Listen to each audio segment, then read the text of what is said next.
Chapter 790, The Curtain Falls. The Alchemy Emperor consented. I will pass the lineage down to Yeshua and hope that she will be able to grasp the kingdom to bring about a new administration.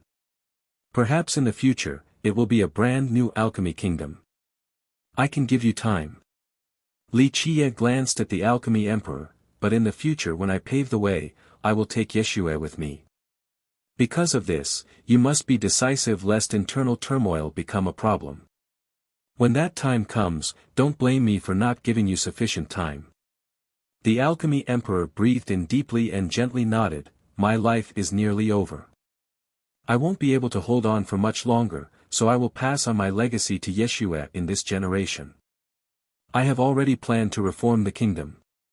Recently, during my previous meditation session, I have solved some mysteries and was able to recover some vitality, thus I have decided to come into being for this generation. Do a good job of preparing for the future. Li Qie gently sighed as well. If the alchemy emperor chose to not be buried in this generation, then this meant that he would die from old age. It was difficult to say how much longer he would live for. This came down to his own willpower. His acquaintances and those who stood by his side left one by one under the merciless flow of time. Nevertheless, time was able to grind away all pain. Li Qie had grown accustomed to the numbness. No one was truly immortal in the endless river of time. The alchemy emperor went silent as well. As an alchemy emperor, he was able to increase his own lifespan many times. However, a person must eventually taste death. There is no chance for rebirth. He couldn't elude death, no one could. However, he was prepared to face his own mortality when the time comes. It was just a matter of time. There is one thing that you need to prepare for. I want to enter the drystone courtyard to reach the land of origin. Li Qie spoke after a moment of silence. He glanced towards the far depths of the alchemy vein once more. That place was full of mysteries and unknowns. My lord has that item now? The alchemy emperor followed his gaze as well. Li Qie gently shook his head. I'm only going there to take a look. It is only to test a theory of mine and requires me to personally go there for verification. As for entering the origins of the three veins, I'll come up with a way when the time comes. The alchemy vein's land of origin was also known the three veins origin. This was because there were three ancestral veins in the stone medicine world, the alchemy vein, the beast vein, and the stone vein. They were the reason why this world turned into three realms. Rumor has it that the mysticisms and amazing essences from the three veins all came from the same location. However, this location had remained a mystery all the way until now. For millions of years, powerful existences had tried to find it by rigorously searching the three veins. However, few were successful. Even immortal emperors were not necessarily able to enter the origin of the three veins. No one knew where this land full of mysteries and surprises was located or what was waiting within. I will make preparations, my lord. The alchemy emperor nodded. However, my lord should be aware that although we have a shortcut straight to the drystone courtyard, its success rate is very low even for our immortal emperors. I can't guarantee anything either, so my lord should be prepared for failure. I know, but it is still worth a shot. Failure doesn't matter, I still have other methods. Li Qie agreed. Outside of the ancestral ground were spectators shocked from the forceful teleportation. Many people realized that it was an incredible technique that belonged only to immortal emperors. However, one didn't exist in present times. The majority of them speculated that this was something an emperor left behind during their own era. Of course, no one knew the exact details. One day passed. Those who were more daring returned to Alchemy City. People were still anxious with trepidation because one misstep could result in death. The first arrivals heaved sighs of relief. Nothing had happened and the city looked the same. When they gazed towards the ancestral ground in the far distance, it remained tranquil and still. There were no signs of a big event occurring. The crowd grew curious as to what the ending of this storm was. How would Li Qie and the kingdom's feud conclude? Although everyone wanted an answer, it remained a mystery. No one dared to pry into it for fear of both the kingdom and Li Qie. They didn't want to get in trouble with either party. Another big question was Li Qie's background. Why was it that he had such methods and incredible techniques? With the conclusion of this battle, he was the reason why people quivered. He was the one who left many questions in their minds. Who knew how he had such heaven-defying means? The world didn't even know of his true strength. Ever since his first appearance, no one had seen him personally take action. Until now, he was able to smilingly destroy all his enemies without even lifting a finger. And so, numerous discussions rose around this focal point. Many sects wondered about his cultivation. Some speculated that it had reached an unfathomable level. There were also those who thought that Li Qie's cultivation was ordinary and that he relied on a supreme Tao of alchemy to control all things, including the heaven and earth. This allowed him to have many different methods, such as wood mastery and insect mastery. Many had witnessed these two wondrous techniques with their own eyes. This speculation was very popular since the techniques from the Tao of alchemy exceeded their imagination. Both his admirers and even some haters, especially the alchemists, hoped that Li Qie would reach the peak and become an alchemy emperor. Many alchemists considered Li Qie to be their pride, their aspiration. Although alchemists had always been well respected in the stone medicine world, there was a notion that alchemists had inferior battle capabilities. This made many alchemists quite unhappy. Despite having many techniques, an alchemist's true power could only be exerted once they were at the legendary level. However, once they reached this level, there was no need for the alchemist to personally take action since their words were able to rally great support. To the chagrin of this group, this only further exacerbated the misconception of weak alchemists. However, Li Qie's showing of his supreme alchemy techniques before the world proved that alchemists could sweep through all things. The alchemists became excited because of this, so they viewed Li Qie as their pride and hoped that he could become an emperor. They hoped to see their new alchemy emperor rampaging through the 9 worlds in the future. This would be the most glorious event for all alchemists. Many people in the present felt that Li Qie was definitely going to become an alchemy emperor. Although the time it took him to rise to fame had been short, they held him in high regard. In this world, the best candidates for this position were the 4 prodigies. However, Chao Guiyao, the white-hair alchemy god, had lost to Li Qie and died in the end. As for the other 2, Yuan Saihe did not compete with the world and had no ambition for the throne, while the alchemy kingdom's Mu Qiao was even more reclusive. Plus, rumor has it that he was only good at physique-based refinement. Thus, the new consensus was that Li Qie was the new alchemy emperor of this generation. After the conflict, Li Qie had become the newest star in the alchemy kingdom in just one night. His quick ascent allowed him to directly catch up to the number 1 in the stone medicine world, Yi Qingqing. If Yi Qingqing is to become the immortal emperor of this generation, then Li Qie will surely become the alchemy emperor. Someone made this claim regarding Li Qie's future. This made his fame even more prominent and widespread. Others from different areas also came for questions after Alchemy City calmed. However, the ancestral ground remained quiet. Li Qie did not show himself, so no one dared to inquire about the end of this conflict. However, there was finally good news after just a few short days. The kingdom's people finally showed themselves. The anticipated alchemy conference had finally begun. The conference's organizers consisted of the kingdom's nobles with the observant monarch as the chief executive. Besides the judges from the great powers, the alchemy kingdom also sent an elder to preside over the conference. This news was a breath of relief. The issue between Li Qie and the kingdom was no longer important. The start of the conference meant that at the very least, this conflict was finally over. Although some people wanted to see even more excitement, they recalled the time when the auras of immortal emperors erupted. Their ferocious battle caused them to jitter in fear. After personally experiencing that destructive peril, no one wanted another battle to take place. If it did come down to another battle of this caliber, the entire kingdom might sink and cause the alchemy realm to collapse. Should this happen, the entire world would be affected as well. No one wished to see such a catastrophe. Chapter 791, Tai Yi's Great Mission. Regardless of the conclusion to the conflict, this was good news to many people. They no longer had to be afraid and tremble in fear. Another piece of good news came, especially for the young alchemists participating in the conference. Li Qiye would not be participating. This news instantly caused a furor.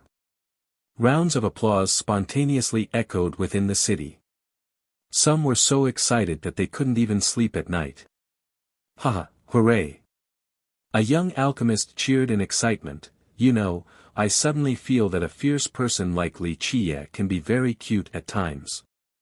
At least a badass like him will not be competing with us this time, so cute.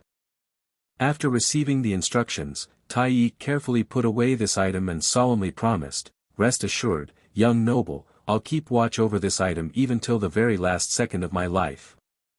Li Qiye said slowly, with your lifespan, you can still live on for a long time. However, I do not know how long this mission will last, so I won't mistreat you, I will let you live for a very long time. With that, he took out more treasures. Immortal writ, longevity fruit, leaves from the immortal injury peony. Many rare and precious treasures showed themselves on the table. Tai Yi was shocked to see these items. They were all unrivaled items that would incite boundless greed from the world. Young noble, you have given me rebirth, a kindness no less than my own parents. These immortal items are priceless treasures. This lowly one does not dare to take them. Tai Yi solemnly said. Li Qiye slightly waved his sleeve, this is the reward for your watch. Me saving your life is an entirely different matter. Carefully store these items since you will naturally need them later. When the time comes, send the message out for me. Li Qiye said, at that time, no one will know where you are or who you are or if you even exist. You are neither Tai Yi nor Black Fox, you are an existence that does not exist, understand? Tai Yi took a deep breath and heavily said, I will remember all your words and will not disappoint your trust. Li Qiye nodded again, go and get ready. I will let you know when it is time to leave. Tai Yi bowed once more to Li Qiye before disappearing without a trace. It was just as Li Qiye had said, in the future, he shall become an existence that does not exist. Time passed by quickly. Eventually, Tai Yi left under Li Qiye's command while shouldering a heavy responsibility. He immediately disappeared among the vast sea of people, and from then on, the world no longer saw his shadow. There was no longer Tai Yi or the illustrious Black Fox. Both had truly disappeared in a sense. This silent existence amidst the crowd would now carry Li Qiye's entrustment and act as the protector. Just like Tai Yi had said, he would carry out this mission even till his very last breath and very last second of his being. No one knew what he was watching over. They didn't even know that an unnamed existence was protecting one of the biggest mysteries in the endless river of time. He was guarding a secret regarding an ancient age, a secret that even the high heavens was after. No one knew how long this watch would last or how it would eventually end. Regardless of the conclusion to the conflict, this was good news to many people. They no longer had to be afraid and tremble in fear. Another piece of good news came, especially for the young alchemists participating in the conference. Li Qiye would not be participating. This news instantly caused a furor. Rounds of applause spontaneously echoed within the city. Some were so excited that they couldn't even sleep at night. Haha, hooray! A young alchemist cheered in excitement. You know, I suddenly feel that a fierce person like Li Qiye can be very cute at times. At least a badass like him will not be competing with us this time, so cute. How could the young alchemists not rejoice? Prior to this, there was no chance for them to shine. Although Yuan Saihe and Mu Qiao weren't going to participate, the white-hair alchemist and Chao Guiyao prevented others from thinking about first and second place. As for third place, many people believed that the other disciples from the Balian clan or the state of Chao would seize this spot on the podium. However, with the passing of this storm, Chao Guiyao and the white-hair alchemist were dead, and the disciples of their two respective sects had left as well. Now, Li Qiye, who had the best chance of winning first place, withdrew from the conference as well. As a result, the top 3 places of the conference immediately changed. The chance for potential upsets caused the other participants to drown in happiness. Chapter 792, Blood Writ. While Li Qiye was staying in the ancestral ground, many great changes had taken place within a short period of time within the kingdom. The 100-life alchemy emperor began a radical reformation. As the strongest ancestor and the most authoritative figure, the emperor had the power to change the path of the kingdom.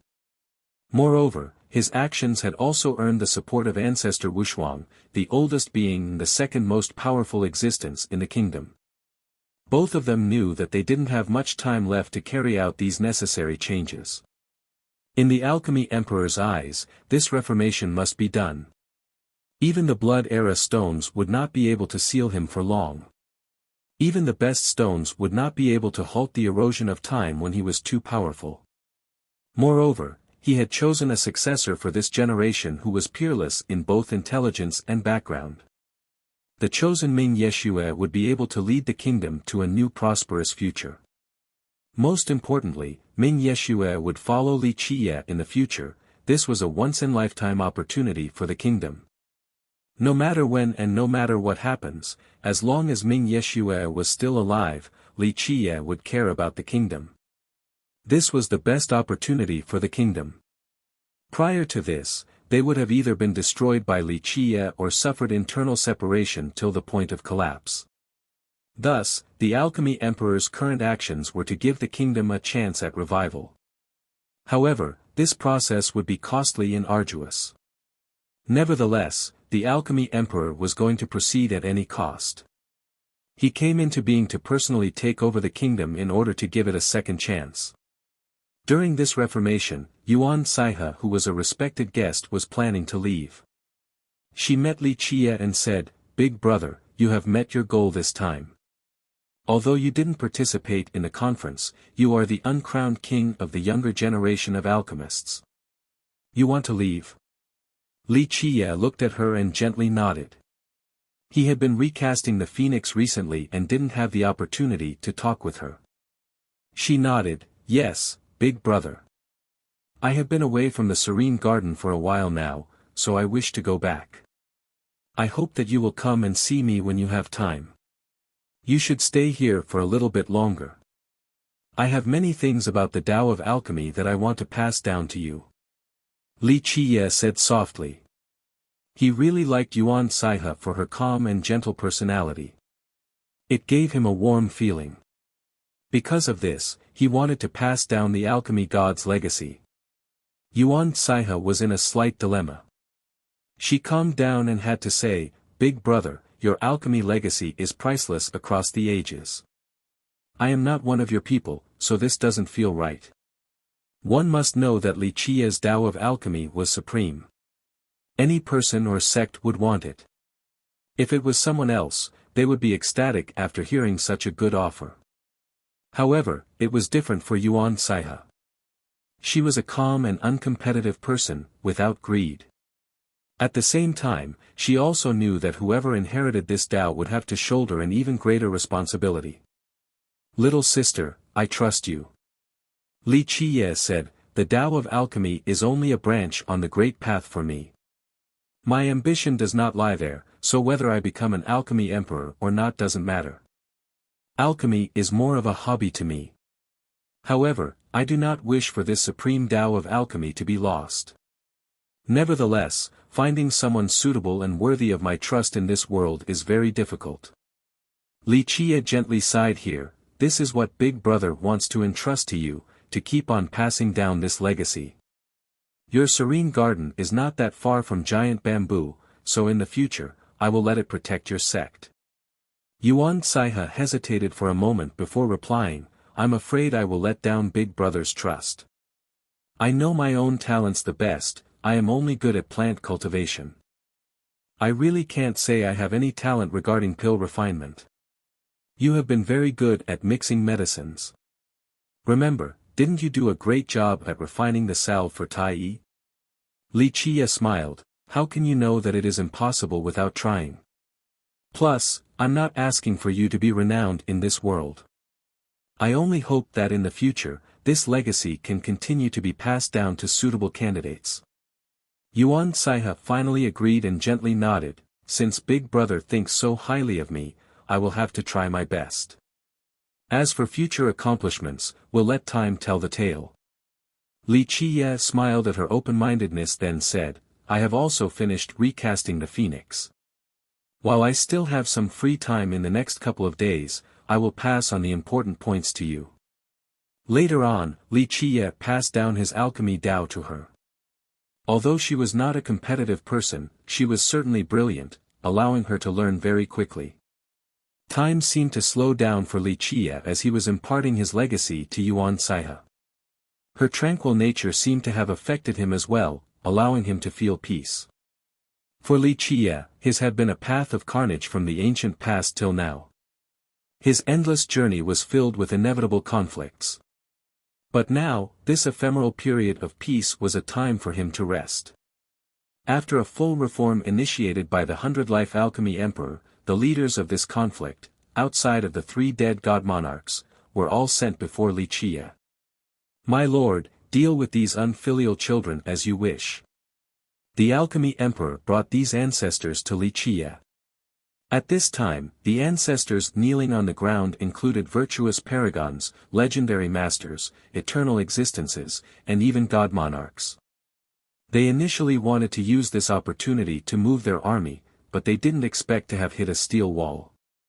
The ancestors were pleading guilty with their heads down. In this war, their kingdom had completely lost. It was either the kingdom's destruction or them pleading guilty. They only truly had the one choice. No one can escape from ambition. Li Qie smiled and shook his head while gazing at the ancestors. To tell the truth, I didn't mind that all of you broke the vow of past. However, if I don't raise my blade against those who attempt to kill me, then it will seem like I am too merciful. The 100-Life Alchemy Emperor could only lament with a sigh. This was already the second time the kingdom had been forgiven by Li Qie. In the past, even if Empress Hong Tian didn't destroy the kingdom, the army under Li Qie could have trampled over the kingdom all the same. Just imagine, even a powerful and invincible force like the divine beast realm was destroyed under the steel hooves of his cavalry, let alone their kingdom. The Alchemy Emperor couldn't ask for Li Qie to forgive the ancestors. It was just as Li Qie had said. How many more times could he try to beseech Li Qie? Forgiving the kingdom twice out of past emotions was already extremely considerate. The pleading ancestors had no other choice at this time. If they didn't do so and caused the demise of the kingdom, then they would be eternal sinners of the kingdom. 100 Life, you don't need to sigh. Li Qie glanced at the emperor and said, I have already forgiven your kingdom. Do you still think that I will wash my hands with these juniors' blood? Thank you for your forgiveness, my lord. The Alchemy Emperor quickly rejoiced and bowed after hearing this. Li Qie waved his sleeve, don't be so quick to thank me.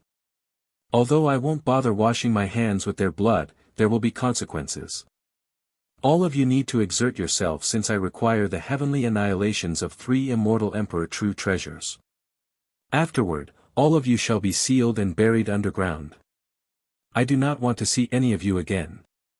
Do not come out until your kingdom faces possible extinction. We thank his lordship. The Alchemy Emperor happily commanded the ancestors. These ancestors were ready to die when they came here.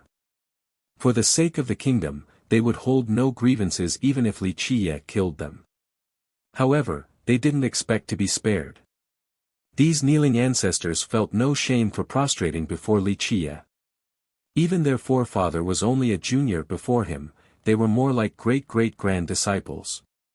Take out the blood oath of past. At this time, Li Qie commanded the Alchemy Emperor. After hearing this, the alchemy emperor was aghast while the other ancestors turned completely pale. One of the ancestors pleaded, "It is due to our ignorance that we violated the oath. My lord, please punish us." Li Qiye interrupted him and dismissively said, "If I wanted to destroy your kingdom, do you think you would still have the chance to kneel here? I only need to activate the blood oath and a disaster will instantly befall your kingdom." The ancestors didn't dare to say anything. This blood oath was the result of their defeat in that year. Eventually, the emperor took out the blood oath. This was a blood writ crafted from countless drops of longevity blood. On top of it were many brandings of true fate vows. This seal involved the entire ancestral vein and the emperor foundations of the kingdom. There were invincible emperor universal laws protecting this seal along with the enchantments from many god-king generals. Lastly, at the very top was a slender mudra. It seemed to be able to pierce through time itself and suppress the eras. Not even emperors were able to escape its power. The ancestors felt a suffocating sensation after seeing the blood oath. They uncontrollably quivered at its sight. This was the legendary Dark Hand, the commander-in-chief that suppressed their kingdom with his invincible army along with Empress Hong Tian. Buzz, Li Qiye's forehead opened. The most profound seal in this world emerged from his endless sea of memories. A ray of light fell onto the blood seal, causing a universal law to disperse. The blood writ grew slightly dimmer. Chapter 793, Ming Yeshua's secret identity. After seeing this scene, not just the emperor, but even the ancestors couldn't believe it because Li Qiye was removing a clause of the blood oath from the past. This blood oath could be said to have trapped them through the long years. They had no choice but to live reclusively without being able to compete and sweep through the world. They wanted to somehow break this oath, but no one expected for Li Qiye to dispel it without any conditions. "I am making an exception to remove one of the blood oaths. From now on, your kingdom can come out again. However, the remaining suppressions remain. If your kingdom wants me to remove the blood writ completely, then that will depend on your showing in this generation." Li Qiye slowly uttered. "My lord," even the alchemy emperor was shocked. He didn't expect for Li Qiye to not only forgive his juniors, but also mercifully remove one of the clauses from the past. After the First War, the divine beast realm was obliterated and their kingdom suffered utter defeat. Under the invincible army and the unbeatable Empress Hong Tian, their kingdom could have become the second divine beast realm at any time. However, the 100-life alchemy emperor's pleading convinced Li Qiye to forgive their kingdom out of old sentiments. Eventually, the kingdom was imprisoned and had to form this eternal blood oath. That was the only way for their lineage to continue. The other ancestors were in disbelief and at a loss for words as well. They didn't know what to say. This was not only showing mercy but also kindness to their kingdom. "There is no need to thank me. If you have to thank someone, then go show your gratitude to Yeshua." Li Qiye said indifferently, "I only dispelled this clause to prepare for Yeshua's future. This is also to give your kingdom a way out. I hope that you all will not disappoint me again. Otherwise, I won't bother to care about your kingdom's fate later on."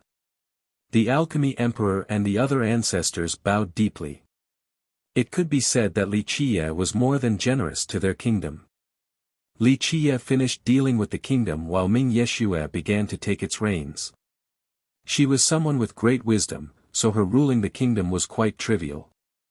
Moreover, with the alchemy emperor behind her, all issues were easily dealt with. This allowed for the kingdom to usher forth a new beginning. "I want to know about some matters." After dealing with the kingdom's affairs, Ming Yeshua finally came to see Li Qiye during her spare time. She was still peerless and beautiful as always. The number one beauty of the stone medicine world would always be intoxicating no matter the occasion. "You should already know what you want to know. I trust that 100-life has talked to you about the past." Li Qiye chuckled while looking at her. Ming Yeshua slightly frowned. Even her frown was beautiful and would cause others to feel pain due to her discomfort. I want to know about my origin. The forefather didn't tell me about it. Ming Yeshua said. Li Qiye looked at her for a while before gently patting his lap and saying, "Have a seat." Ming Yeshua was caught off guard. This gesture, to any woman, would be considered quite disrespectful, let alone a beauty like her. However, instead of reacting with fiery rage like other girls, the smart Ming Yeshua remained calm and slowly walked over to sit on his lap. To have the number one beauty in the stone medicine world sitting in their embrace was wondrous luck. Li Qiye gently held her slender waist, then hugged her. As a sweet fragrance assaulted his nose, he slowly said, "Close your eyes and feel it with your heart." Ming Yeshua listened and slowly closed her eyes as she leaned against his chest. At this second, she let go of all thoughts and relaxed. She felt that this current situation was so natural and comforting that it was as if this was how things were a very long time ago. To her surprise, she seemed to be traveling back to the past, to a very distant time when she was protected by him just like this. The atmosphere became quiet as time continued to flow.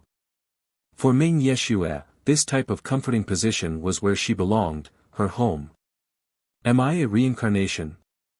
After a while, Ming Yeshua softly asked while still leaning on Li Qiye, maintaining her charm and peaceful demeanor. No, you are not a reincarnation. You are you, the past and the future don't matter, only the present is important. Li Qiye gently stroked her hair and spoke with a touch of love in his voice. I'm still a bit lost. I feel like I have known you for a long time now. She shook her head in response. This isn't surprising at all. Li Qiye smiled and replied, I understand your current feelings as you rightfully want to know your background. However, there is no need to rush things. After I take you to the Bayan Beast World, you will come to learn some secrets.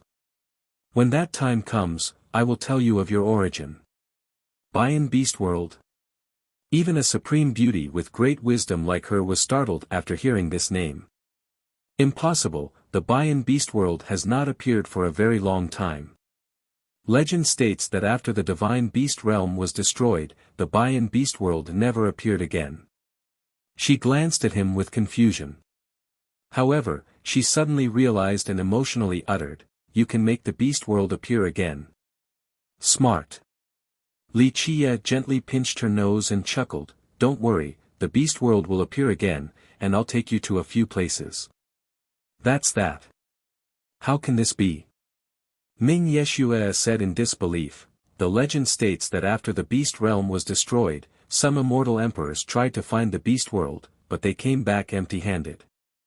Incredible matters which others deemed to be impossible even for immortal emperors were not out of the question for Li Qiye. This world is full of possibilities. Li Qiye smiled, there will be even more wonders for you to witness in the future. There are many things in this vast world that are beyond your imagination. You will understand them eventually. Ming Yeshua didn't say anything else. She gently rested herself on Li Qiye's chest as if she was tired. She seemed to be so lazy and comfortable at this moment that it was as if time had stopped. Li Qiye stayed at the kingdom for a very long time. Eventually, with the help of the ancestral vein beneath the kingdom, Li Qiye successfully refined the phoenix. The phoenix was now complete. It was no longer only a skeleton but had flesh and blood. Its heart powerfully jumped up and down as its entire body emitted a supreme immortal light. When the immortal laws appeared, it gave off the sensation that a real phoenix was about to be reborn. In the previous battle where the ancestral ground was torn asunder, the phoenix was able to borrow the essences of the world to rebuild its body. Later on, Li Qiye used the refinement from the death chapter and borrowed even more profound force from the vein to give it some intelligence. It seemed to be alive right now. Any spectator would find that there was no problem with it. It was definitely a living immortal bird. However, it had yet to become a true phoenix. Although it had some spirituality to it, this bird still did not have a true fate or soul. There was a ways to go from becoming a true phoenix, a real living creature. After hearing Li Qiye, Ming Yeshua, Madame Ziyan, and Yuan Saihe all shockingly exclaimed, "What? You want to release this phoenix? Big brother, this is a phoenix." Even the calm Saihe was astounded. Anyone else would keep this phoenix indefinitely. Moreover, Li Qiye had expended countless efforts on it. He repaired its skeleton, gave it flesh and blood, and also granted it intelligence. After spending so much effort just to release it, nobody would believe such a story. They would consider Li Qiye crazy. Li Qiye remained nonchalant about this decision. He smiled, "If I don't let it go, then it will always be a fake phoenix, one without life. Only by releasing it would it have the chance to become a real phoenix in the future via rebirth through fire. But, if you let it go, it will be gone forever." The madam had to comment. Li Qiye shook his head, "Ziyan, sometimes we have to rely on fate. For me, I may lose a phoenix, but for the phoenix, it will have a chance to be reborn. This is a miracle. Although this miracle will not be performed by me, I have played a part in it. This is a cause for joy. Big brother has a big heart, truly admirable." Yuan Saihe emotionally sighed. No one else would be willing to let go of a priceless treasure like this phoenix, but Li Qiye was able to let it go with such a nonchalant and carefree demeanor. It was difficult for others to act in this style.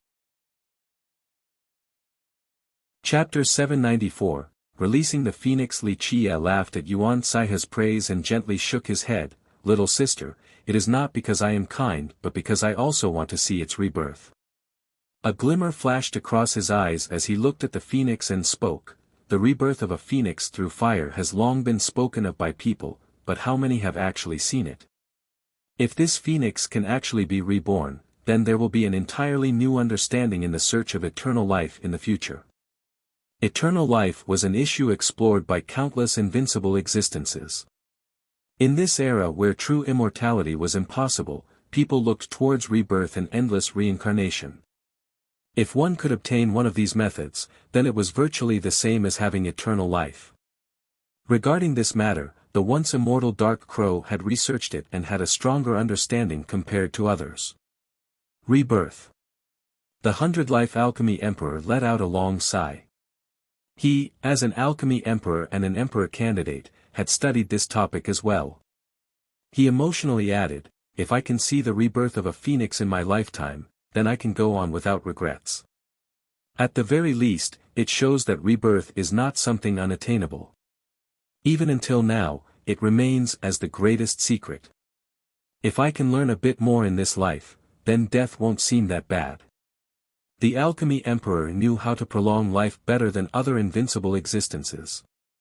But in this generation, he could no longer further extend his lifespan and was completely helpless. Li Qiye also nodded to this comment. Across the ages, no one has ever unraveled the mystery of the phoenix's rebirth. If this phoenix wants another chance at life, then it has to rely on itself. If I keep it by my side, then it will never be able to obtain this opportunity to live again. Having said that, Li Qiye gently patted the pretty and perfect feathers of the bird. Just its feathers alone were priceless, let alone its entire being. Nevertheless, Li Qiye was willing to let it go instead of keeping it by his side. Perhaps he would be able to have the chance to learn a few things if he saw true rebirth in the future. Eventually, he made up his mind. At the same time, Yuan Saihe's group and countless experts from the kingdom wanted to watch this scene, this potential miracle. The moment the group came out of the ancestral ground to release the phoenix at the mountain pass caused many spectators to be alarmed. The moment a supreme immortal bird like the phoenix came out, an endless and majestic aura immediately rose and was felt by everyone in Alchemy City.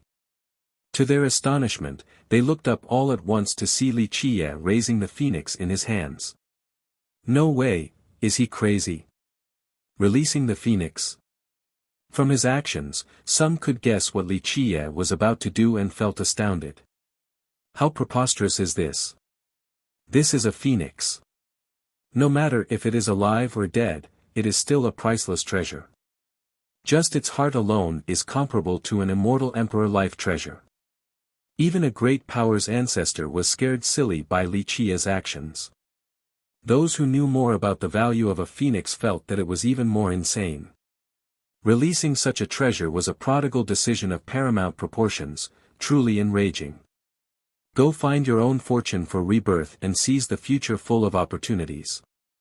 Eventually, Li Qia sighed and threw the phoenix up. Screech! In the blink of an eye, the phoenix soared to the sky and danced around 3 times above Li Qia's head before using an astonishing speed to pierce through the sky, disappearing in the horizon. Its swift speed was unmatched, even the reflection of moonlight would seem slow in comparison. It disappeared into the distance in just the blink of an eye. The spectators in the city were stunned. A phoenix had left just like that because of Li Qia's prodigal decision. Some wanted to curse and yell at Li Qia to give the phoenix to them instead of releasing it like this. Chase after it. Some ancestors and legendary masters regained their wits and suddenly rushed into the sky. They flew at amazing speeds to chase in the direction of the phoenix. Suddenly, a few existences with real power followed suit. This was a phoenix. They, being virtuous paragons, naturally wanted to seize it. Some paragons are chasing after it. The madam worriedly said. Since so many gave chase, what if the phoenix fell into their hands? That would be a waste of her young master's efforts. With just them. Li Qia simply didn't care and dismissively said, they are not qualified. If any random street dogs could catch a phoenix, then it wouldn't be an existence that was once comparable to immortal emperors. After hearing this, the madam felt relieved. The news of the release of the creature spread throughout the stone medicine world and caused a huge stir. Many ancient existences couldn't sit still after hearing it. Who cares if he is crazy or not, summon the ancestral weapon so that we can catch the bird. A time-worn ancestor crawled out from the ground and set off immediately. Summon the patriarch's immortal emperor's carriage. We have to catch this phoenix at all costs. Even imperial lineage's ancestors were no exceptions. They brought out their imperial treasures and gave chase. In a short period of time, a storm swept across this world with countless lineages, even imperial lineages, joining the chase for the phoenix. The waves swept through the entire world with old undyings rising from the earth to join the hunt. New information came every day. One day, some people found the bird in the medicine realm. The very next day, someone spotted it in the beast realm, and then the stone realm. The bird seemed to be searching for something as it traveled across the world.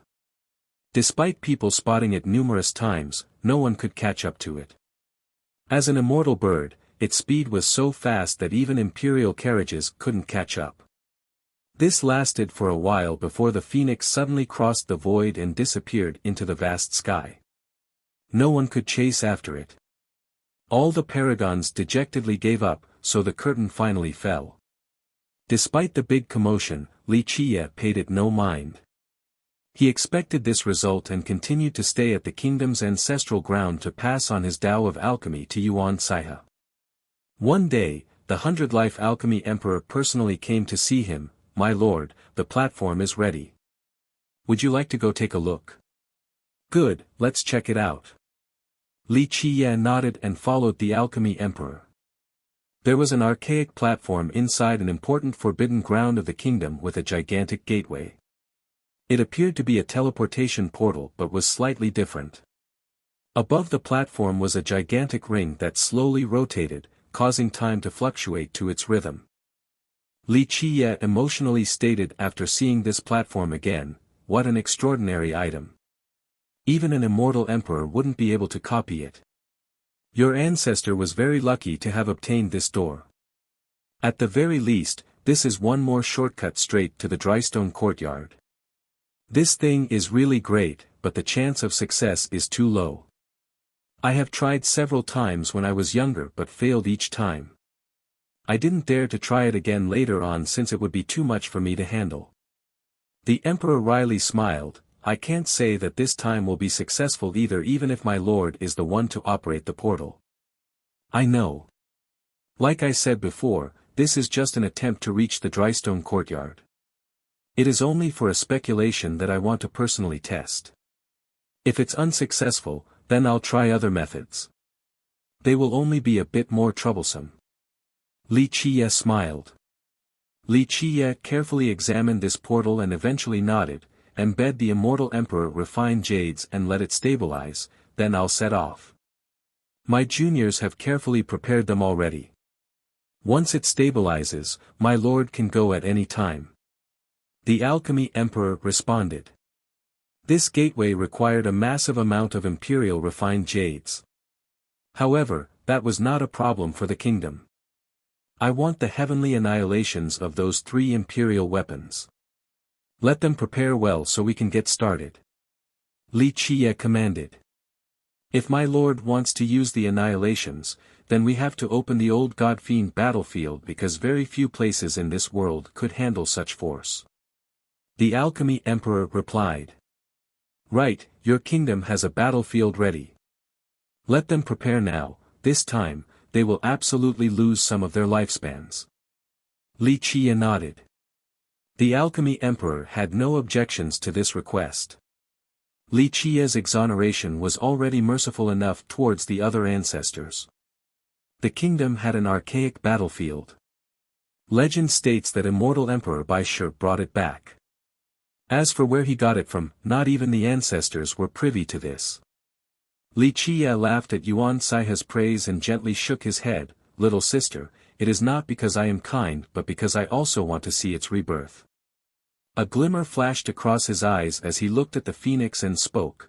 The rebirth of a phoenix through fire has long been spoken of by people, but how many have actually seen it?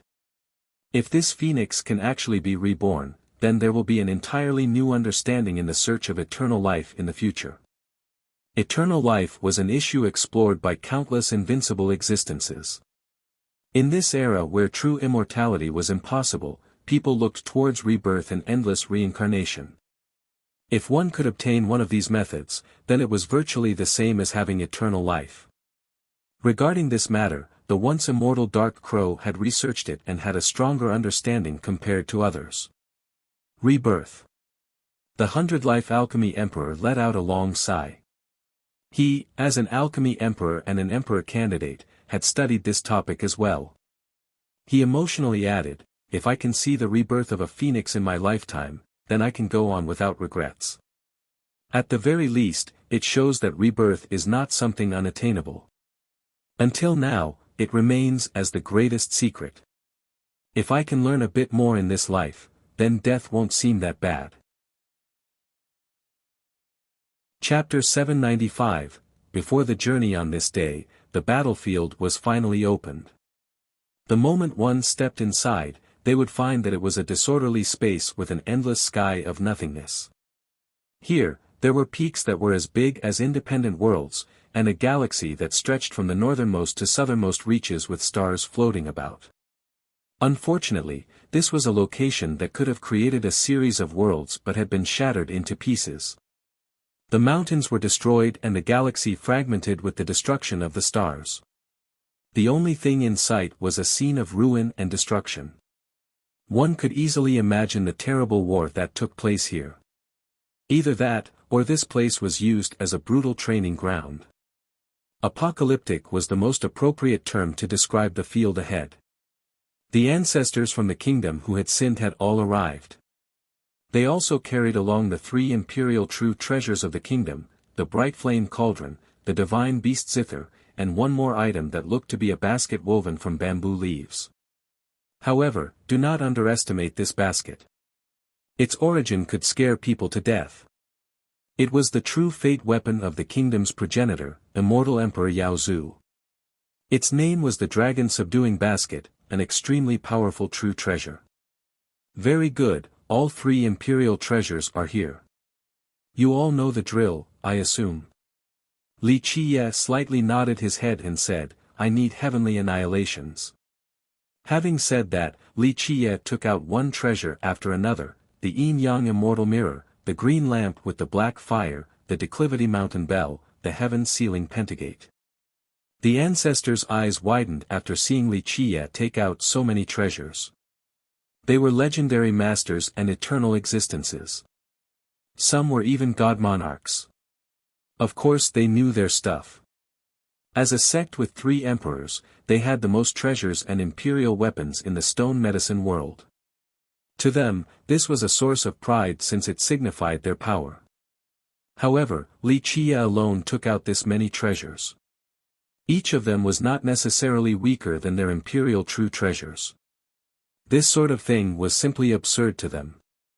Their entire sect's treasury was inferior to Li Qiye's personal stash. This was unbelievably unfair. The Alchemy Emperor, on the other hand, only smiled while the ancestors were astounded. These juniors had never seen the dark crow of the past. His treasury back then could scare people to death. Even immortal emperors would feel envious of it. Of course, this was normal for Li Qiye. He even gave the immortal writ and lightning eye away to Tai Yi. Treasures to him were not anything special. When he had need of them, he had plenty of means to gather more. In addition to the heavenly annihilations from your true treasures, my items will also unleash an ultimate attack. Li Qiye told the ancestors after taking out these treasures. The ancestors swallowed their saliva. This was quite a difficult task for them. One of the ancestors couldn't help but say, "I'm afraid that even if we drain all of our vitality, we wouldn't be able to unleash so many heavenly annihilations." Unleashing an annihilation was very difficult. Although they had to repent for their sins, they were powerless to an extent. "Don't worry, I can personally unleash some annihilations. I just need some help in this process for stability." He paused for a bit before continuing, "Though all of you are sinners, I will not mistreat those who work for me.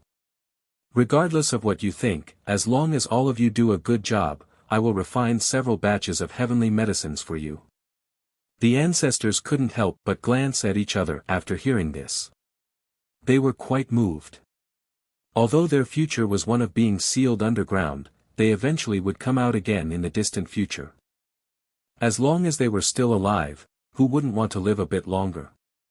Although the kingdom was the most powerful alchemy lineage in this world, only 2 people were able to refine heavenly medicines, the 100-life alchemy emperor and ancestor Wuxia.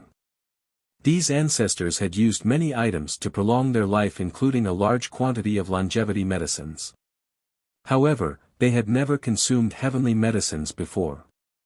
Although their 2 oldest ancestors could refine these medicines, they would not continuously do so due to the negative effects the process had on their blood energy.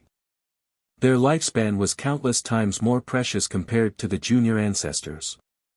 This was not the case for Li Qiye. He was still young and had no worries in this respect. Moreover, he also had the ability to do so. What are you all waiting for? Show your gratitude to the Lord's benevolence. Even the Alchemy Emperor was happy for his juniors. This was a rare opportunity. "Thank you, my lord," the ancestors were no longer arrogant.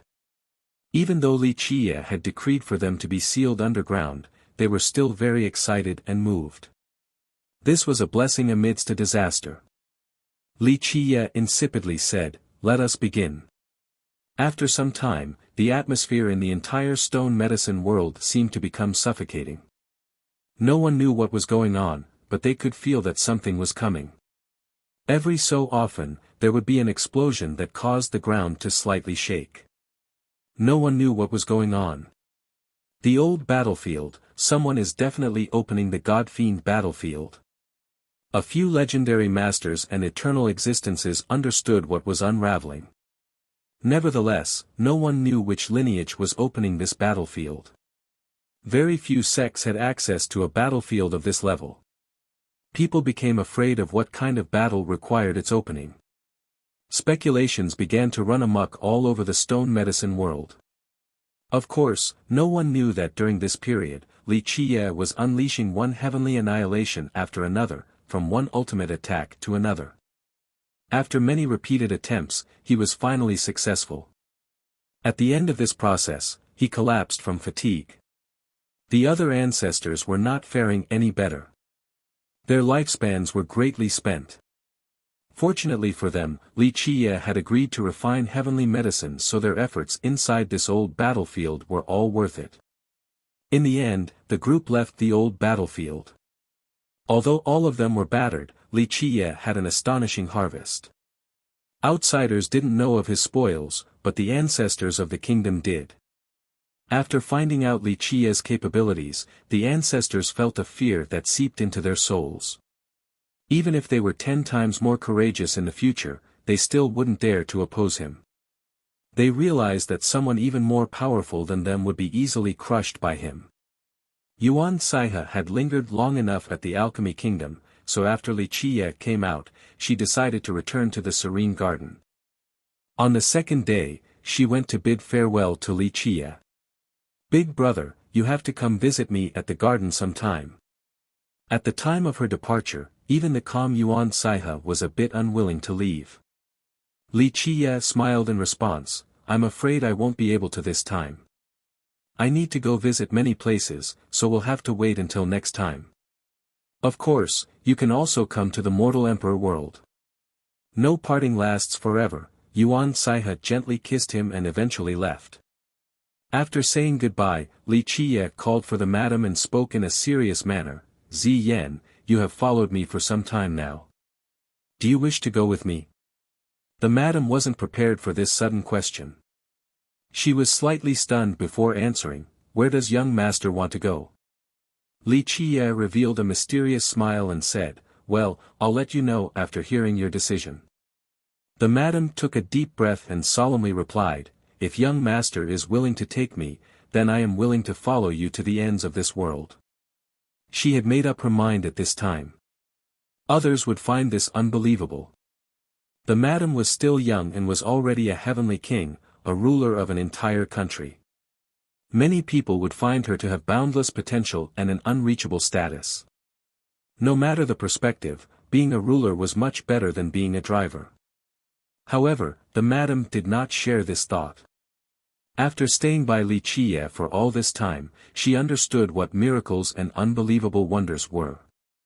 In her opinion, even if she continued to stay at Giant Bamboo, her final accomplishment would only be virtuous paragon. Her world would be limited to the Giant Bamboo country. Even if she was able to take things one step higher, she would be limited to the stone medicine world. However, this wouldn't be the case if she followed her young master. She would be able to witness the secrets across the ages.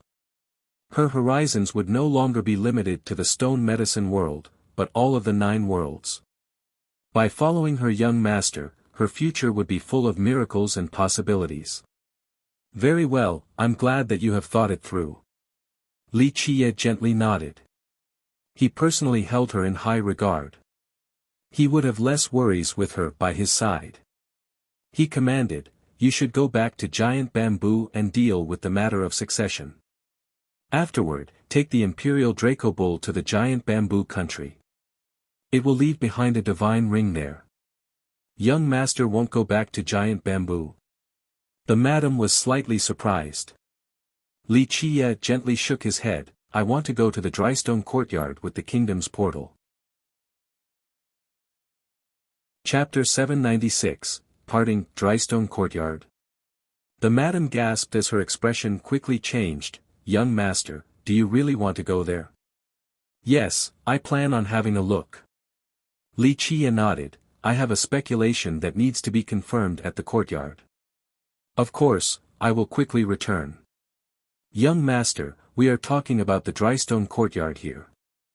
The madam's mind became heavy because she was worried that her young master was taking it too lightly. "I know about the courtyard and also that it is one of the 12 burial grounds. It's the most dangerous place in the stone medicine world."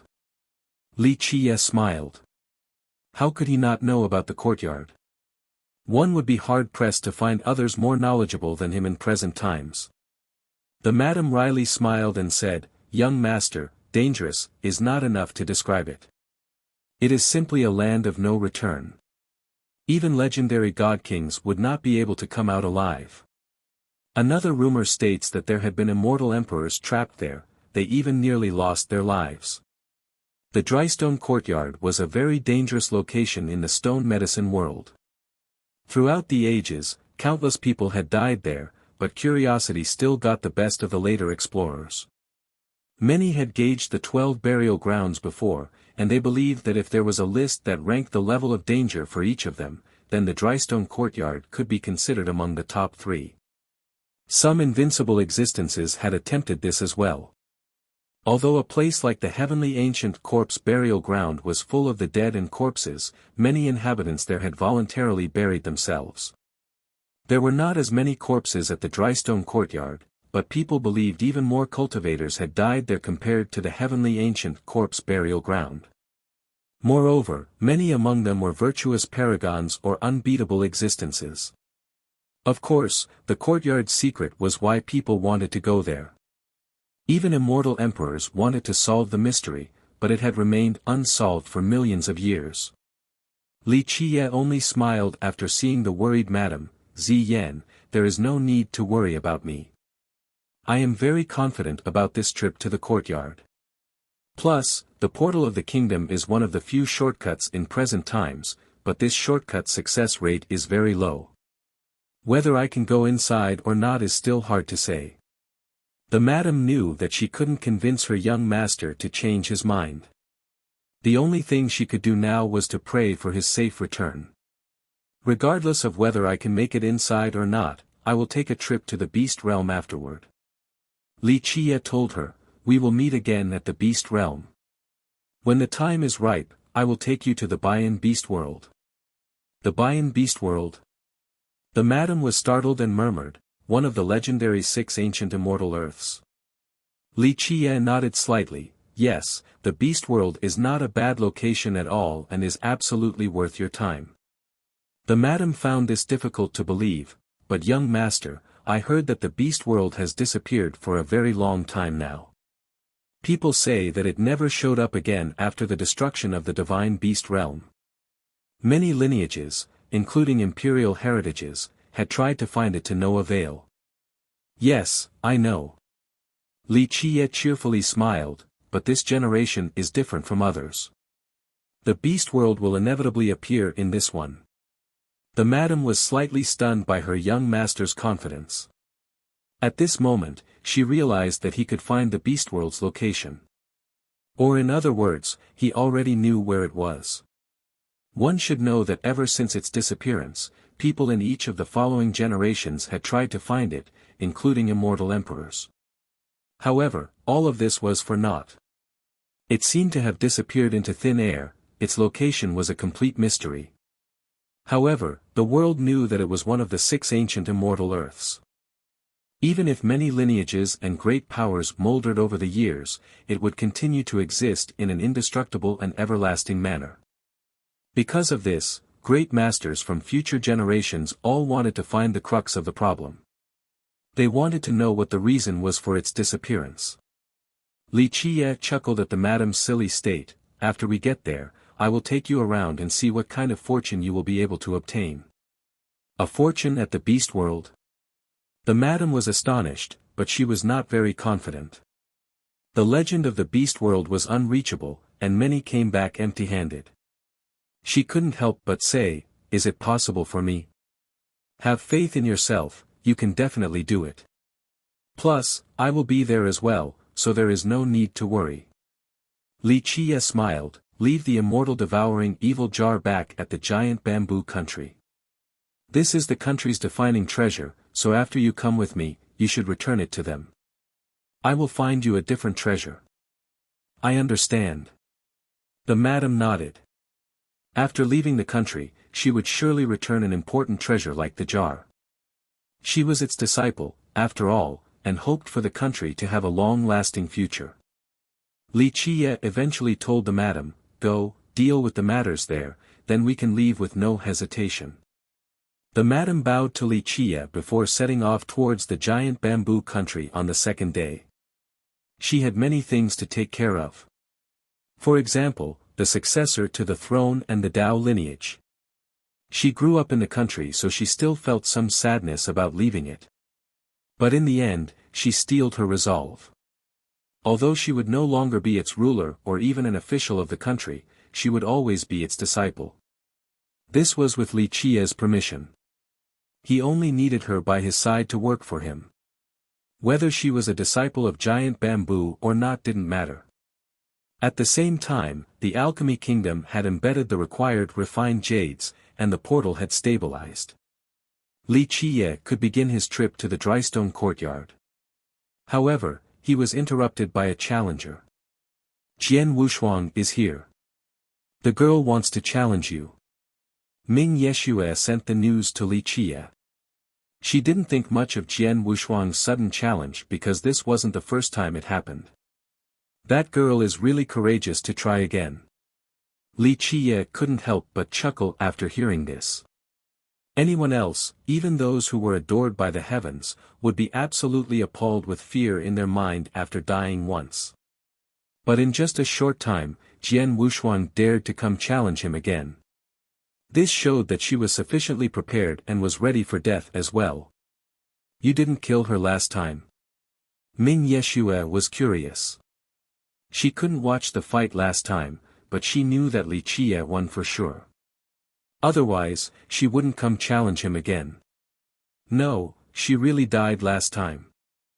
Li Qie gently shook his head. The girl is too proud and stubborn, this will be her undoing. The Jian clan is indeed amazing. They really do have a method to revive someone just like the legend states. Ming Yeshue had to praise, no wonder why Jian Wushuang can be so arrogant. She died but can come back for another shot in just a short period of time. This shows that she didn't only recover, she will come with an even more powerful approach. The girl indeed has the ability to be so proud. Unfortunately for her, she chose the wrong opponent. Li Qie smiled. Although he didn't like Jian Wushuang in the past, he still appreciated her skill. Will you accept the challenge? Ming Yeshue asked. The ancestor said that the portal is completely stable now so you can leave anytime. Despite receiving the challenge, Ming Yeshue felt that there was no need for an actual fight. She knew who the victor would be.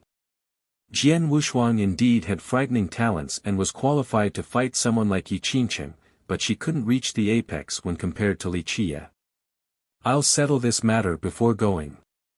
Li Qie stroked his chin. Go tell the girl that I accept her challenge. I will choose the location, and she will come alone. If not, I won't bother fighting her. Ming Yeshue complied and went to answer Jian Wushuang. For Li Qie, having an expert like Jian Wushuang was non-essential. However, he still agreed to this fight. He wanted to settle this matter, and Jian Wushuang was a good sparring partner. It didn't matter whether she was friend or foe.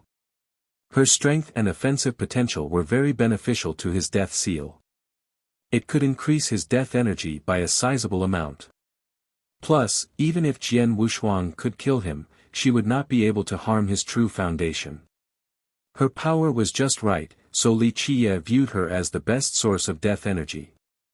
Where else could he find a better opponent to gather death energy? Chapter 797, Jian Wushuang's second challenge. The battle location was unknown to everyone besides Li Qie and Jian Wushuang. Even Ming Yeshue didn't know. Li Qie chose this place to avoid outsiders seeing his secrets, at least for now. Jian Wushuang was already waiting by the time he arrived.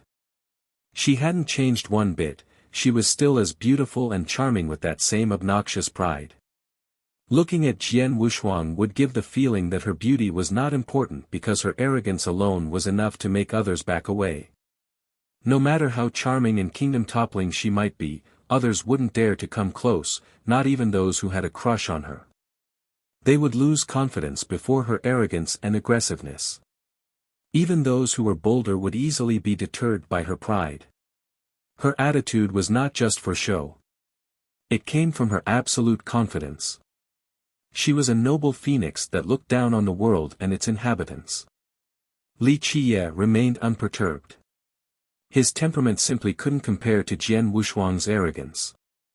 Nevertheless, it was not affected by her aggressive presence. I'm a bit surprised. Li Qiye smiled after seeing her. It mustn't be easy for you to dare come challenge me again. Jian Wushuang coldly glared at him. Despite her defeat and even death at his hands, she was still as imperious as before without a hint of pretension. She coldly uttered, "Why would I not dare to come again? Victory and defeat are normal to a warrior. I will defeat you one day." Despite her arrogance, her mentality was still quite good. She didn't falter after dying to Li Qiye and instead rose to even greater heights with a stronger battle intent. She was better than many people in this regard. For example, the white-hair alchemist. He was a brilliant genius, but alas, he couldn't handle the blow of defeat. Li Qiye carefully glanced over her as if he wanted to see through everything. She, on the other hand, was not afraid at all and met his gaze head-on with great confidence. Compared to last time, Jian Wushuang was quite different in the sense that she was much stronger. Although her attitude did not change, she became less talkative and was more collected. Not bad at all. To continue treading forward after dying, this is worthy of praise. Li Qiye voiced his praise after his observation. He now appreciated her character a bit more. The two continued to stare at each other. Jian Wushuang's eyes were sharp and overbearing. She was indeed an extraordinary girl. Li Qiye smirked, "Although you have made some progress this time, you are still no match for me. No need to bluster before the battle." Jian Wushuang sneered coldly, "The victor has yet to be determined." Although Jian Wushuang was not as imperious as before, her arrogance and aggressiveness did not change one bit. Despite dying to Li Qiye once already, she remained undaunted. Li Qiye shook his head in response, "No, in my opinion, there is no need to fight. The outcome has already been decided. You are not my match, and you won't be able to surpass me. Wait until we fight, then we can see whether I am your match or not." Jian Wushuang snorted. Li Qiye smiled, "Do you know why I came this time? It's because I want you. If you don't give me some benefits, then I won't be interested in fighting today." Li Qiye, "I thought you were an indomitable fighter, but it turns out that you can't even keep true to your words." Jian Wushuang sneered. Li Qiye smiled and slightly shook his head, "I didn't go back on my words at all. Yes, I accepted your challenge, but it is up to me whether I will attack or not. I am standing right here, so you can attack me. After you attack, your challenge will officially begin, but I can also turn around and leave since I have no interest in fighting you. If you can catch up to me or stop me, then good for you. But if you can't, then this challenge will be over. It will be your fault for not being able to stop me. You." Jian Wushuang almost vomited blood from anger.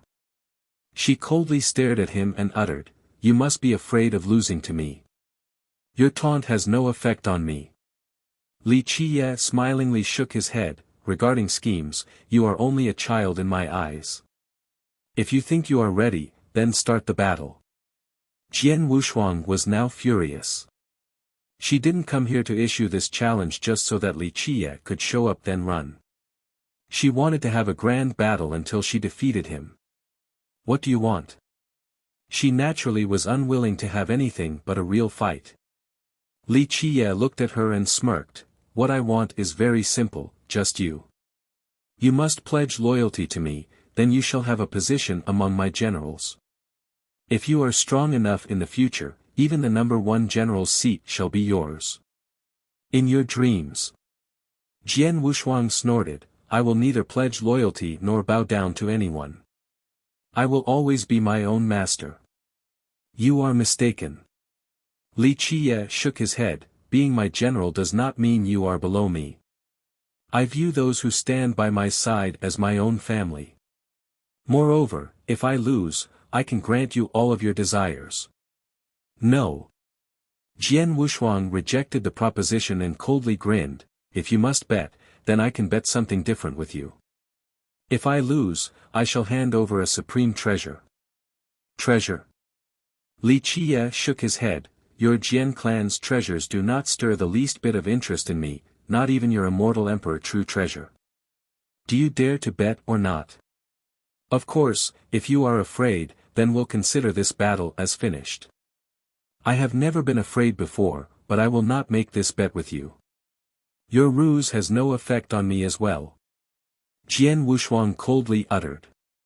In that case, I am not very interested. Li Qie smiled, I'm right here. You can start the duel all by yourself. Having said that, he turned around and left. Jian Wushuang did not attack. She was furious since this was not the battle she wanted. She wanted a real fight where a winner would be decided. Wait a minute. She shouted right when Li Qie was about to leave. Li Qie halted his steps and slowly turned around to look at her while smiling. Changed your mind? Jian Wushuang was hesitant. She wanted nothing more than to rip him to shreds, but a real duel was even more tempting. I know you are unwilling and only want to destroy me.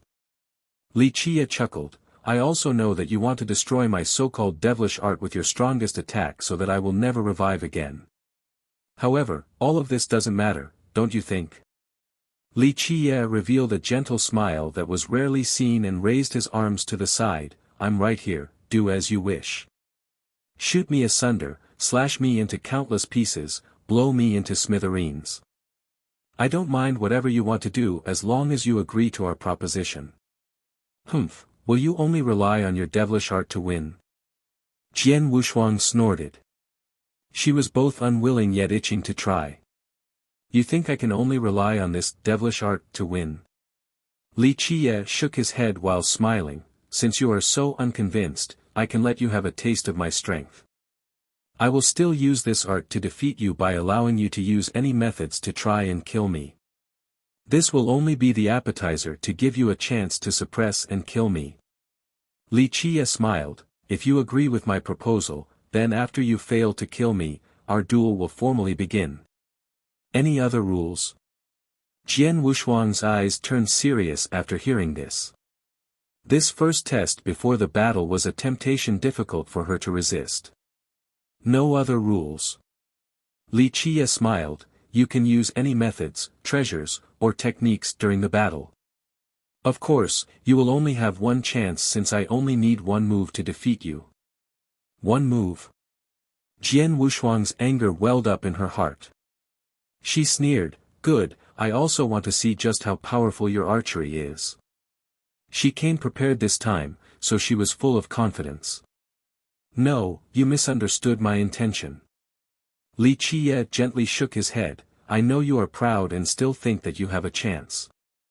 Since that's the case, I will let you witness my true strength. This one move of mine will not require any weapons or emperor laws. Just one move with my bare hands will be enough to take you down. Chapter 798, Bet such words made Jian Wushuang's face become quite unsightly. She was proud to the point of being supercilious, so Li Qie's words were simply dampening her confidence and self-esteem. Li Qie, you are too arrogant. Jian Wushuang snapped, one move to defeat me? And barehanded at that? Who do you think you are? A god monarch, a god king, an invincible existence across the eons. One had to at least be of the virtuous paragon level to defeat her in one move with brute strength alone. She even came prepared this time. If she activated her powerful defense, then even a paragon couldn't defeat her in such a manner. Even more astonishingly, a god monarch without an imperial true treasure wouldn't be able to defeat her either. When she had her full defenses up, she believed that very few in the world could defeat her bare-handed, let alone someone from the younger generation. No, but I have methods that god kings and even immortal emperors cannot compete with. Li Qie smirked and leisurely spoke, to be honest, do not look down on me. Although I am not as strong as god kings or immortal emperors right now, my invincibility is not something you can imagine. Jian Wushuang quivered with rage after hearing this. She scowled, Li Qie, you are too arrogant to think that you can defeat me in one move without a weapon. No one from the younger generation can do this, not even Yi Qingqing. Her arrogance was neither without basis nor reason. Her power was definitely formidable. If Li Qiye didn't use the 9 words true bow last time to kill her, she wouldn't have lost so easily. Li Qiye nonchalantly said, "Yi Qingqing is nothing." He was neither boasting nor exaggerating. He was simply stating a fact, but she didn't think of it in that manner at all. Jian Wushuang shouted, "Enough." Li Qiye had to be the most arrogant person she had ever met. Many would retreat before Yi Qingqing, the current number 1 of the younger generation. Though she was confident enough to go challenge him as well, she couldn't haughtily claim that Yi Qingqing was nothing. "Are you betting or not? If so, then I'll only need 1 move to decide this. If not, then I'm going to go now. Feel free to try and stop me." Jian Wushuang grew hesitant. Even someone who was always confident like her felt unsure about this duel. She couldn't believe this nonsense of defeating her in 1 move without a weapon. In her eyes, this kind of bet was simply a way to humiliate and insult her. However, for some unknown reason, she felt sapped of her power as if there was an indescribable phenomenon occurring. "If you are unsure, then I can give you a term to work for me. Once you lose, you just have to work for me for some years. After this period is over and you feel that you want to stay, then I would welcome it. Should you choose to leave afterward, then you can do so then." Li Qiye smiled. He certainly did not like her prior to this. Nevertheless, he appreciated her at this moment, appreciated her arrogance and confidence and her unceasing courage to walk forward. Cultivation required just this, a powerful heart that remained confident in the face of defeat, an inextinguishable will to rise again. She was able to overcome the looming shadow of defeat from the previous battle. No matter what, she came again and was unaffected by the previous failure. This made Li Qiye aware of her potential. Perhaps her talent was not the best, but she had the potential to become an immortal emperor. An unwavering Tao heart. A heart without fear of death. Li Qiye had seen many geniuses after so many millions of years. More often than not, the most brilliant geniuses failed to become immortal emperors in the end. Across the ages, there were quite a lot of geniuses with 3 saint talents. However, very few of them obtained the throne. On the contrary, a few emperors with ordinary talents at a young age could persist to the end of the road and become emperors. Although there were many reasons for this, one stood out among the rest: they had no fear of defeat or death. This was essential to reach the peak of the Grand Tao. Jian Wushuang didn't only lose, she actually died. Anyone would be haunted by this and become afraid of battle. Many geniuses had the talent to become an emperor, but after suffering a single defeat, all thoughts of treading that road were dispelled from their minds. Jian Wushuang, instead, was still as arrogant and confident as before. She still held no one in her eyes and had no fear of battle. In Li Qiye's mind, this was completely admirable. "Don't tell me you will use another devilish art." Jian Wushuang spoke after gazing at Li Qiye for a while. She had heard many things about Li Qiye's strange arts. Most recently, people said that Li Qiye was able to control a phoenix which allowed for him to fight against the entire alchemy realm. Li Qiye rejected this accusation. "You worry too much. If I actually use a devilish art to defeat you like you said, then you will definitely not be convinced. I hope that you will be my general, so I naturally will defeat you in a convincing fashion." Jian Wushuang took a deep breath and stared at Li Qiye before sneering. "Very well, since you dare to bet, why should I be afraid? Remember well, if you lose, I will let you be my slave forever. Don't worry. If I lose, I will listen to everything you say. I will be whatever you want." Li Qiye smilingly said. "Let's go." Jian Wushuang glared at him and proclaimed, "I will obliterate you right now so that you will never come back to life. I can satiate your fury." Li Qiye smiled and spread out his arms to expose himself completely. "Come, do your best and annihilate me with all of your attacks. I'm waiting." "Humph. I want to see just how you will revive this time." Jian Wushuang snorted. She didn't believe that he was unkillable since she had never heard of someone like that before. Of course, this whole event was very frustrating to her. Li Qiye leaving her to attack freely was simply humiliating to someone as proud as her, but she couldn't help it. She wanted to try again to see if she could dispel his devilish art and kill him. Li Qiye, with his guard down, leisurely said with a grin on his face, "Come, I'm sure it will feel very good." It was as if this was not a battle but a type of pleasure to him. "I'll kill you." The furious Jian Wushuang also understood that Li Qiye was using her for her attacks. After the last battle, she knew that he was using the injuries inflicted by her and converting them into death energy. That was the reason why he let her kill him. Despite knowing this full well, she still had to attack.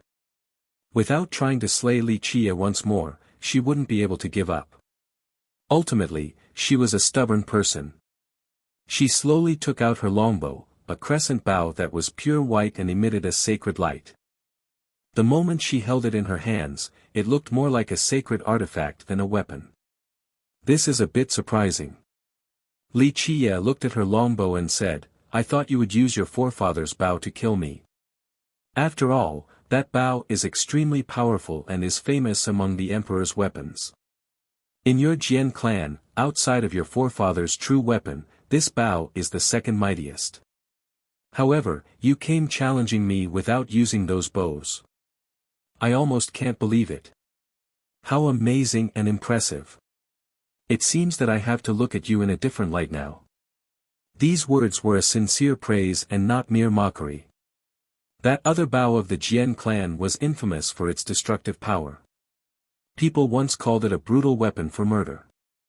However, Jian Wushuang didn't use immortal Emperor Dai Jian's bow. This was quite a strange matter. Jian Wushuang simply scowled in response to Li Qiye's praise and coldly countered, "I'm just afraid that if I used my clan's bow, you would die without a doubt. It wouldn't be skillful to use my forefather's bow to kill you. Plus, you would remain unconvinced about my abilities as well." Her words were imperious and full of confidence. She could have used the other bow at any time to kill Li Qiye. However, she chose not to do so. It would fill her with regrets because killing him in this manner wouldn't be using her real power. Thus, she must use her own strength to slay Li Qiye. Li Qiye nodded his head approvingly in the face of her pride, "Not bad at all. Still so much confidence after dying once, truly worthy of admiration. Although you annoyed me before, it seems that I'm liking you more and more now." Bah! Ivory can't grow from the mouth of a dog. Jian Wushuang scoffed, "This bow might not be as great as my ancestors, but I personally crafted it to deal with you. I will absolutely not let you revive this time."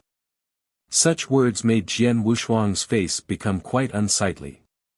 She was proud to the point of being supercilious, so Li Qiye's words were simply dampening her confidence and self-esteem. "Li Qiye, you are too arrogant." Jian Wushuang snapped, "One move to defeat me? And barehanded at that? Who do you think you are?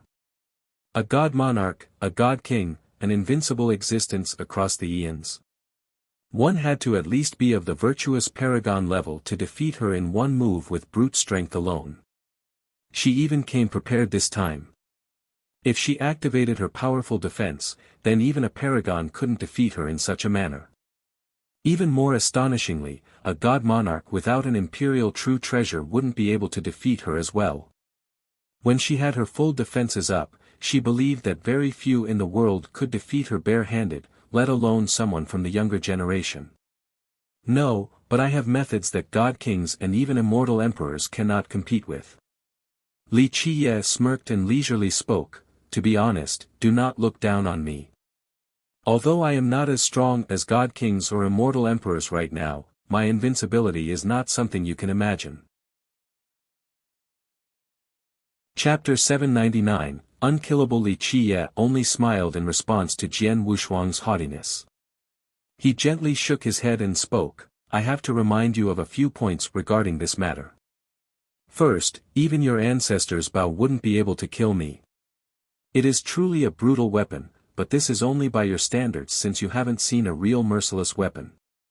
Second, you are gravely mistaken. Humph, about which part? Jian Wushuang snorted and was unconvinced. Li Qiye looked at her bow and smiled. I know exactly what you were thinking when you created this bow. You considered my undead creatures and immortal technique to be evil. Am I wrong? Jian Wushuang sneered. Only the legendary evil undead from underground would be able to absorb death energy to reach an unkillable state. Little missy, do not be so short-sighted. Not all undead creatures are evil. Li Qiye shook his head. First, I am not an undead but a happy, living being. Second, I cultivate the grand path, the most stately of them all, the true profundities of the grand Tao. Only when you become enlightened in these true profundities would you be able to see the real peak, the thing called eternal life and immortality, understand? Li Qiye had zero patience for Jian Wushuang in the past, and he also gave her zero respect. However, he had a rare moment of patience when talking with her right now. Jian Wushuang raised her bow and vaingloriously said, I'll find out with my bow if you are an undead or not. She exerted great efforts in order to create this bow and believed that it could nullify Li Qiye's undying characteristic. Li Qiye couldn't help but shake his head in response. Girl, your bow can indeed stop the dead, but it cannot stop me. Your bow was made from the oldest root of the sacred sandalwood tree. After being polished, it was then immersed in flawless soul-destroying aqua to take shape. Not only this, you also used the 5 elements evil-slaying chant for its refinement. The next step was to carve the god-slaying 18 arrows created by your Jian ancestors. And finally, the last step was to use the soul-suppressing immortal incantation during the refinement in a cauldron.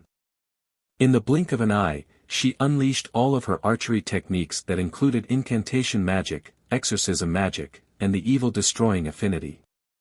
All forms of destruction and suppressive methods came at him at once. Blood splashed everywhere from this onslaught. Jian Wushuang even ground Li Qiye into pieces. But ultimately, the wounds turned into more death energy, and Li Qiye was still alive and kicking as if nothing had happened. After this shot, even if Jian Wushuang had more confidence and pride, she would still have to give up.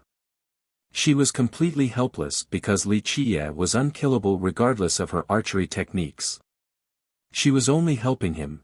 The wounds she inflicted in an attempt to kill him were being turned into the tastiest of delicacies. It was as if she was doing him a favor. She had no choice but to give up without saying anything. At this moment, she couldn't even express her rage or unwillingness to give up. I'm not attacking anymore. She simply couldn't suppress Li Qiye's undying method, let alone break through it. Of course, if she was able to defeat it, then the death scripture would not be worthy of its name. It would not live up to its fame as one of the 9 grand heavenly scriptures. Eventually, Li Qiye heaved a long sigh and movingly said, living feels really good. Of course, dying doesn't feel that bad sometimes. Jian Wushuang's attacks were indeed frightening and painful. However, this was nothing to Li Qiye. In the distant past, he had experienced far more painful and frightening things.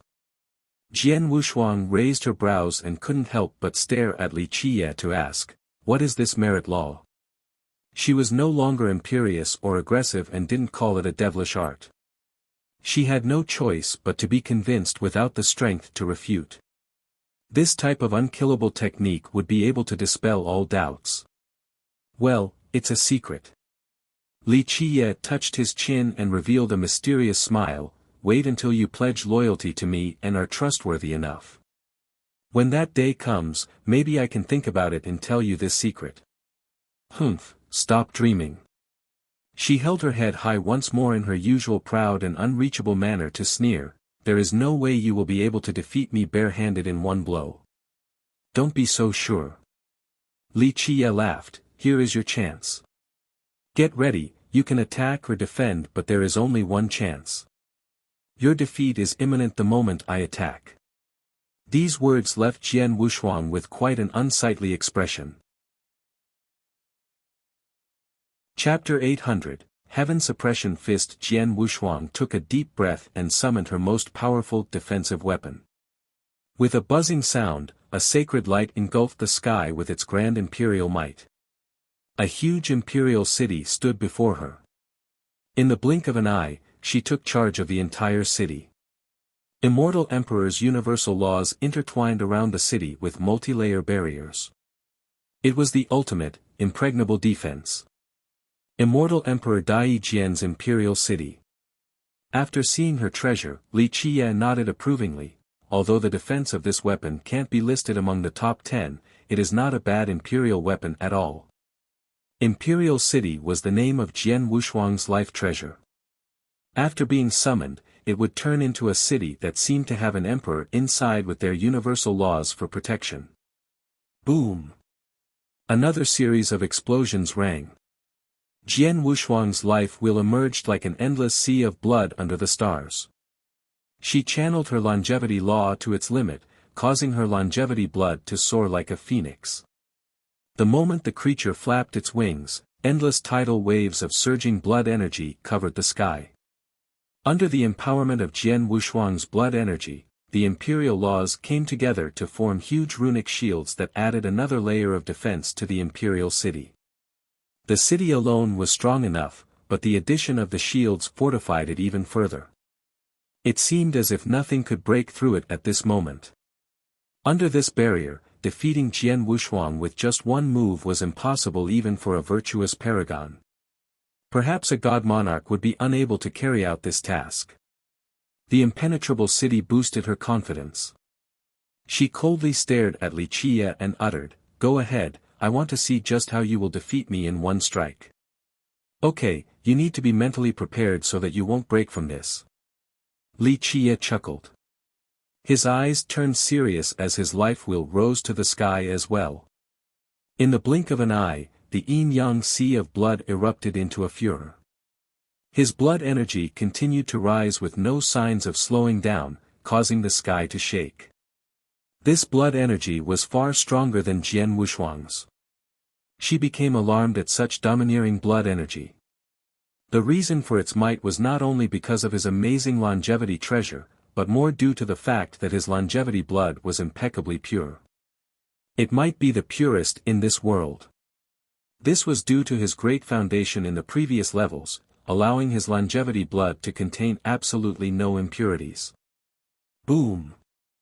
With a loud detonation, Li Qiye's 13 fate palaces ascended. The 13th palace immediately took control of everything. With the opening of these palaces, an endless worldly energy proliferated into a vast expanse. If this kept the current trend, then the earth vein taken from the Tiger Emperor city inside the Fate Palace would eventually become an ancestral vein and reach an unfathomable level. Impossible, Jian Wushuang was shocked after seeing this. No matter how arrogant she might be, even she wasn't able to keep her cool. An earth vein inside a Fate Palace was terrifying enough, but what was even more frightening was the 13 palaces. This was completely unheard of. 4 palaces to form a domain, 8 to establish a kingdom, 12 to bring the heavens into existence, then what would 13 palaces turn into? The 13th palace lingered up high as the ruler of all realms and the 9 worlds. Even the high heavens would not be able to reach its soaring profundity. Heaven Suppression Fist. Li Qiye instantly attacked. He unleashed one fist without any transformations or techniques. This fist contained a wave of condensed worldly energy from the palaces that seemed to be controlling the entire world for their own use. The most terrifying thing, however, was what was inside Li Qiye's true fate. A blinding item emerged like a little boat. This tiny vessel seemed to be able to shoulder the entire world, allowing Li Qiye to have boundless vitality. He was no longer a single person, for he was shouldering the high heavens and ruling the 10 worlds. Within his vitality were countless living beings. At this very second, he appeared to have gained the ability to create life. This was the ultimate and most supreme ability. Just him alone was comparable to billions of existences. This fist was unstoppable. Even imperial laws were suppressed under this mighty force. The heavenly Tao were screaming even though they belonged to an immortal emperor. Even the laws of the heavens were eclipsed at this moment. After the imperial laws were suppressed, even the imperial city couldn't withstand this fist. Pop! It swiftly struck Jian Wuxuang and blew her away as she spurted a mouthful of blood. She couldn't move at all as she tried to stand back up. Her entire body was sealed. Her Tao Foundation, True Fate, Fate Palaces, and the imperial weapon were all imprisoned by this fist. The world seemed to have turned quiet at this moment as if time stood still. Li Qiye slowly put down his fist. Li Qiye basked in this ultimate power and said with felicity, "This is the right feeling, above the high heavens and being the sole sovereign." At this moment, he looked towards the sky and saw a tribulation cloud with pulsing lightning condensing. How terrifying was this? That one fist had alarmed the high heavens. However, this tribulation didn't descend. The clouds dissipated and the sky became bright again.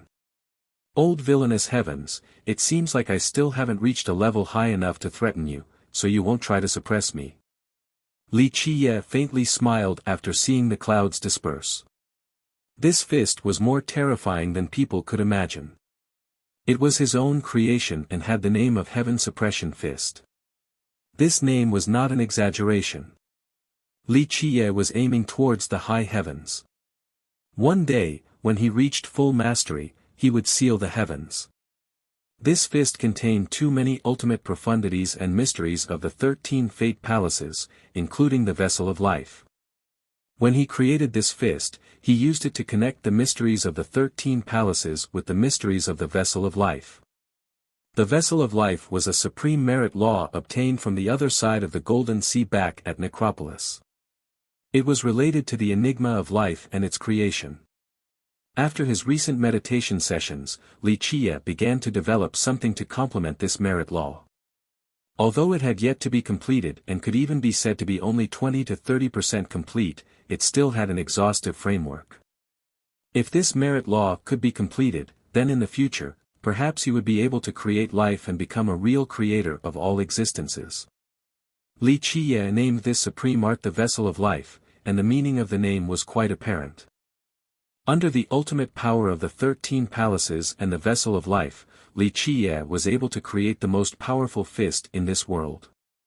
When empowered by both laws, its power was unfathomable and could even cause the high heavens to turn furious and try to suppress Li Qiye. In Li Qiye's eyes, this fist would come to be unbeatable in all eons. Countless immortal emperors had created fist techniques, however, none of theirs would be able to compare to his own. His fist was the true sovereign of fists. This was inevitable since no one besides him had 13 palaces and the Vessel of Life. Just having one of these alone was more than enough for someone to become an immortal emperor, let alone both of them. How was my fist? Li Qiye looked away from the sky and stared at Jian Wuxuang before chuckling. No outsiders could watch this fight. Because of this, Li Qiye chose to test his newly created Heaven Suppression Fist. Despite its power, he wouldn't easily use it because the high heavens would not allow for this technique to exist. Once either the Vessel of Life or the fist technique reached a level where they could threaten the heavens would absolutely suppress Li Qiye. Jian Wuxuang was stunned on the spot. Even if Li Qiye's fist didn't seal her, she would still be dazed silly. 13 palaces had exceeded the confinements of rationality. Everyone knew that the ultimate pinnacle for cultivators was 12 palaces, but Li Qiye had 13. Throughout history, this was an unprecedented occurrence.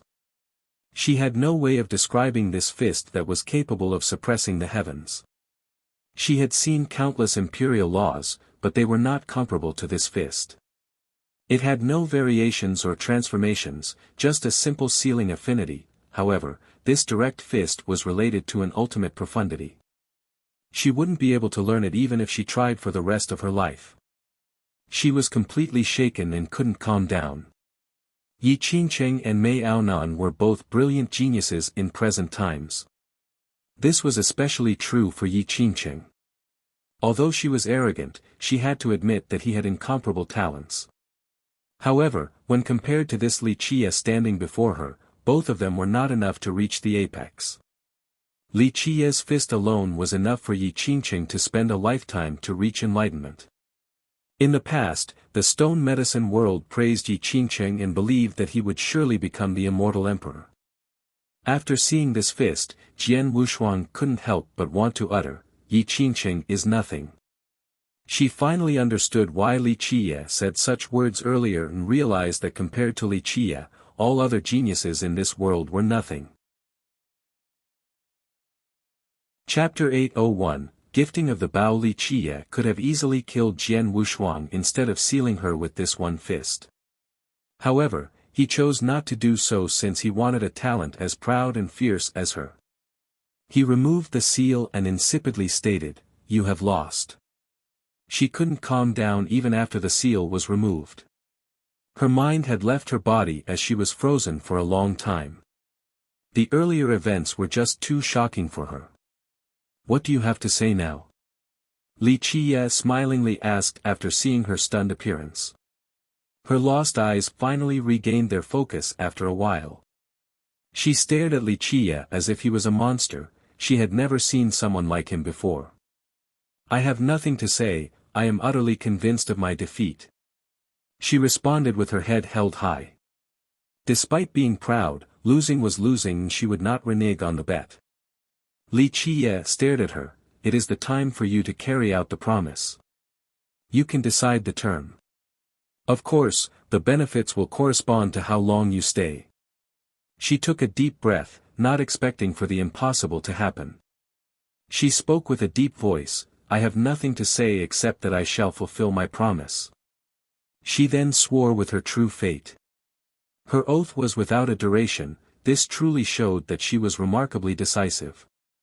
Although someone as proud as her was not easy to get along with, she stayed true to her words. She was able to handle defeat gracefully and would never renege on a deal or run away from it. Despair and self-pity were out of the question as well. These were admirable traits and reasons why Li Qie valued her. Li Qie was a bit unwilling, but he still made up his mind in the end. He took out an item and handed it over to Jian Wushuang. "Since you have pledged loyalty to me, I shall give you a treasure." Isn't this your bao?" Jian Wushuang was moved after seeing the item in his hand.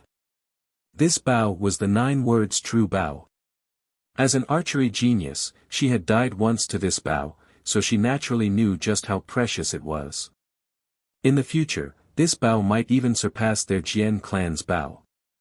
Yes, this will the best bao in the world in the near future. Li Qie insipidly said, "I, of course, am the best master for it. However, if such a good bao isn't used daily or in every battle, then it would be a bit of a waste. Today, I am gifting it to you in hopes that it will flourish in your hands and create an eternal legend." He ultimately chose to give this peerless bao to her. Although it was amazing, he rarely used it in battle. He had many different methods and treasures, and more often than not, there was no need to use it. At the same time, Jian Wushuang had great archery talents. No one could compare to her among the younger generation. Thus, Li Qie gave her the bao so that she would be able to use it to its full potential. She was a bit startled at this moment. Such a peerless bao was handed over so easily. Even though she came from an imperial lineage, she couldn't calm down in a short period of time. Such a generous master was hard to find. She maintained her proud attitude and responded, "But I have yet to make any contributions."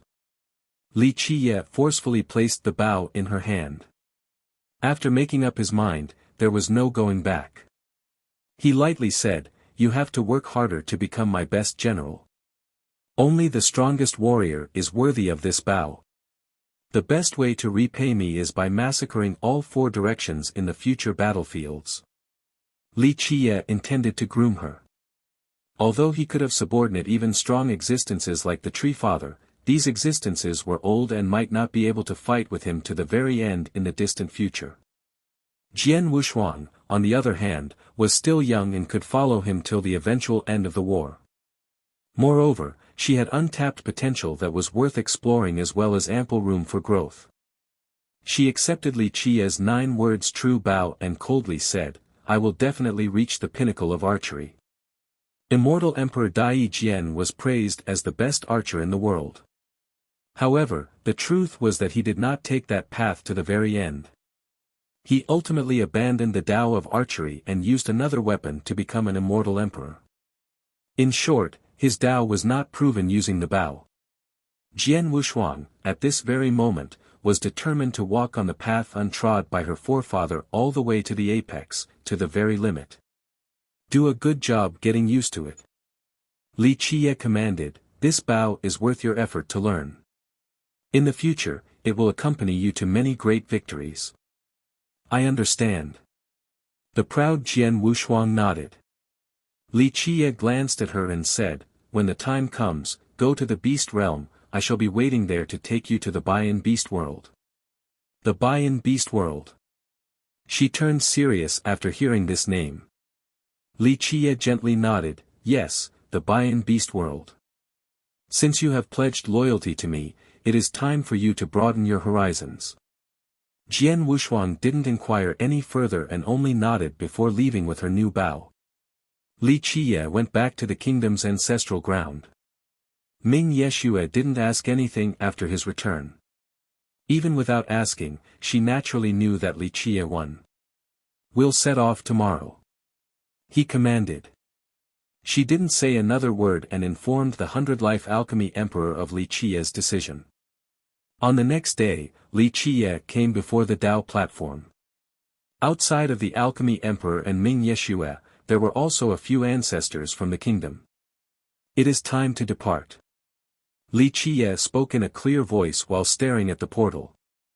The alchemy emperor spoke, my lord, if you can't enter the drystone courtyard, you will fall into any one of the 3 grand veins, so you need to be prepared. I know that. If I am unsuccessful, then there is no need to reopen it. I will find a different method of entry. Li Qie nodded gently.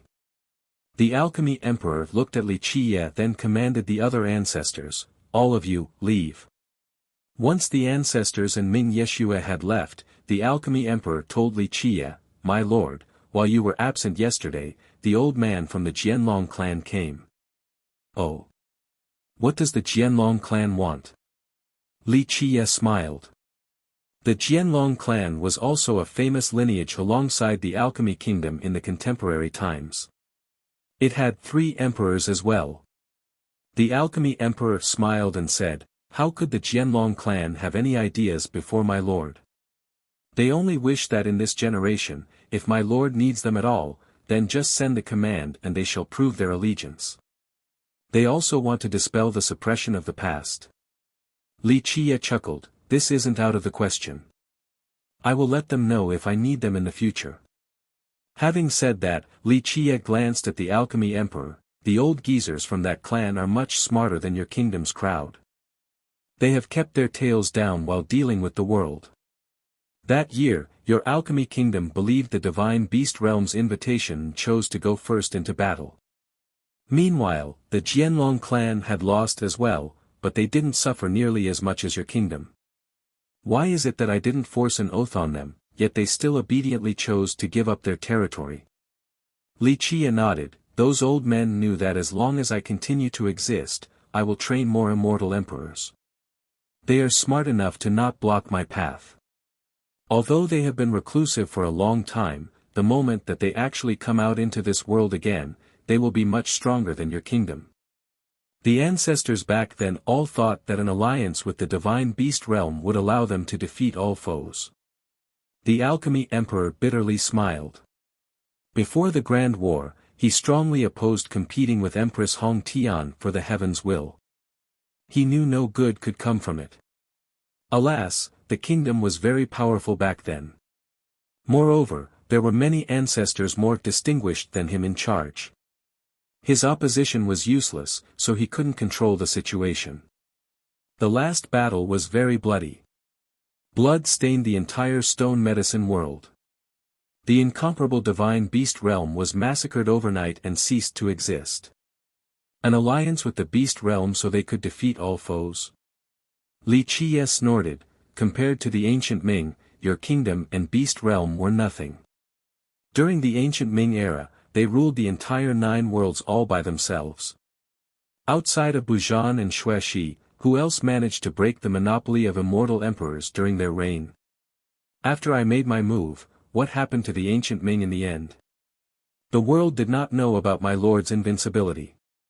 It was all over for them when they tasted your methods of carnage. The alchemy emperor gently sighed. Though he did not see the bloodbath in that distant era, he had heard of the legends. It was a grisly period. The ancient Ming once ruled over the 9 worlds, and eventually, the Dark Crow heralded a new dawn.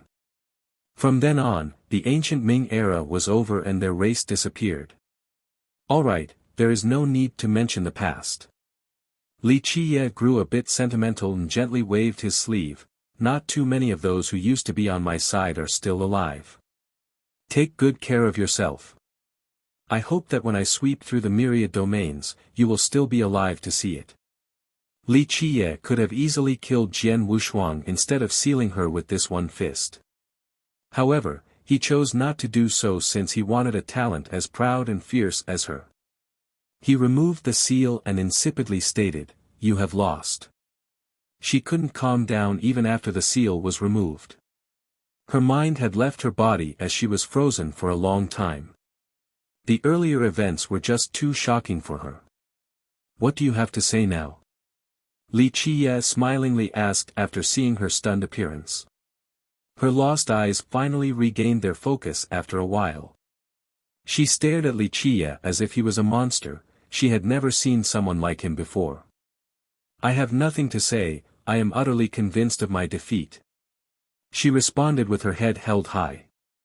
Despite being proud, losing was losing and she would not renege on the bet. Chapter 802, The Journey Begins. Li Qiye became a bit melancholic at this point. Time continued to flow as people left him one by one. Glory and magnificence were dust in the wind. Very few people managed to live till the present. Eternal life was something countless people continued to pursue. However, true eternal life carried a heavy burden and pain. As loved ones left one by one would secretly start lamenting in pain. This pain turned into reluctance and regret before they became completely numb. Li Qiye didn't want to linger in the past since there were more things that required his attention in the present. The alchemy emperor became dejected as well after hearing this. Some sought eternal life and some chose to bury themselves underground instead of living life to its fullest. "When will I see my lord again?" The alchemy emperor sighed emotionally. It could be said that on the path of alchemy or even the road of cultivation, Li Qiye was his guide. Although he ultimately joined the alchemy kingdom due to a variety of circumstances, he still respected Li Qiye as his mentor. "Well, I don't know either." Li Qiye softly sighed. "If I find some success at the origin of the 3 veins, then I'm afraid I will need to go back to the mortal emperor world. There is still unfinished business there." "Is something troubling my lord there?" the emperor asked with concern. "Perhaps we can lend you a hand if necessary." "You are referring to the immortal demon grotto, right?" Li Qiye couldn't help but look towards the far horizon. His sight traveled for miles and miles before he slowly responded, "I will visit the immortal demon grotto, but I can't be certain of when right now. Perhaps it will be after shouldering the heaven's will, or perhaps another time entirely. But ultimately, before leaving for that place, I will go to the grotto. I cannot let the blood of Lil Blackie's group be spilled for nothing. I remember my lord speaking about that place when I was younger." The alchemy emperor lamented, "Unfortunately, I have given up. In this generation, I am too old, time waits for no one after all. I can't go with my lord to that place to have a look. The future is full of unknowns, who can accurately predict it?" Li Qiye chuckled. His mood suddenly took a turn for the better as he said, "Live on, there will be a chance in the future." The alchemy emperor smiled and shook his head, "My lord, there is no need to comfort me. I am an alchemy emperor, so I know my condition quite well. If I could continue living, then I wouldn't have come into being.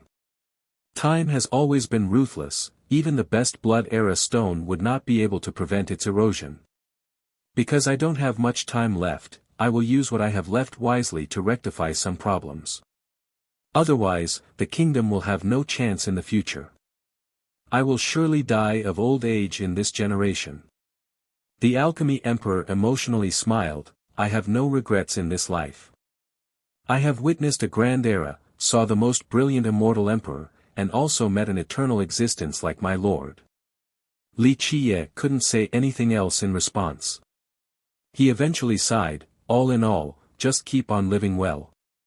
At the very least, before going to that place, I will personally come for Yeshua.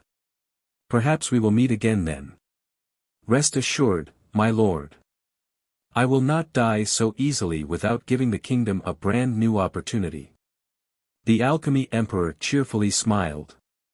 Li Qiye also grinned and said, it's time I leave.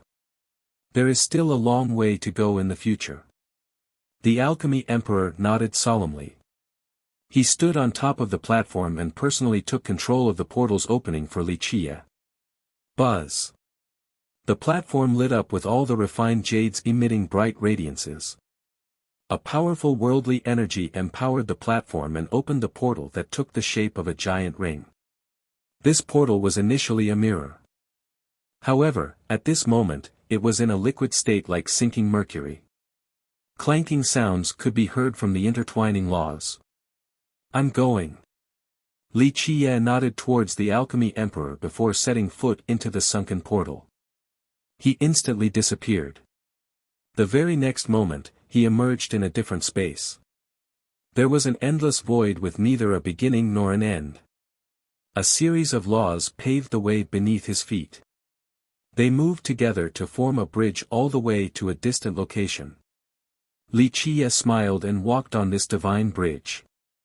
Each of his steps was like entering an entire world. One misstep would take him into the wrong world.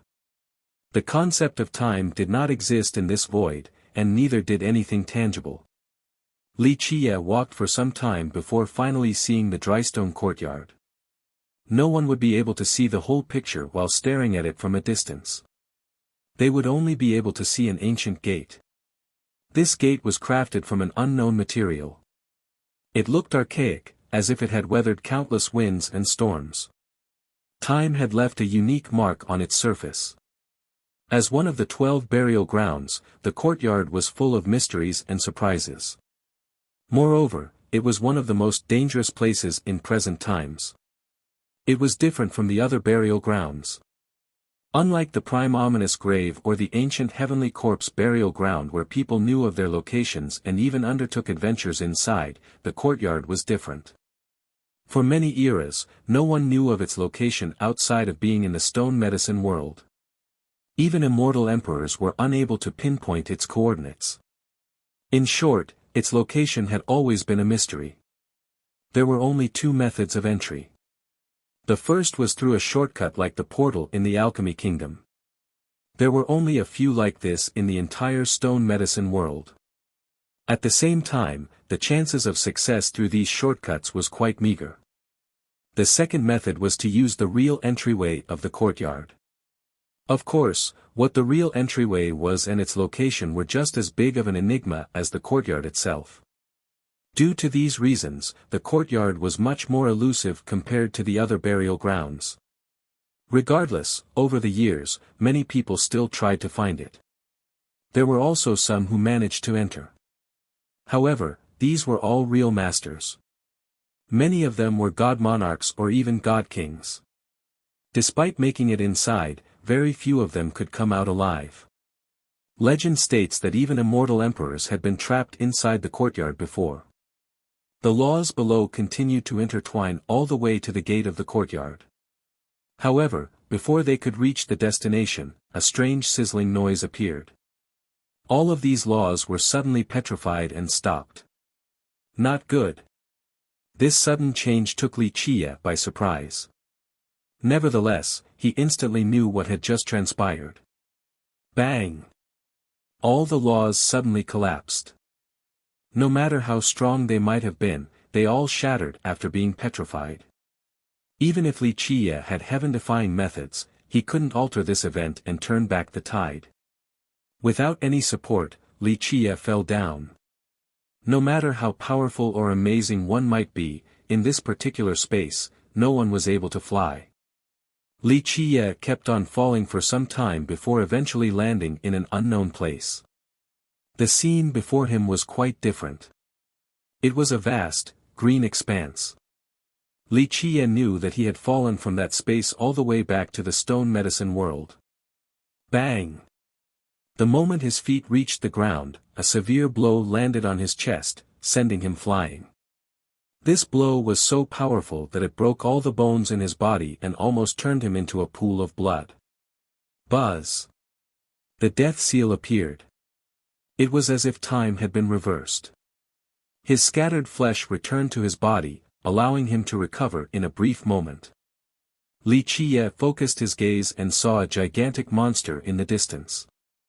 This was a terrifying heavenly beast. Its head towered all the way to the sky while its body was similar to a mountain. A single stomp could crush the earth. 5 million-year-old heavenly beast. He became serious. He knew exactly where he had fallen. This was one of the 3 ancestral veins of the stone medicine world, the beast vein. The 3 great veins all had their unique characteristics. The alchemy vein had spirit medicines everywhere while the beast vein was where heavenly beasts and longevity spirits gathered. This was their paradise. The deeper one went, the stronger the monsters would be. Because of this, there were some places that even god monarchs avoided. Roar! This powerful heavenly beast that even god monarchs were wary of crazily howled. It crushed the earth as its gigantic foot fell down from the sky towards Li Qie. He was like a feeble ant before its foot that seemed capable of crushing him into a pulp. You want to die? Li Qie laughed and, in an instant, the declivity mountain bell was already in his hand. He ruthlessly threw it out. Bang, bang, bang. The earth shattered. A terrifying aura swept through this vast land, dissuading any other existence from approaching. Screams and roars resounded every day in this vast field of the beast vein. Blood flew everywhere along with non-stop carnage. Chapter 803, Training the Beasts and Spirits entrenched themselves in the beast vein. This was their kingdom. Boom! Boom! Boom! A terrible disaster loomed over the area. A mighty heavenly aura deterred any beasts from coming closer. A frightening tribulation swirled above Li Qie. A door opened with endless attacking god fiends, aiming to kill Li Qie. This was Li Qie's minor tribulation of the void imperfection physique. Prior to this, it was on the verge of reaching minor completion. However, he kept on suppressing it and waited for when the tribulation would be the strongest before unleashing it. He wanted to destroy the tribulation in the most flawless fashion. Snap! Something seemed to have broken inside Li Qie's body. It was as if he had torn asunder all the restraints in this world, as if no laws could bind him. The myriad laws and rules of this world had been shattered by Li Qie. He was as free as a Kuan Peng in an open sea. Myriad realms floated behind him as his momentum could tear apart all Tao. Neither the mortal world or the immortal one could chain him. So this is the feeling of an era sovereign slashing the Tao. Li Qie grinned with great satisfaction. In this instant, his body seemed to have undergone a substantial change as if he was the fastest in this world. There was an indescribable spirituality and transcendence. I'm finally successful. If I can slash the Tao as an era sovereign, then this minor tribulation is nothing. Li Qie lifted his head to smilingly look at the minor tribulation of the void imperfection physique. He heaved a shout then soared into the sky. He swung his fists and parted the clouds to meet the descending god fiends. Anyone who saw this scene would be dumbfounded. Using bare hands to fight against the minor tribulation of an immortal physique. What kind of tyrannical approach was this? In fact, this minor tribulation was nothing to Li Qie. it was as easy as taking in a meal. Prior to this, he could have easily fought against these minor tribulations. Moreover, he was now an era sovereign that was capable of slashing the Tao. Many people had never heard of such a title. Era sovereign was the final level of the heavenly sovereign realm. After this level was the heavenly king realm. However, it wasn't easy to break through from a sovereign to a king.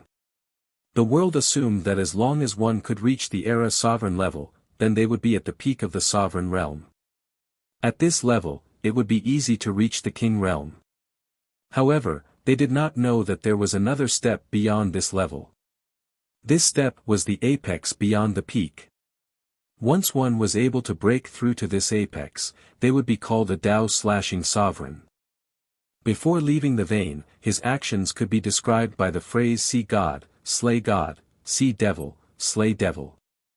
Despite the daily arduous battles in the past half a year, Li Qia's harvests were incredible. Not to mention the huge amount of longevity blood and beast marrows, there were 3 different gains that were especially noteworthy for him. First, he was able to train himself and gain further mastery in his techniques. Second, after receiving countless injuries, his death energy increased substantially. His current level of paramount death energy could allow him to control many undead. Prior to this, although the quantity was great, it wasn't potent enough. For example, he needed to use longevity blood in order to support summoning the phoenix and the death fire. But now, his ocean-like energy could easily summon and control an extremely powerful undead. The final harvest was that Li Qia had also died once. Since the start of his death scripture training, outside of purposely dying to Jian Wushuang the first time, this was his second time dying. An appropriate death was a very good thing for Li Qia because the death seal had certain requirements described by its phrase: 1 fate accumulated from 3 deaths, 1 item formed from 6 deaths, 1 life changed from 9 deaths, and 18 deaths to reach the high heavens.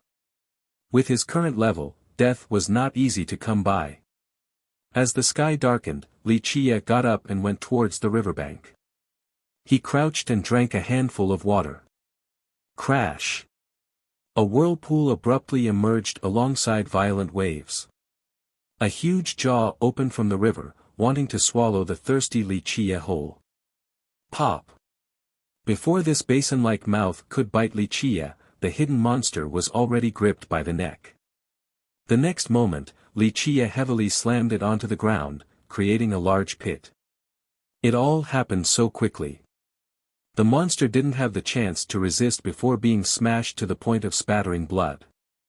It was not because the monster was too weak, it was that Li Qia was simply too strong. This monster had always been hiding at the bottom of the river in order to ambush cultivators. Countless masters had died in its jaws. After slamming this monster back to its initial shape, it turned out to be a turtle bigger than a tabletop with blood dripping everywhere from its body. Great Immortal, please forgive this little demon. The turtle begged with its last breath. Li Qia took his foot off its back and gave it one more kick, causing it to roll as he dismissively said, "Stand up." Chapter 804, Bold Turtle. The turtle didn't dare to argue. It quickly transformed, then stood up. At this time, it had become an old man with gray hair and a hunchback. It looked quite friendly, so no one would think that it was a monster hiding below the river to ambush people. The old turtle immediately prostrated before Li Qia and crazily slammed its head on the ground repeatedly. "Great Immortal, I was too blind to see your arrival and even tried to ambush you. This lowly one deserves death, deserves to be minced into countless pieces." A loud bang resounded each time his head met the ground. "You are still a heavenly sovereign, so why are you so afraid of death like this?" Li Qia glanced at him. It wasn't easy for cultivators to reach the sovereign realm. Most people capable of this feat were rulers of countries or lords of their own domains, prestigious existences. Experts of this level would rather die before acting so shamefully. Even in defeat, they would rarely prostrate and beg for their life. The old turtle turned red after hearing this. Nevertheless, his skin was sufficiently thick as he awkwardly smiled. Great Immortal, you think too highly of this lowly one. This lowly one is but a turtle in the wild. Not to mention having self-respect, just staying alive is already a blessing. Turtle in the wild. Li Qiye looked at him. What does being in the wild have to do with anything? There are countless vagabond cultivators in this world. There are those who are weaker than you with more of a backbone. Great Immortal, this lowly one's life is as valuable as grass. I'm ugly and lowly, so I can't compare to the amazing people with peerless talents. He was not ashamed of debasing himself at all. I only want to live a bit longer and do not dare to chase after the heavenly path or fame. Li Qiye chuckled at the shamelessness of the turtle and no longer wanted to kill him. He demanded, reveal your background. The old turtle didn't dare to hide anything. This lowly one is only a water turtle. When I was young, I ate a pearl. It turned out that this turtle managed to eat a mystical pearl and became enlightened. As the saying goes, nothing lives longer than a turtle. He had been living at the bottom of the pond and would sometimes sneak up to the surface to look at the world outside. After seeing cultivators devouring clouds and the earth as well as soaring freely in the sky, he grew envious and chose to stay near the river bank. He would pick the dead bodies of these cultivators and eat them to slowly cultivate. Due to his long lifespan, he was able to eventually reach the heavenly sovereign realm against all odds. Having a long lifespan is a good thing. Li Qiye checked his cultivation and smiled. This old turtle might be a heavenly sovereign, but his Dao foundation was a clutter of impurities. Both his merit laws and treasures were all over the place. To become a sovereign under such circumstances was simply a miracle. Great Immortal, please don't laugh at me. You are from a great immortal sect while this lowly one is only a turtle at the bottom of a river. My cultivation laws are a mess, so they can't get into your sight. The old turtle immediately responded and used the chance to suck up to Li Qiye. Li Qiye gently nodded. It really isn't easy. A turtle without any guidance reaching the sovereign realm, this can truly be considered an amazing feat. Outside of having lived for a very long time, many coincidences blended together to allow the turtle to have such fortune. Not dying under the tribulations was another incredible stroke of luck.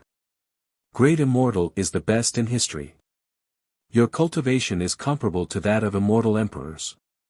Without any equals, you are unstoppable in this entire world. The old turtle went with the flow.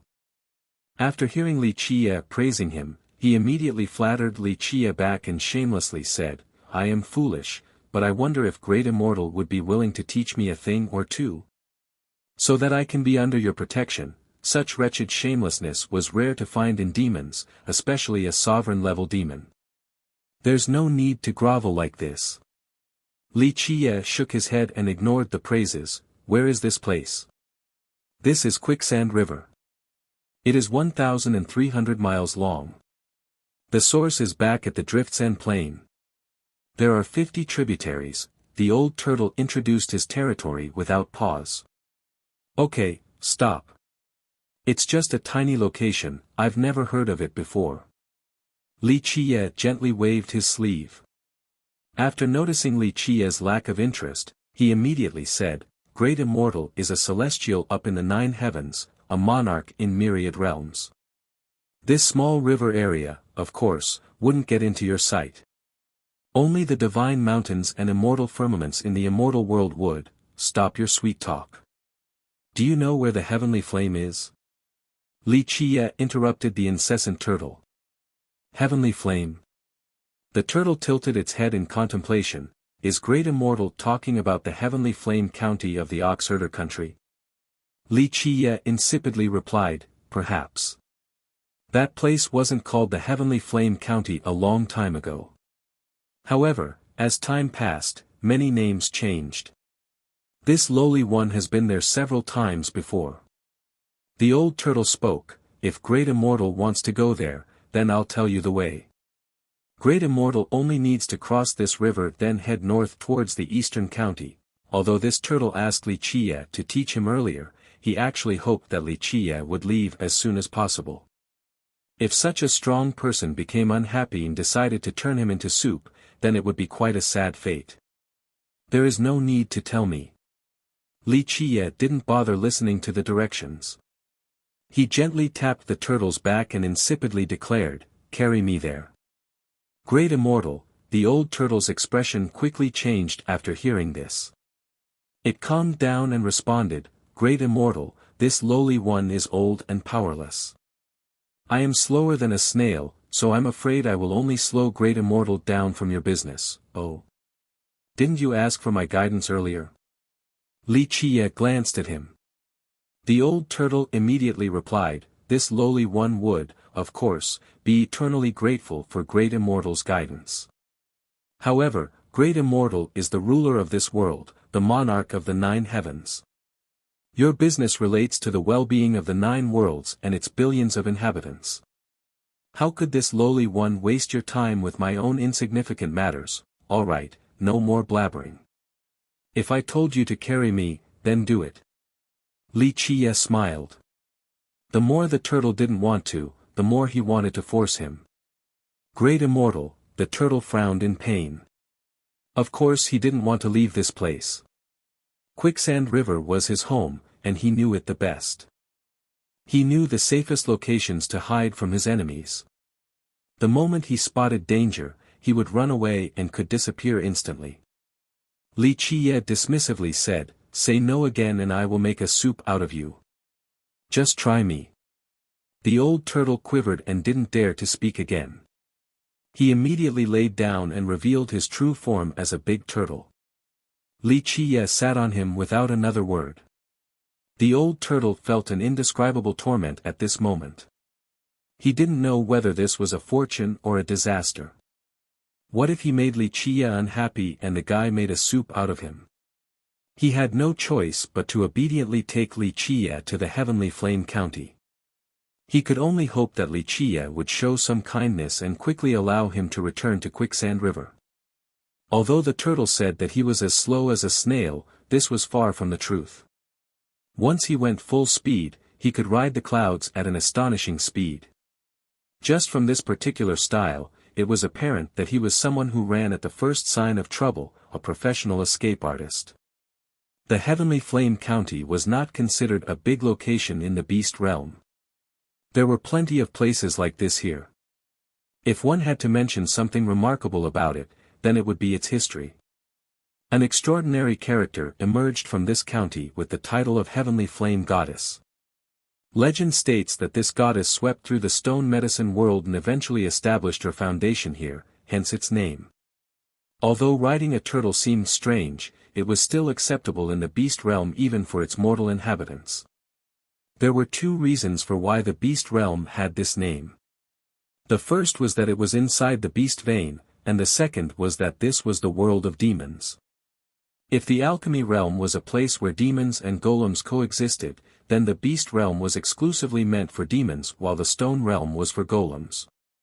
There were many strange demons in this realm, so seeing a weird turtle was not surprising at all. To the south of the Heavenly Flame County were huge ruins. There were broken pavilions and buildings with shattered tiles everywhere. Weeds ran amok along with entangling vines. Anyone who stood here would have an uncontrollable feeling of sadness. It was easy to see that this was once a prosperous land, a sacred ground. Alas, after millions of years, this place had fallen.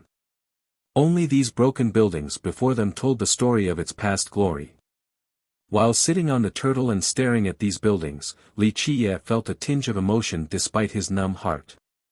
He gently sighed, "Heavenly Flame, O Heavenly Flame." Glory and prosperity turned into ruins. Nothing in this world can stop the ruthless erosion of time. Li Qiye composed himself after a while and told the turtle, "Let us go in."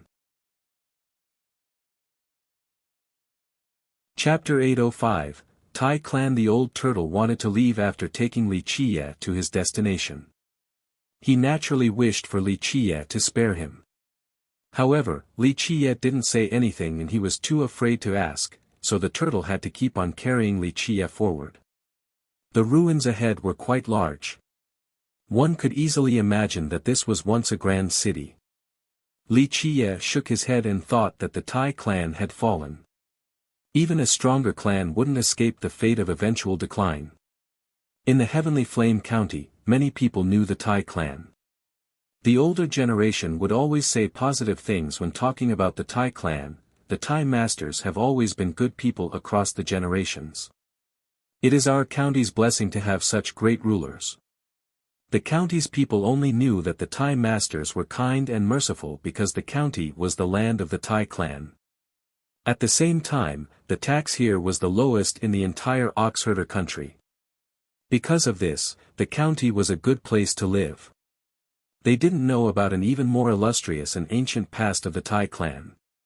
Very few people in the present did, since that time was long gone. Back in the distant past, there was a heavenly flame goddess who was renowned across the 9 worlds and stood at the peak. She was adored by countless geniuses in her generation. Back then, she pledged loyalty under the Dark Crow's banner and was one of his generals with many meritorious contributions. Not only was she beautiful, more importantly, her cultivation was earth-shattering. After countless expeditions, the goddess grew weary. Eventually, Li Qiye as the Dark Crow allowed her to leave, no longer working under him. He bestowed generous rewards to her. Eventually, she settled down in the stone medicine world. She had a family that she passed her torch to, the mighty Tai clan. Lamentably, the name, Heavenly Flame Goddess, had been forgotten along with the glory of the Tai clan. The old turtle carried Li Qiye further into the ruins. After entering the central area, they found that there were still several mansions standing intact without any damage. These mansions were quite grand and majestic. However, they were old and no longer as brilliant as before. Only traces of their glory were left from their lofty appearances. There was an eye-catching stone tablet in front of these mansions. It must have been carved from an unknown type of rock to be so large and heavy. There was only one word on top of the tablet, Tai. The young man's gaze fell upon Li Qiye and noticed that he seemed quite ordinary. There was no point caring about this young man or the turtle below him. "Hey, we have a white knight here." The young man looked at Li Qiye and smirked, "Looking at you, you must be a cultivator. Defending girls is good and all, but you also have to look at who you are going against." Li Qiye looked at the young man and replied in a dismissive manner, "I've never given a damn." Such a big tone. The Qilin Marquis laughed then sneered, "Do you know who I am? You don't even know yet, you're still trying to act cool, how courageous. What's the difference?" Li Qiye leisurely said, "I don't care who you are, since you are only a stray dog on the street, that's all."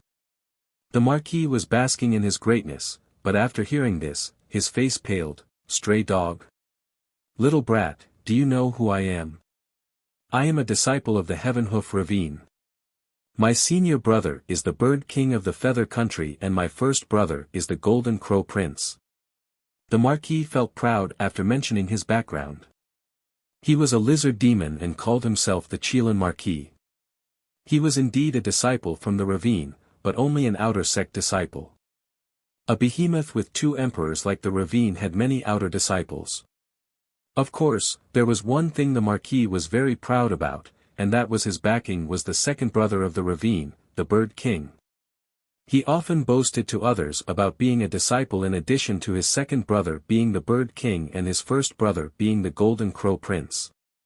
This kind of talk made it seem like he was a big shot at the ravine. Li Qiye was too lazy to look at the boasting Marquis, so he contemptuously waved his hand, "Don't know, never heard of you before." This attitude left the Marquis enraged as his face became quite unsightly. "Young master, let us teach this fool a good lesson. You can go take care of the girl." The 10 followers behind him immediately jumped forward. They had a fierce look and headed for Li Qiye with an aggressive momentum. Li Qiye didn't bat an eye in the face of this oncoming attack. He pointed with his finger and unleashed a strike. All 10 followers immediately turned into a bloody mist.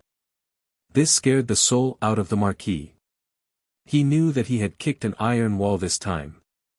He wanted to run, but he couldn't even take a single step before Wuxia had him gripped by the neck. Do you know who I am? I am a Heavenhoof disciple.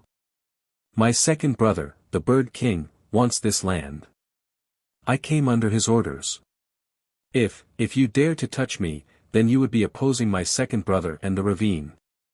The old turtle wanted to leave after taking Wuxia to his destination. He naturally wished for Wuxia to spare him. However, Wuxia didn't say anything and he was too afraid to ask, so the turtle had to keep on carrying Wuxia forward. The ruins ahead were quite large. One could easily imagine that this was once a grand city. Wuxia shook his head and thought that the Tai clan had fallen. Even a stronger clan wouldn't escape the fate of eventual decline. In the Heavenly Flame County, many people knew the Tai clan. The older generation would always say positive things when talking about the Tai clan. The Tai masters have always been good people across the generations. It is our county's blessing to have such great rulers. The county's people only knew that the Tai masters were kind and merciful because the county was the land of the Tai clan. At the same time, the tax here was the lowest in the entire shepherd country. Because of this, the county was a good place to live. They didn't know about an even more illustrious and ancient past of the Tai clan. Very few people in the present did since it was now gone. Chapter 806, Tai Lon. The aghast Marquis quickly called out his backings and hoped that this would deter Wuxia. Wuxia glanced at him before throwing him on the ground. Go tell your second brother, first brother, and even the ravine to scram. Don't let me see any of you at the Tai clan again, or else I'll trample your ravine. Fine, just you wait, I will definitely let them know. Although the Marquis wanted to add some stronger words, he saw Wuxia's cold eyes and couldn't help but quiver. He quickly fled and only left behind the one sentence before disappearing. Great Immortal, this is opposing the Heavenhoof ravine. The old turtle shivered. His head shrank back into the shell during the fight. He wanted to dig himself a hole in the muddy ground. This cowardly turtle was completely different from Tai Yi. Although Tai Yi acted as a coward, it was just that, an act. In contrast, this turtle was truly scared. This was part of his instinct. As a vagabond cultivator, he had always been hiding at the bottom of the river. No matter whether it was a big or small event, he would instantly hide there. He was truly scared after hearing that Wuxia wanted to fight against the ravine. He wanted nothing more than to run from this place back to Quicksand River. Wuxia nonchalantly replied, so what? He didn't care for this sort of thing. The frightened turtle quickly added, Great Immortal, do you know the origin of the ravine? It is an imperial lineage with 2 emperors. They control over 10 countries in the southern region of the Beast Realm, and many other minor nations are its vassals. After existences like the Alchemy Kingdom, the Jianlong clan, and the Beastmaster Citadel decided to live reclusively, the ravine became the strongest in this world. Wuxia looked at him. It seems that you know a lot despite hiding at the bottom of the river. The old turtle laughed then said while being quite pleased with himself, although I hide at the bottom of the river, I still try to listen to worldly news. He quickly recomposed himself and added, Great Immortal, we should still run away before the ravine comes with killing intent. If that were to happen, we would die without a grave. You should run back to your sect and I will go back to my Quicksand River. One didn't have to guess to know that upon the first sign of danger, this old turtle wouldn't give a damn about Wuxia's life and would certainly be the first to flee. Who says we have to run? We will stay here for a while longer. Wuxia said. The old turtle's neck shrunk back a bit as he whimpered, Great Immortal, this lowly one has carried you here so my task is finished. Can I leave now? Not a chance. Wuxia purposely teased the turtle and smirked, it is not easy for me to find an appropriate carrier, so how could I let you go so easily? The turtle's expression twisted after hearing this. If he knew this would be the case, he wouldn't have shown such a good performance. He bitterly said, "Great immortal, I am only an insignificant ant while you are the ruler of the 9 worlds. An ant like me staying by your side would only ruin your image and reputation. Okay, stop your load of rubbish. If I say you can leave, then leave. If I don't, then obediently stay here or else I'll make a soup out of you." Li Qiye gently waved his hand. The frightened turtle immediately shut its mouth and didn't dare to utter another word. It obediently stayed behind Li Qiye. Li Qiye gazed at the tall tablet while gently sighing in his mind. He went closer, but suddenly, a popping sound came about. Tai Lan attacked before he could reach the tablet. A spear aimed straight for Li Qiye's throat like a venomous serpent, swift and merciless. Tai Lan naturally couldn't hurt Li Qiye. The spear was caught by Li Qiye before it could pierce his throat. "You should be thanking me." Li Qiye looked at the cold Tai Lan and calmly said, "If I didn't help you chase them away, one can easily imagine your fate. Mind your own business." Tai Lan didn't feel any gratitude and uttered, "You are not a good guy either. You came to my clan for our treasures." "Your Tai clan's treasures?" Li Qiye couldn't help but chuckle. Was there anyone else who knew more than him about the clan's treasures besides the heavenly flame goddess? "All cultivators are evil, they only wish to steal my clan's treasures. If you wish to do so, then you have to do it over my dead body," she harshly declared. Li Qiye glanced at her and asked, "If your clan actually had a treasury, would you still be alive right now? Would you, alone, be able to protect it?" Although Tai Lan, who was obsessed with martial arts, was a young and powerful master, she was nothing compared to a cultivator. She stubbornly replied with a cold glimmer in her eyes, "Even if you cultivators are strong, I will use my Tai clan storm petal spear to protect every inch of this land." The prominent Tai clan only has the storm petal spear left and a weak branch of martial arts. "Do you really think your clan has something that others covet?"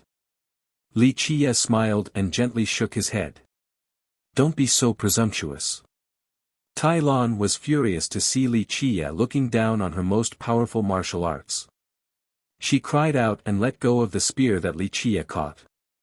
Another spear from her back aimed straight for him at lightning speed. Clank!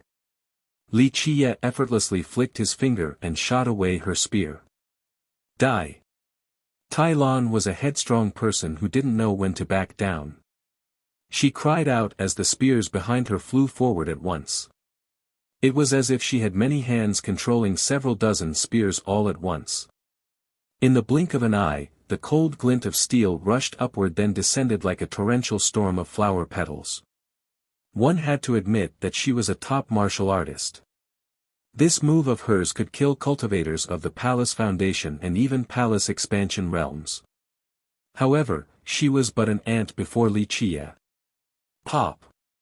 Li Qiye simply waved his sleeve to shatter all of her spears. However, he did not hurt her. He leisurely looked at her and said, "I came to the Tai clan this time to take away one item, not to make it hard for you. Plus, this item does not belong to your Tai clan. In your dreams. Don't even think about taking a single blade of grass from my clan before I am dead." Tai Lan shouted and rushed forward with her bare hands. She was ready to bare her fangs with great ferocity. However, Li Qiye simply swung his sleeve again and swept her flying away. She fell to the ground and struggled to stand back up. "Unless I'm dead, I won't let any of you get what you want," she coldly uttered while trying to get up from the ground. Li Qiye simply pointed with his finger and froze her in place. He glanced at her and dryly said, "If I wanted to, killing you would be easier than killing an ant. Even if you kill me and take away my clan's items, I will haunt you forever." She wasn't afraid of dying. Her personality was stubborn to the extreme. While staring at Tai Lan, Li Qiye found that she had a semblance of the heavenly flame goddess in her. Wasn't the goddess a stubborn girl as well? Although his patience was wearing thin, his expression suddenly softened again. After remembering the goddess who was completely loyal to him, who contributed great merits and was the first to rush forward on any battlefield, he gently sighed.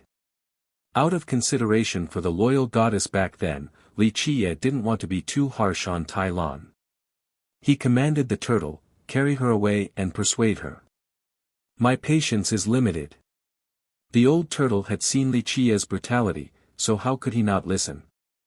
He carried the immobilized Tai Lan away while persuading her at the same time, young miss, the great immortal is only trying to be kind. Think about it, if he was malicious, then he could have killed you by waving his hand. He is a great man and perhaps will even teach you in the future. The old turtle was only a minor character, a vagabond cultivator. Despite being a heavenly sovereign, he was patient even in carrying out the most menial of tasks. He didn't mind wasting time carrying out Li Qiye's command to persuade Tai Lan. Even she got tired of listening to this old turtle who went on and was about to go crazy. What an incessant old turtle. Li Qiye ignored the two as he gently placed his palm on the tablet to feel its beat. Eventually, he was able to determine that it was the right time to take the item from here. After he confirmed it, he sat down before the tablet and began to chant verses in a very meticulous manner. This scripture was very complex and profound. No one could understand the contents of the verses. It seemed to be an archaic language not found in present times. In the past, when the goddess wanted to go into reclusion, Li Qiye had sealed an item and personally handed it to her. Later on, the goddess settled down in this place to begin her new life. The 9 worlds were vast, so the goddess had her own reasons for picking this location. One of them was that she liked the scenery here. Another was because the item the dark crow handed to her required gestation from the beast realm. She was completely devoted to him, so even in her retirement, she chose to help him one last time and hid the sealed item inside the Tai clan. This secret was unknown to even the disciples of the Tai clan for millions of years. In fact, no one was privy to this outside of the late goddess and the dark crow. Chapter 807, Ox King Li Qiye chanted to the stone tablet for a long time each day during his stay at the Tai clan. The old turtle's nagging eventually bore fruit. Although her attitude was still very cold towards him, Tai Lan no longer tried to chase Li Qiye away. Her expression clearly stated that she did not welcome this guest at all. Of course, Li Qiye didn't mind the lack of hospitality as all of his thoughts were fixated on the stone tablet. On the other hand, Tai Lan found it quite strange with Li Qiye either standing in a daze or chanting to the tablet all day long. Although there was a rumor that their clan had a hidden treasury, no one knew the truth. In fact, Tai Lan herself didn't believe this either. This was due to the fact that the rumor was spread by her prodigal father, but he had died a very long time ago. Even those who heard him firsthand were skeptical. She bore some grievances with her father. The last fortune of the clan was wasted by him. Moreover, this rumor of his was harmful to the Tai clan even after he passed away. In the past, she didn't mind this treasure business. Even the robbers who tried to steal treasures from their ruins were chased away by her. However, things hadn't been calm for her clan recently. The second brother of the ravine, Sheng Fei, took note of the Tai clan's territory and asked to buy it. Tai Lan knew that the only reason Sheng Fei didn't forcefully seize it was out of consideration for the Ox King. She also understood that she wasn't a match for the ravine. However, her unyielding character did not allow her to take a step back despite knowing that she didn't stand a chance. Li Qiye stayed here for more than 10 days. On this day, auspicious clouds suddenly appeared in the sky. With the accompaniment of the roar from a bull, someone suddenly emerged from the horizon. His Majesty is here in person at our heavenly flame county. Many people saw the person in the sky and quickly prostrated on the ground. His Majesty must be here to see General Tai. Some immediately guessed the reason for his arrival. Li Qiye also noticed this event. He lifted his head and saw an old man walking into the ruins. The old man was tall with a big pair of ox-like eyes. He wore an imperial robe while emitting a mighty aura. Even the cold Tai Lon who didn't care for anyone came out to greet him. She bowed once and said, "Please excuse this general for the late welcome, your majesty." This old man was indeed the royal lord of the Ox Herder country, or Ox King Su Mingchen. He was a buffalo demon that ruled over the entire country. Moreover, he was a heavenly sovereign as well. "Rise." Su Mingchen gently waved his sleeve. After Tai Lon stood up, Su Mingchen gently sighed, "Tai Lon, why the need to be so stubborn? Your Tai clan has fallen and the Bird King is paying a high price for this place, so why won't you sell it to him?" Tai Lon stood there in silence. Su Mingchen was the person she respected the most. He used to be best friends with her grandfather. After her prodigal father spent all of their family's wealth, the king was the one who took care of their Tai clan. Su Mingchen tried to persuade the stubborn Tai Lon, "Tai Lon, you certainly don't think that your clan still has a hidden treasure, right? Your prodigal father was a drunkard and his nonsense is not trustworthy. Back then, after wasting all that money, he told other people that there was a hidden treasury in order to increase the clan's value." The king gently sighed in lamentation after bringing this up. He was best friends with Tai Lan's grandfather since their youth. They grew up and went on many arduous adventures together. Although the Tai clan was in decline during his best friend's generation, it still had some wealth left. Unfortunately, her father was useless, a complete young master that only knew how to spend. He often stole items from the clan to sell. Ultimately, he even angered his own father to death. After his father's death, this black sheep grew even more untethered. Eventually, he sold every last bit of the clan, causing the clan to fall apart. It was a blessing that Tai Lon never gave up. Although she did not cultivate, she trained hard to become a martial arts master and contributed greatly to the country to become a general. Although her strength was enough for her to enjoy the splendor of life, it was impossible to revive a lineage. Since the Tai clan had nothing left, she couldn't do anything by herself. "Your Majesty, I know this, but this is the home of my clan." Tai Lon firmly replied after a long period of silence. The truth was that she felt very grateful towards the Ox King. Back when her prodigal father pawned off their clan, it was the king who reclaimed it. "I know that you want to protect the Tai clan," Su Mingchen said, "but there is nothing for you to protect here. Why the need to provoke the Bird King over these ruins?" The king turned serious at this point. "You must know that the Bird King is the royal lord of the Feather Country. He is also the second brother of the Heaven Hoof Ravine, so his backing is quite frightening. If you provoke him, then even I would be powerless if I wanted to protect you. Your Majesty, I do not dare to involve you." Tai Lon said, "I know I am weak and can't fight against cultivators, but I will never abandon my roots." "Oh, Tai Lon. You are courting death." The Ox King shook his head, "If you are willing, I will bestow the East-Rest County to you. You have been guarding the borders in the recent years, so you have earned it. The East-Rest County has great sceneries with gentle people, a good location for you to retire. Why not leave this place full of bad memories and start anew?" The Ox King took care of the Tai clan very well due to his friendship with Tai Lan's grandfather. Otherwise, he wouldn't be so protective of her. "No, Your Majesty, I will not stay anywhere but the Tai clan." Tai Lon remained headstrong and shook her head, "I was born into the Tai clan, so I shall die and become a ghost in the Tai clan. I will never abandon it even if I am the only one left." The Ox King had no solution to Tai Lan's stubbornness. He shook his head and knew that he couldn't protect her when she had offended the ravine. During this helpless moment, the king looked towards the mansions and his eyes fell upon Li Chia and the old turtle. He didn't really pay attention to Li Chia since this young man seemed very ordinary. However, the moment he saw the old turtle lying flat on the ground, his mind trembled.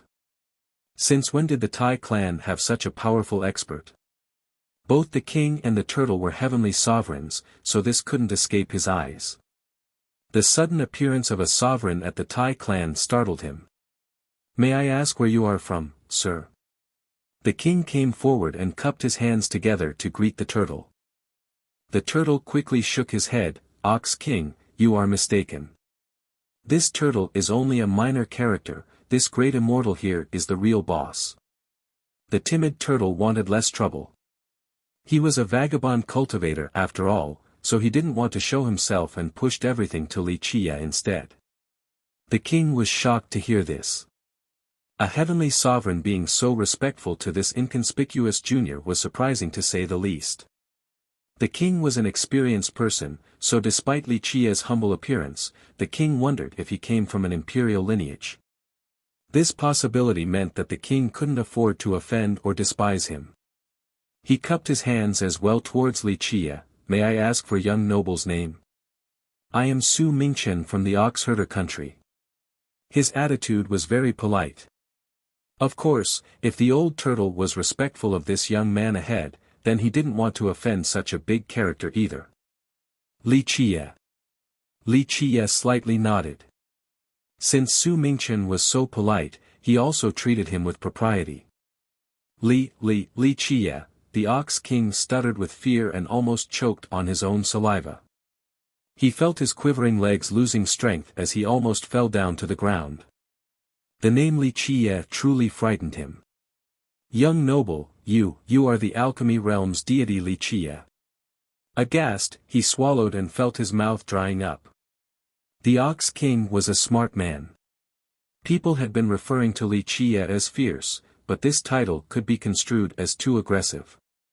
He naturally wouldn't call Wuxia this to his face, so the king instantly began calling Wuxia a deity instead. Deity? Wuxia couldn't help but chuckle. He slightly shook his head. "No need to embellish my title, just fierce is fine. Of course, as far as I know, I am the only one named Wuxia." The king quivered after finding out that this ordinary-looking young man was Wuxia. He felt his scalp tingle as if his head was about to explode. He secretly lamented about his lack of fortune at this moment. Why did this ominous star choose to visit his country? Chapter 808, The Sly Ox King. After eventually managing to calm down, the king took a deep breath and bowed towards Wuxia. "Young noble, Li's visit is an honor to our country, your presence brings light to our humble dwelling. We did not know you were coming, so our reception has been lacking, please excuse us." The king knew that this Wuxia was quite notorious, earning him an illustrious reputation recently. This being the case, the king couldn't help but feel afraid. As the ruler, he had heard about the recent events in the stone medicine world. Not long ago, Wuxia's fame had surpassed the #1 celestial being, Yi Qingqing. Killing Chao Guiyao, destroying the Xian clan, defeating the white-hair alchemist, fighting against the alchemy kingdom, any of these events would have shocked the entire world, so Wuxia was titled fierce by others in a short period of time. Thus, when this man suddenly came to his country, how could he not be nervous? This ferocious monster even dared to fight against the alchemy kingdom. A little country like his simply couldn't withstand this torture. He wanted to know why Wuxia suddenly appeared in this location, but he didn't dare to ask. Wuxia gently nodded as a response to the politeness. "Since you are so polite, I can say that I am only here for a bit and have no hidden intentions toward your country." How could Wuxia not guess the king's thoughts after seeing his expression? Su Mingchen wryly smiled and quickly cupped his hands together once more. "It is our honor to be graced by young noble's presence. Please stay as a guest and let me know if you need anything. As long as it is within our capabilities, we will certainly do our best to satisfy you." He was certainly very smooth and tried to please Wuxia from the outset. In fact, he was very experienced in this regard. His country was only a tiny one and could barely be considered a second-rate power. The strongest expert in the Oxherder country was himself. How could such a lineage be arrogant at all? If they wanted to survive between the great powers, they had to tuck their tails between their legs and please them. Thus, despite being a heavenly sovereign, he was not arrogant at all. He did everything calmly with exquisite planning. Disciples from the great powers couldn't compare to him in this regard. Those great powers that had been strong always had disciples who were very arrogant and held their heads high as if they were the best in the world. On the other hand, Su Mingchen was polite to any character that he encountered. Because of this, his country managed to survive. Li Qiye's eyes narrowed and he revealed a smirk after hearing Su Mingchen. He leisurely said, "Since Royal Lord Su mentioned it, I won't be reserved. I do have something that requires your assistance." Su Mingchen was scared out of his mind. Although Li Qiye had yet to reveal his request, he already had an ominous feeling. Of course, he had no other choice, so he had to bite his tongue and say, "What does young noble Li need? As long as it is within my power, I shall do my best." Li Qiye smilingly said, "Only a small matter, no need to be so alarmed. You just need to send out a message for me. Do tell, young noble Li." Su Mingchen's scalp was tingling. How could he not be alarmed? This monster even dared to fight the alchemy kingdom. His little country was nothing in Li Qiye's eyes. Li Qiye spoke slowly, "Here's the deal. I heard that this whatever bird king wants to buy the Tai clan's territory. Royal Lord Su can tell this king in my stead that the Tai clan shall be under my protection from now on. If they dare to have any ideas about the Tai clan, I will hang their heads on top of the Heavenly Flame County's gate." Tai Lan, standing to the side, only scowled after hearing this. Without a doubt, she did not accept Li Qiye's decision. The Ox King, on the other hand, felt his mind collapsing after hearing this. This was simply wanting to take his life. "Young noble Li, can you rethink it?" Su Mingchen didn't know what to say at this moment. "Oh, Royal Lord Su, is this little matter too difficult?" Li Qiye glanced at him. Su Mingchen took a deep breath and responded, "Young noble Li, I really want to carry this out for you, but this is indeed a bit problematic for me. Young noble Li must know that my oxherder country is only a weak nation." He paused for a bit before continuing, "We are only an insignificant lineage attached to the Heaven Hoof Ravine and require its protection. However, Bird King Xing Fei is not only a royal lord, he's also a disciple of the ravine with the elders as his backing on top of being the junior brother of the Golden Crow Prince. Thus you are afraid of him," Li Qiye stated. Su Mingchen responded with a bitter expression, "Young noble Li, I am a nobody, and the same applies to my country. We only wish to survive and have food to put on the table. A grand character like young noble Li and a behemoth like the ravine are both peak existences while I am but an ant. If I'm not careful, I could be crushed at any time." He was very frustrated after bringing this up. Although he didn't know why Xing Fei wanted these ruins, Xing Fei had started pressuring him. Both Xing Fei and the people behind him were not something the oxherder country could afford to provoke. Tai Lan not selling the Tai clan was truly troublesome. However, he had ways to make Tai Lan back down. But now, a brute like Li Qiye stepped in and simply wanted to play hardball with Xing Fei while he was stuck in the middle. This was not a good feeling at all. Li Qiye chuckled, "Do you think it is easier for me to crush you or that bird king to death?" Su Mingchen wryly smiled and helplessly responded, "Young noble Li can crush me like an ant, but I still hope that you will show mercy and spare my life." These words were very sincere. A royal lord of a small nation between big countries needed to bow down at times. "Your words are so pitiful that I'm a bit reluctant to take you down." Li Qiye glanced at the king and smiled. Su Mingchen quickly smiled in response, "Although I'm not in a position to warn the bird king for young noble Li, we are organizing a little banquet at my palace soon. The bird king will also be there as a guest. If young noble Li is willing, then I can introduce you too. This will be a rare chance to reach a compromise." He naturally wished for the two to talk since a peaceful resolution was the best outcome for him. Otherwise, the flames of war could burn his country into rubble. Li Qiye touched his chin and smirked before responding, "Since Royal Lord Su has such good intentions, I'll just take a trip there then." Nothing could be better. Su Mingchen became happy after hearing this. The doors to my country are always open to young noble Li. He was relieved after seeing Li Qia's attitude. At the very least, he was not like the rumored legendary brute that would kill people at first sight. There seemed to be some reason left in him. It made the king have hope that the two might sit down and have a good chat. He didn't know that Li Qia's killing intent was very selective. He was the type that preferred soft treatment over hard retaliation. The more arrogant the enemy was, the more he would want to kill them. In the end, Su Mingchen made some more small talk before saying goodbye to Li Qia and left. After he left, Tai Lon coldly stared at Li Qia and uttered, "What do you want with my Tai clan? What item are you trying to get?" Li Qia looked at the cold Tai Lon and chuckled, "Even if I wanted something, what can you do? I can kill you with a single finger. Plus, your Tai clan doesn't have anything that I want. I'm simply taking back what belongs to me." She coldly countered, "My clan doesn't have anything that belongs to you. How do you know that there isn't such a thing? How much do you know about your ancestors or the past?" Li Qia shook his head, "Stop repelling people from far away. I am here to help you since you alone can't protect your clan. Do you think Su Mingchen can help you?" These are harsh words, but when necessary, he will be more than willing to sell you before opposing the ravine. Do you think you are more important than the country to him?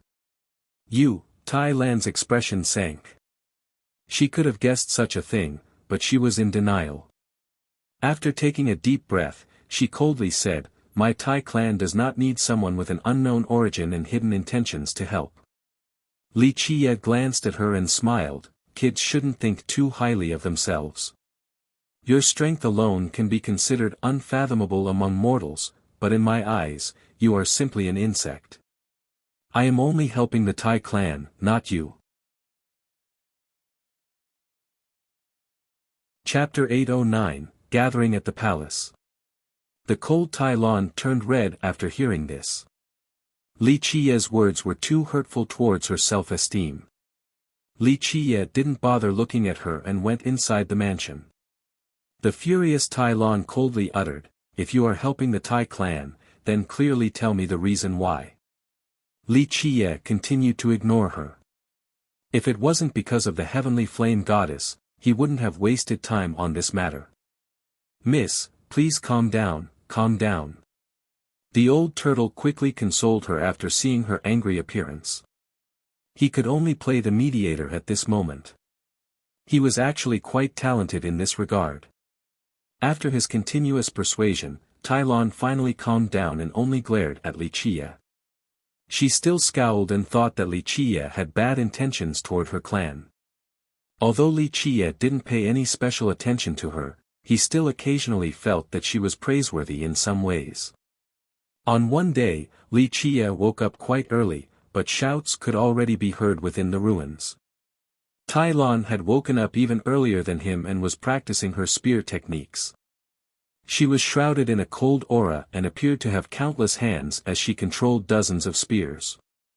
All of them flew around in the sky. Some appeared to be flood dragons while others were phoenixes. These spears were like an overbearing rain that flew down like flower petals. Eventually, with another cry, these dozens of spears came together to form a single attack. The explosive force was quite powerful and created a loud detonation.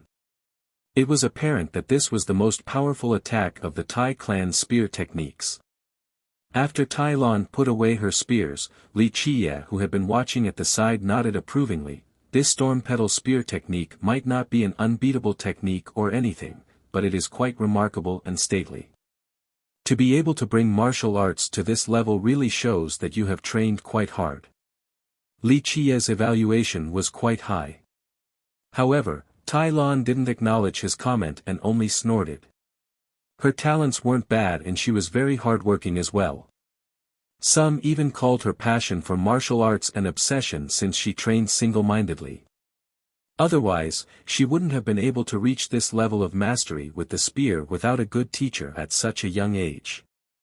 Li Qia looked at her and eventually said, if you want to cultivate, then I can teach you. Li Qiye had no feelings for Tai Lan. He simply wanted to lead her to the path due to her own talents and the heavenly flame goddess. He hoped that the goddess legacy could continue on. Tai Lan coldly peered at him and said, "There is no free meal in this world. What is your goal?" She was very cautious of him. Li Qiye met her gaze and retorted, "What do you have for me to bother scheming for? Talent-wise, you are only mediocre. When it comes to beauty, I guess you can say that you aren't ugly. I can just wave my hand and plenty of beauties will show up."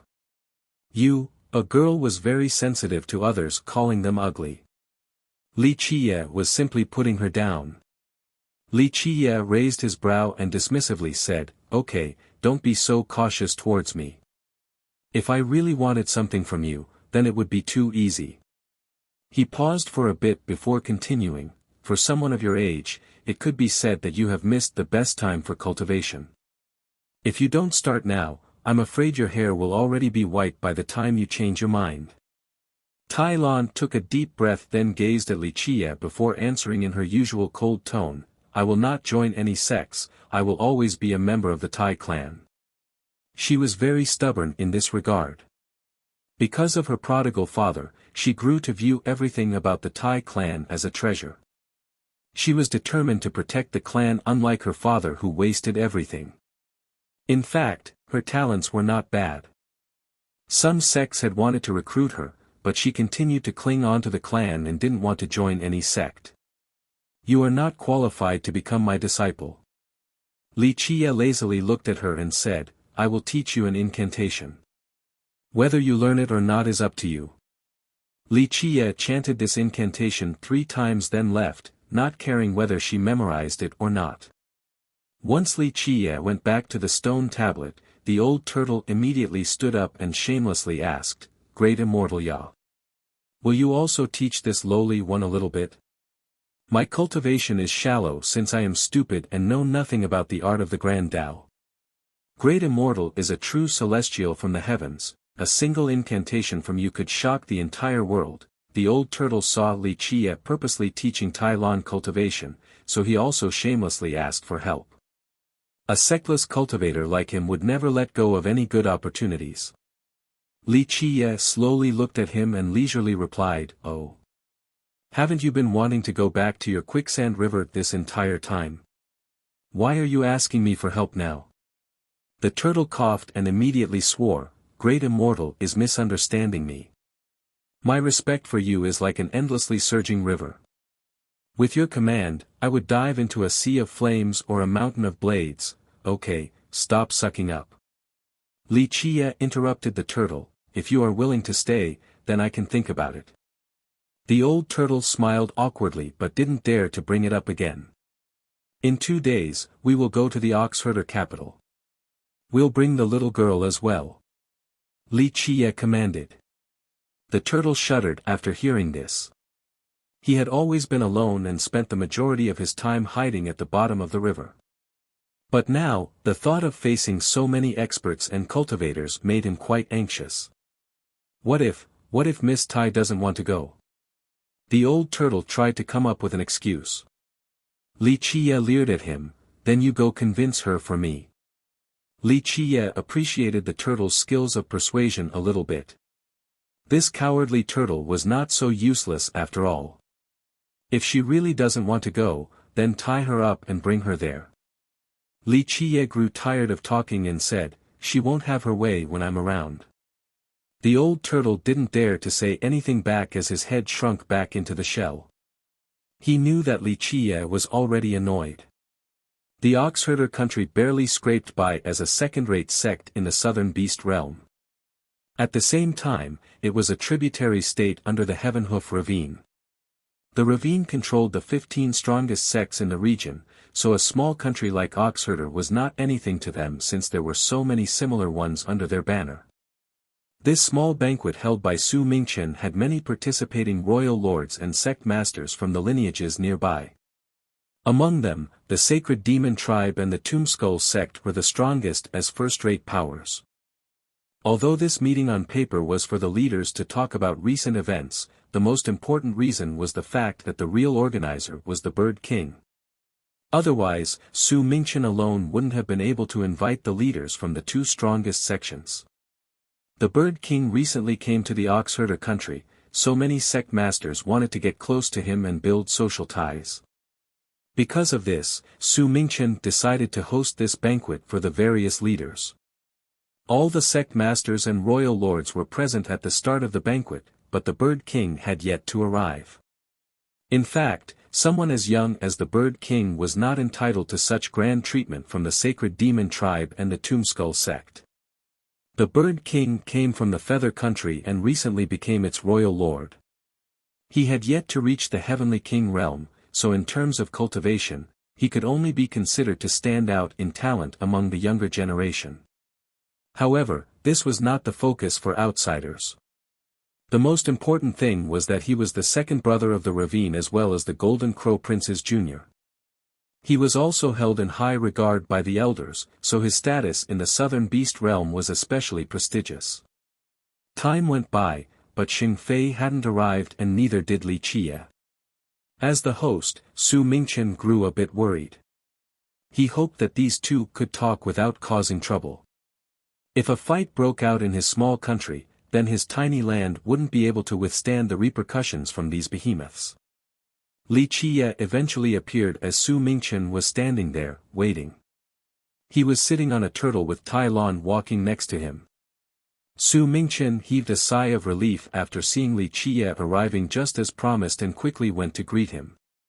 The other guests grimaced after seeing Li Qie's group. All the leaders here were acquaintances, so they found it strange that Li Qie's group was here. Plus, Tai Lon was a mortal no matter how you looked at her. Mortals were not qualified to appear at this banquet. The three of them formed quite a strange group, so the guests were puzzled at their arrival. What made them even more discontent was that after Li Qie came in, he didn't greet any of the royal lords or sect masters. Instead, he sat in the master seat as if he was in charge. This annoyed them greatly. These leaders were in charge of this region. It could even be said that they were the masters of others' life and death. However, this young man didn't bother bowing to greet them at all and even took the master seat. One of the royal lords was obviously unhappy and drily asked, "Ox King, you invited other people as well?" The Ox King felt troubled. He couldn't offend Li Qie or the others, but Li Qie had no such constraints. A brute like Li Qie would cause rivers to run with blood at the first sign of discord. This guy dared to massacre the Xian clan and even attack the kingdom. His little country was simply nothing in comparison. Young noble Li is here to discuss some business with the Bird King. Su Mingchen quickly responded with a smile. The guests took another look at Li Qie. In their minds, someone like Li Qie wasn't worthy of talking with the Bird King. However, if this turned out to be true, then it was better for them to suppress their annoyance. As time passed, the Bird King still didn't show up, so the leaders continued to wait. This period wasn't easy for Su Mingchen. He was hoping that time would fly by faster as this was a type of torture for him. On the other hand, Li Qie was as calm as ever while quietly sitting there. The cold Tai Lon turned red after hearing this. Li Qie's words were too hurtful towards her self-esteem. Li Qie didn't bother looking at her and went inside the mansion. The furious Tai Lon coldly uttered, "If you are helping the Tai clan, then clearly tell me the reason why." Li Qie continued to ignore her. If it wasn't because of the heavenly flame goddess, he wouldn't have wasted time on this matter. "Miss, please calm down, calm down." The old turtle quickly consoled her after seeing her angry appearance. He could only play the mediator at this moment. He was actually quite talented in this regard. After his continuous persuasion, Tai Lon finally calmed down and only glared at Li Qie. She still scowled and thought that Li Qie had bad intentions toward her clan. Although Li Qie didn't pay any special attention to her, he still occasionally felt that she was praiseworthy in some ways. On one day, Li Qie woke up quite early, but shouts could already be heard within the ruins. Tai Lan woke up even earlier than him and was practicing her spear techniques. Chapter 8:10, Bird King Xing Fei. The Bird King eventually appeared before the waiting crowd. Xing Fei was not a particularly eye-catching man. He wore plain clothing with coins hanging from his sleeves and robes. This made him appear to be more of a shrewd businessman than a cultivator. However, no one would dare to look down on him after seeing his eyes. They were especially sharp, like the eyes of an eagle. Once people met his gaze, they would feel as if they were his prey. He had a cold aura, a clear sign of ruthlessness. A halo that was being emitted from his body showed that he was not a character to mess with. Su Mingchen immediately went to greet him along with the other guests. Only Li Qiye calmly sat there and threw him a quick glance without saying anything. Xing Fei was a bit proud of being received by so many leaders. He nodded his head to return the greeting. Among the leaders here, only heavenly kings like the sacred demon leader and the Tomb Skull Master were worthy of his respect. These leaders were quite unhappy after seeing how Li Qiye remained seated without any reaction. However, they ignored him since they would rather talk to Xing Fei instead. Young noble Sheng has traveled so far to get here, did anything fun happen along the way? A royal lord quickly scurried for his favor. My country has a few ancient temples, would you be interested in taking a look? Ancient temples? What kinds of temples? Xing Fei became interested after hearing this. Xing Fei was inferior compared to his first brother, the Golden Crow Prince, with regards to cultivation. However, he had his own specialty, he liked old relics. To be more exact, he had a passion for archaeology. One of his favorite things to do was to excavate old graves or ancient earths from declined sects to find treasures. Of course, such business often resulted in failure, but sometimes, one could obtain amazing stuff. It was for this reason that Xing Fei wanted to buy the Tai clan to see if he could find any treasures within the ruins. The royal lord noticed his interest and immediately added, "These temples have a great history, they were once occupied by ancient demons." Ancient demons?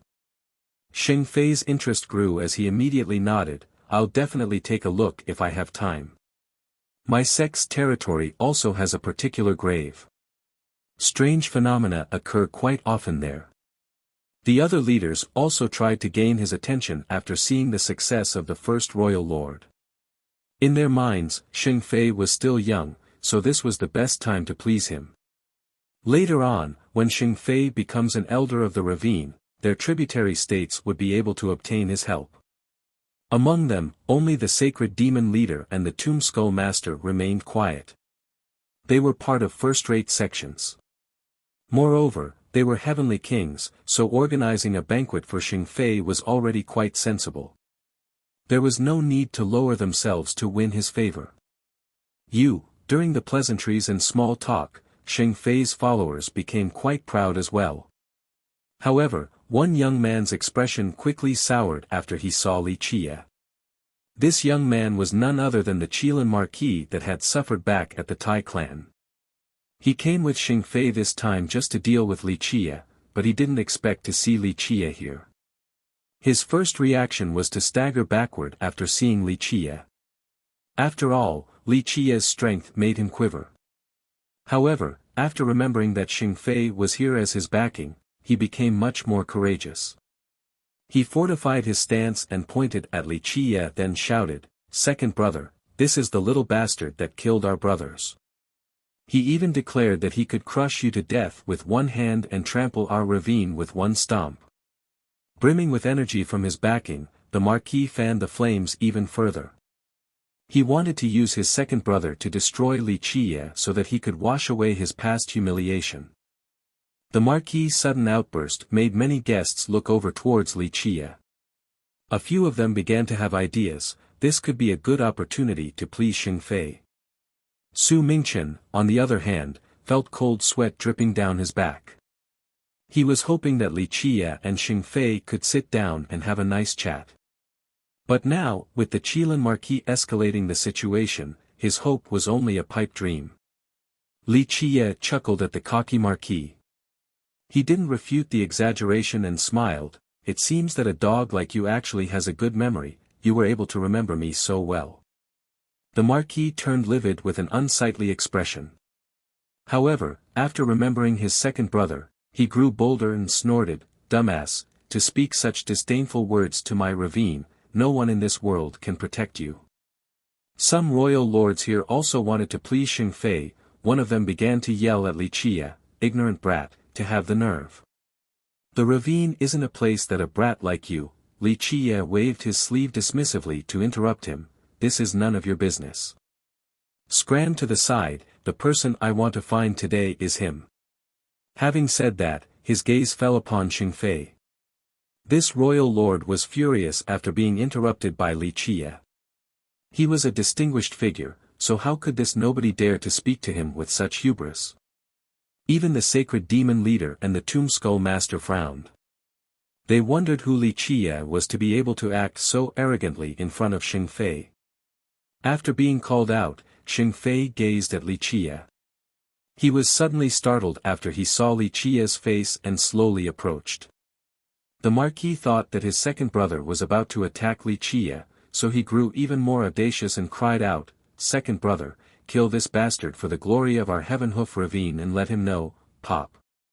But before he could finish speaking, Xing Fei quickly slapped his face, leaving behind a burning palm print. This sudden change shocked the marquis. Not even in his wildest dreams did he expect that his second brother was not going to take care of Li Qiye and would rather slap him instead. Xing Fei ignored the marquis and continued to walk forward. He cupped his hands together and asked with a serious demeanor, "May I know your name?" Li Qiye glanced over him and answered, "Li Qiye." This name was like a hammer smashing into Xing Fei's chest, causing him to be breathless. For a disciple of an imperial lineage, the name Li Qiye was thunderous. How could he not know Li Qiye? This was the person who killed their genius alchemist, the Vine-Pill monarch, and he even killed their Heavenhoof elder. This was a great enmity. Their sect had a picture of him, and the elders had discussed this before. They swore to never let this go until they killed Li Qiye. Who would have thought that Li Qiye would actually come to their door? He was now in the beast realm, and the territory of their sect at that. Xing Fei was a smart person. He took a deep breath and cupped his hands once more towards Li Qiye. "So it is the alchemy realm's deity of this generation, brotherly. It is an honor to finally meet you." All of the people here, especially the sacred demon leader and the tomb skull master, quivered after hearing this name despite being famous heavenly kings and experts. The deity of a generation. After hearing Li Qiye's name, the leaders present all knew that this was just a compliment.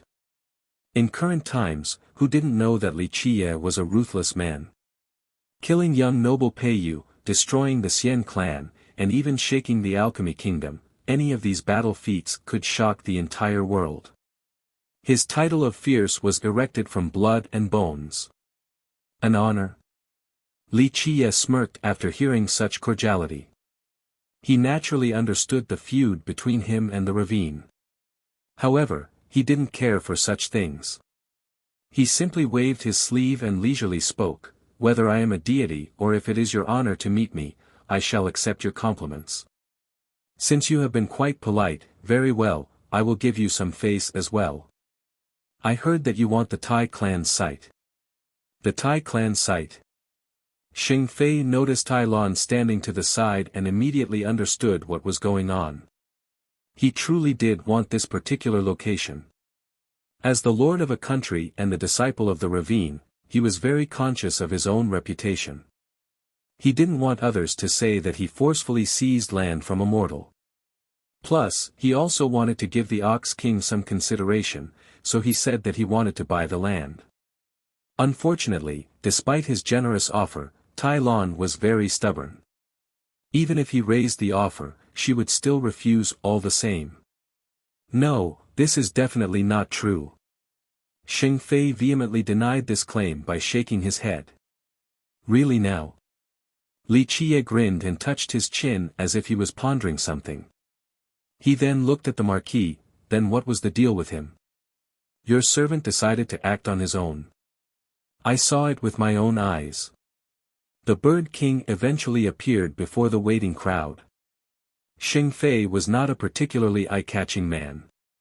He wore plain clothing with coins hanging from his sleeves and robes.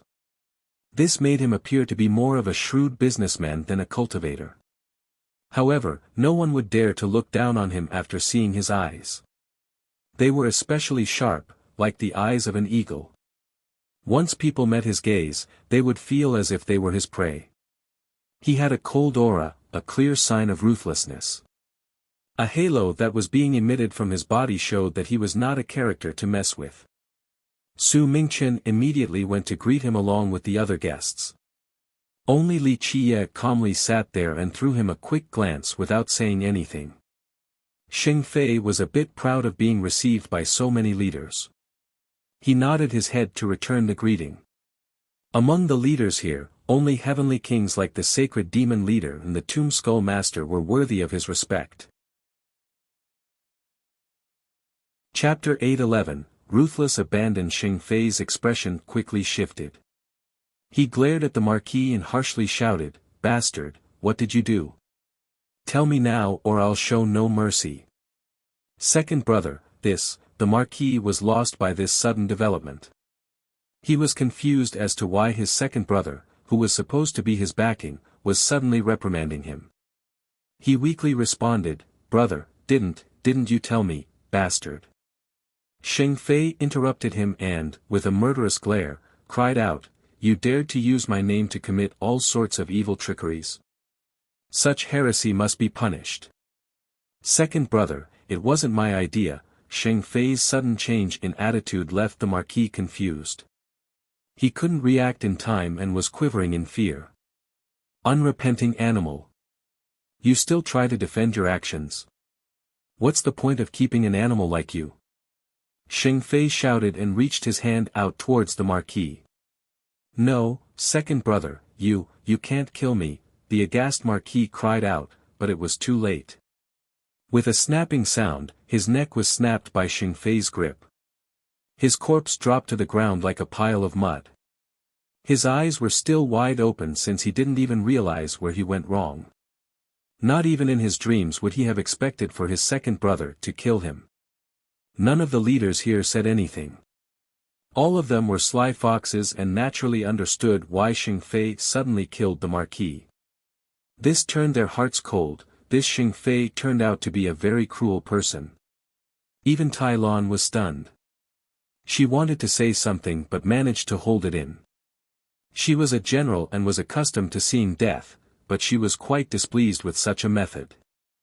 Li Qiye, on the other hand, only watched this scene with a cold glare. How could he not know what Xing Fei was trying to do? After killing the Marquis, Xing Fei acted as if nothing had happened.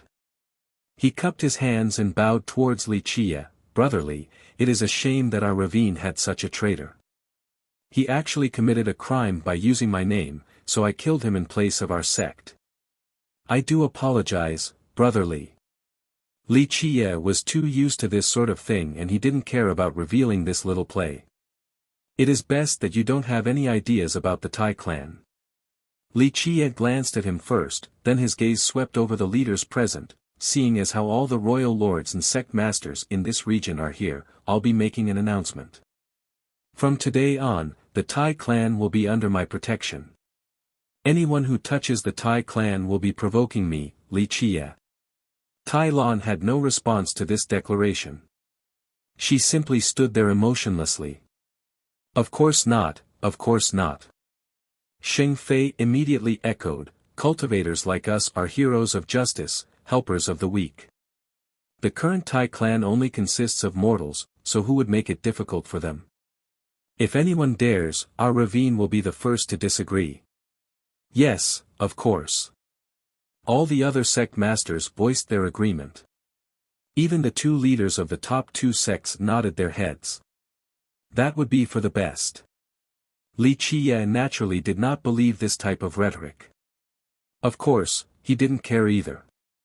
His eyes narrowed as he said, "If anyone feels that they have the ability to provoke my authority, then do so. I am ready to wash the world with blood, but I'm not so sure if my enemies are as prepared. Having said that, Li Qie was too lazy to give them a second look. He turned around and left. The turtle and the cold-as-ice Tai Lon quickly followed him. The leaders could only watch Li Qie leave. Although they were annoyed at him, it couldn't be helped. They simply didn't want to offend a brute that could fight against even the alchemy kingdom.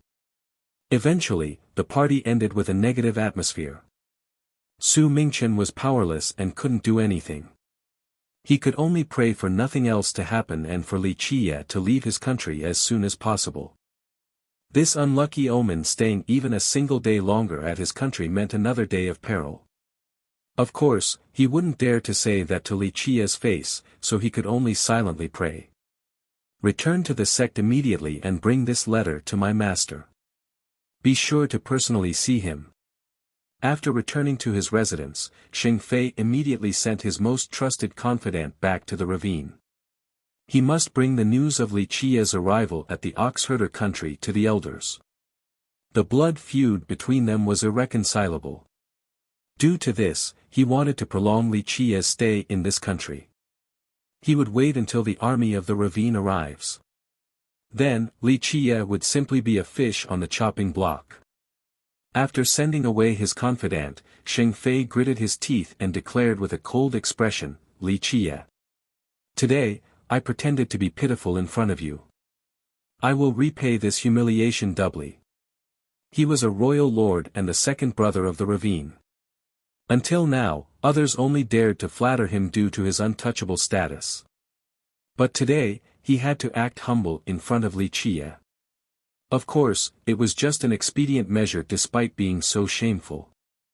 When Xing Fei was seething in his hatred and wondering how to kill Li Qie, another attendant came in and reported, Your Majesty, the Stony Edge Kingdom's Cloud-Soaring Venerable is here to see you. Cloud-Soaring Venerable. Quick, invite him in. Xing Fei immediately gave the command. The main descendant of the ravine, the Golden Crow Prince, had a good relationship with Yi Qingqing.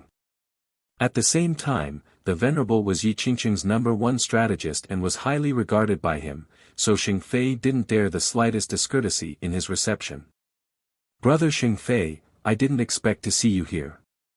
A while later, the Cloud-Soaring Venerable walked in. Xing Fei personally greeted him and asked him to sit down before smiling, What brings you here, Venerable? Despite his powerful position, he was far weaker than the Golden Crow Prince in both status and strength. A character like Chao Guiyao would dare to act arrogantly before the Venerable, but not him. After sitting down, the Venerable cheerfully smiled and asked, Is there something on your mind? Xing Fei slightly shook his head in response, Nothing, there is no need for you to worry. I only came to this place to relax a bit. No worries here. Brother Xing Fei, you must not consider me as a friend to say something like that. The friendly Venerable could call anyone brother, although I am weak, I can still do a decent job of strategizing. If some recent events are going awry, tell me and I shall try my best to assist you. Xing Fei had been suppressing his anger, so he was a bit tempted after hearing this. Moreover, the Venerable was a famous strategist that even Yi Qingqing relied on. Who else but that bastard Li Qie? He's ruining all of my plans. Xing Fei gritted his teeth and explained the circumstances. The Venerable pondered for a moment before speaking with a serious tone, Brother Xing Fei, this is quite a grand matter. What do you think about this? Xing Fei immediately asked. The Venerable responded, Who is Li Qie? A famous brute. And what about this tiny location, the Oxherder country? I'm afraid he wouldn't care for such a tiny place. Out of all the places he could go, he chose to come here and declared his intention to protect the Tai clan. What is he trying to do? What are you saying? Xing Fei was slightly startled after hearing this. The Venerable continued, the Tai clan must have treasures, great treasures at that. Otherwise, it wouldn't be able to attract a brute like Li Qie. Brother Xing Fei, you love to explore and excavate, so you must have heard the legends. The Tai progenitor was a brilliant goddess that had swept through the 9 heavens. This lineage might have declined, but I believe that there are still incredible treasures buried underneath their clan. Your thoughts are the same as mine. Sheng Fei slapped his thigh in agreement and said, I have tried to find many ancient scrolls about the Tai clan. His mood became much better while talking about treasures. Just as you have said, I do think that there are treasures there despite the decline of the clan. The Venerable added, the previous master of the Tai clan was a wasteful fool and wrung the clan dry of everything.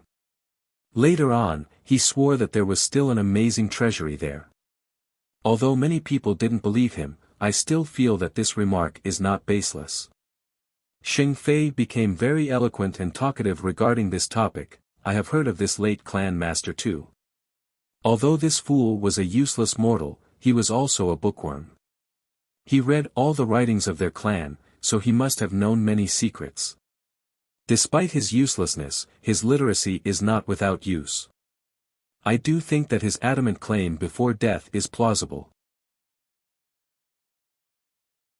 Chapter 8:12.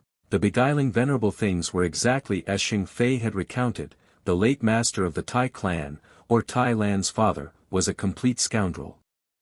He came from a cultivation clan yet didn't try to do anything useful and chose to be an idle black sheep. He even sold the cultivation manuals of his clan. However, his hobby was to look through ancient books and strange scriptures. He had read through all the books in their home and found some clues from his ancestors' personal accounts and records. He speculated that there was still a great treasure in the Tai clan. At that time, he was driven mad from poverty.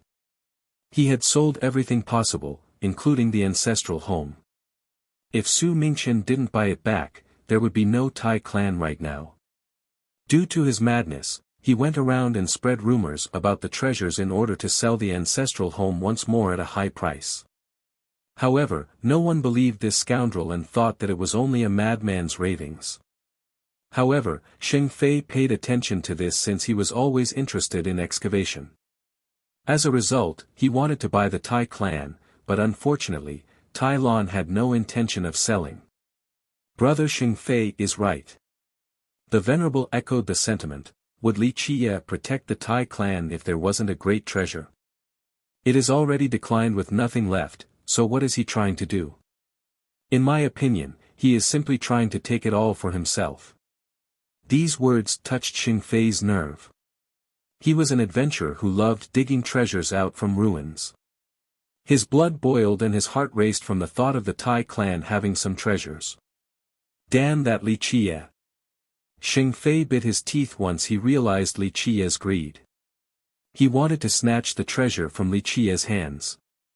The Venerable reminded him, Brother Sheng Fei, before Li Qiye can succeed, you need to seize the opportunity as well as the treasures.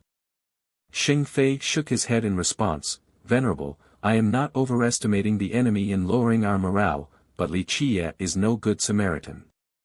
His schemes are so amazing that he was able to shake even the alchemy kingdom. I am not his match, so I can only wait for reinforcements from my sect.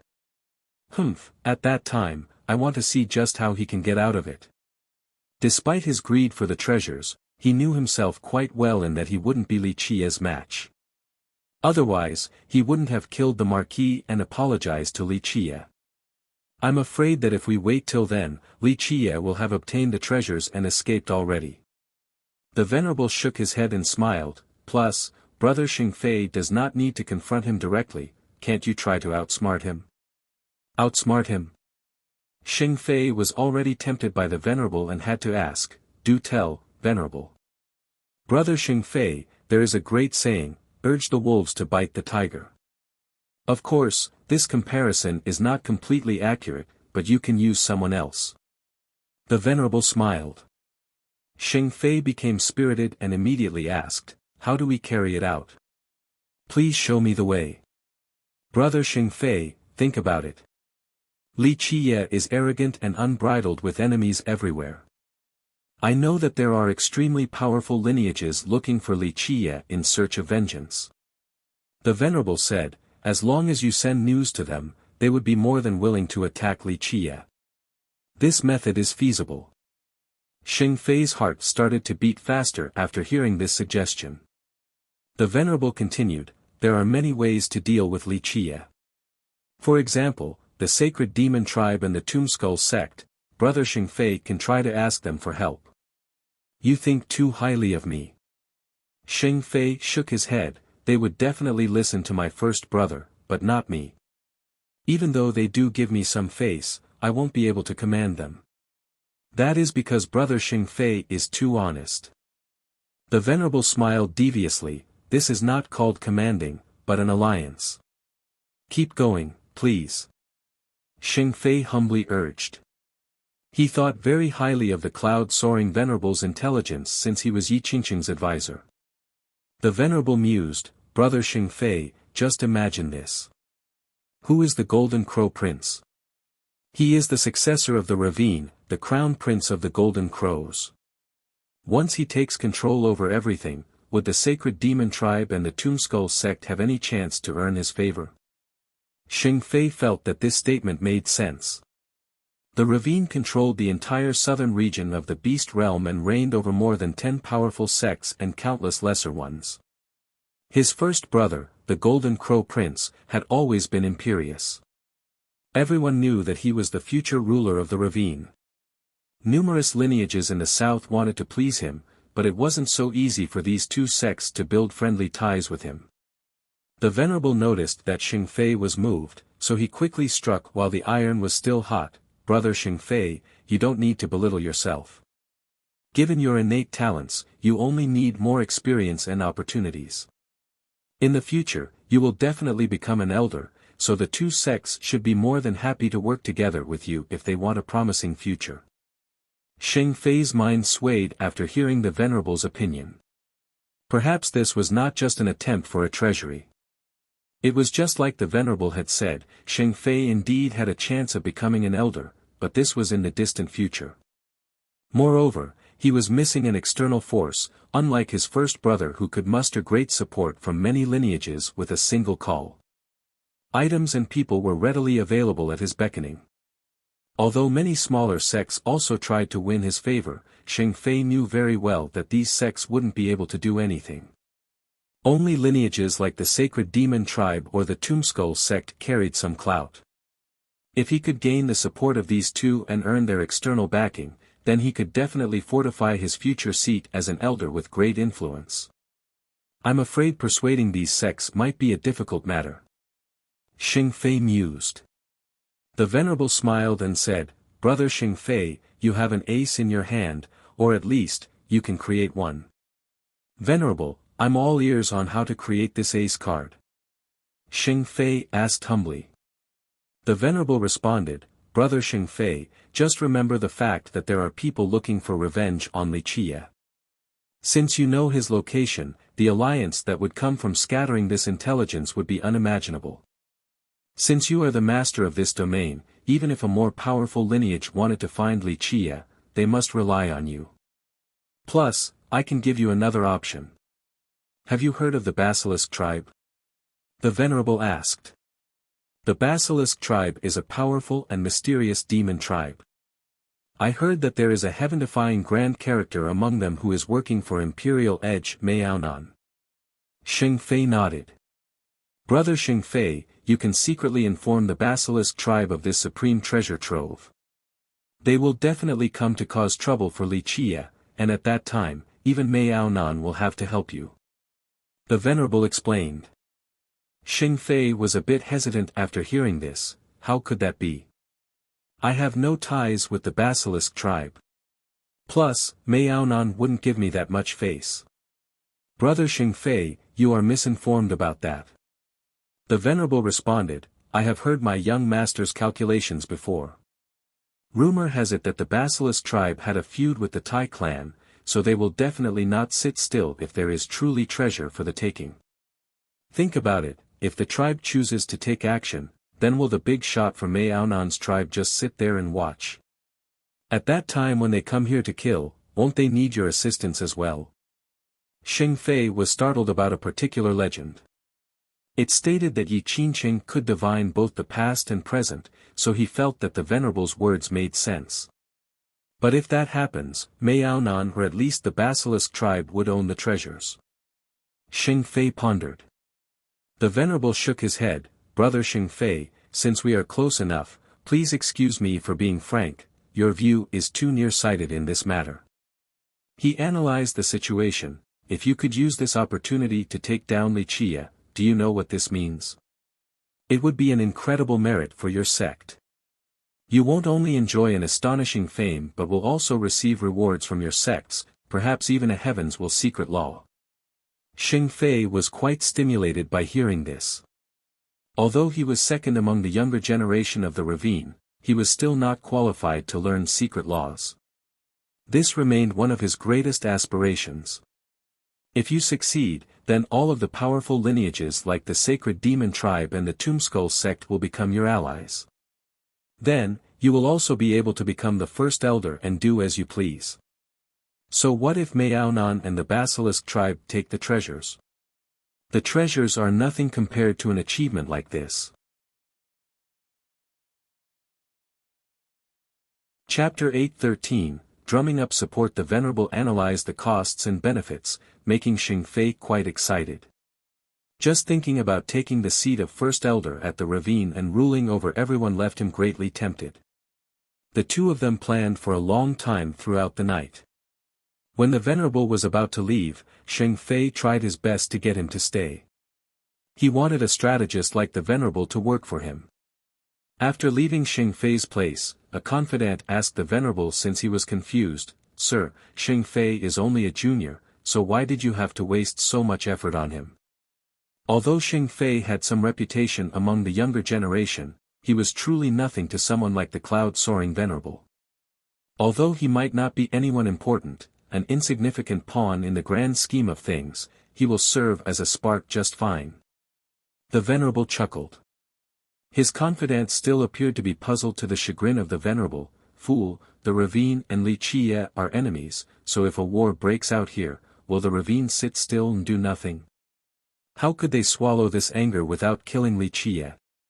Plus, we can bring the Basilisk tribe into the mix by using Xing Fei, and the same goes for Maonan. If Wuxia and Maonan fight, then who will reap the most benefits? Of course it will be our young noble. Without Maonan and Wuxia, who else can compete with our young noble?" The confidant woke from his stupor and praised, "Sir, this is an incredibly crafty plan stemming from your peerless wisdom. This lowly one is lost in admiration." The Venerable dismissively said, "This overarching move was planned by young noble. I am simply implementing it." After sending the Venerable away, the eager Xing Fei immediately went to meet the Sacred Demon Leader and the Tombskull Master who had yet to leave the Oxherder country. The two were surprised to see Xing Fei calling for them. After the three gathered, Xing Fei looked at the two and went straight to the point in a serious tone, "Gentlemen, I need your support." The two couldn't help but look at each other. Eventually, the Tombskull Master spoke, "Your Majesty is too polite. What do you need of us? As long as it is within our capabilities, we will definitely support you." Although Xing Fei was far from being comparable to the Golden Crow Prince and they had no need to please him considering their status, they would still give him some face. Xing Fei spoke with a deep voice, "I need you two gentlemen to lend me a hand in order to hold down Wuxia." This was met with some hesitation by these two. Prior to this, when they didn't know who Wuxia was, they would have agreed without any qualms. However, it was now different. Wuxia was a notorious brute who dared to do just about anything. Who would want to provoke such a murderer? It was the same as poking a beehive. Although he was not comparable to his first brother, he could still try for the first elder's position in the future. The leaders naturally understood this logic. However, they had to first capture Wuxia for this hypothetical situation to work. Wuxia is not to be trifled with. The Tombskull Master was not too interested in this suggestion. "I know that Wuxia shouldn't be easily provoked. Otherwise, I wouldn't have pretended to be so pitiful earlier." Xing Fei was full of confidence as he drily said, "Gentlemen, I didn't invite you two here on a whim. This attitude from Xing Fei made the leaders feel strange. It was as if he had become a different person. What was Li Qia's biggest card when he attacked the Alchemy Kingdom? Xing Fei said in an awe-inspiring manner, the Phoenix. But I'm sure you two already know that his Phoenix has flown away. Without the Phoenix, Li Qia has nothing left.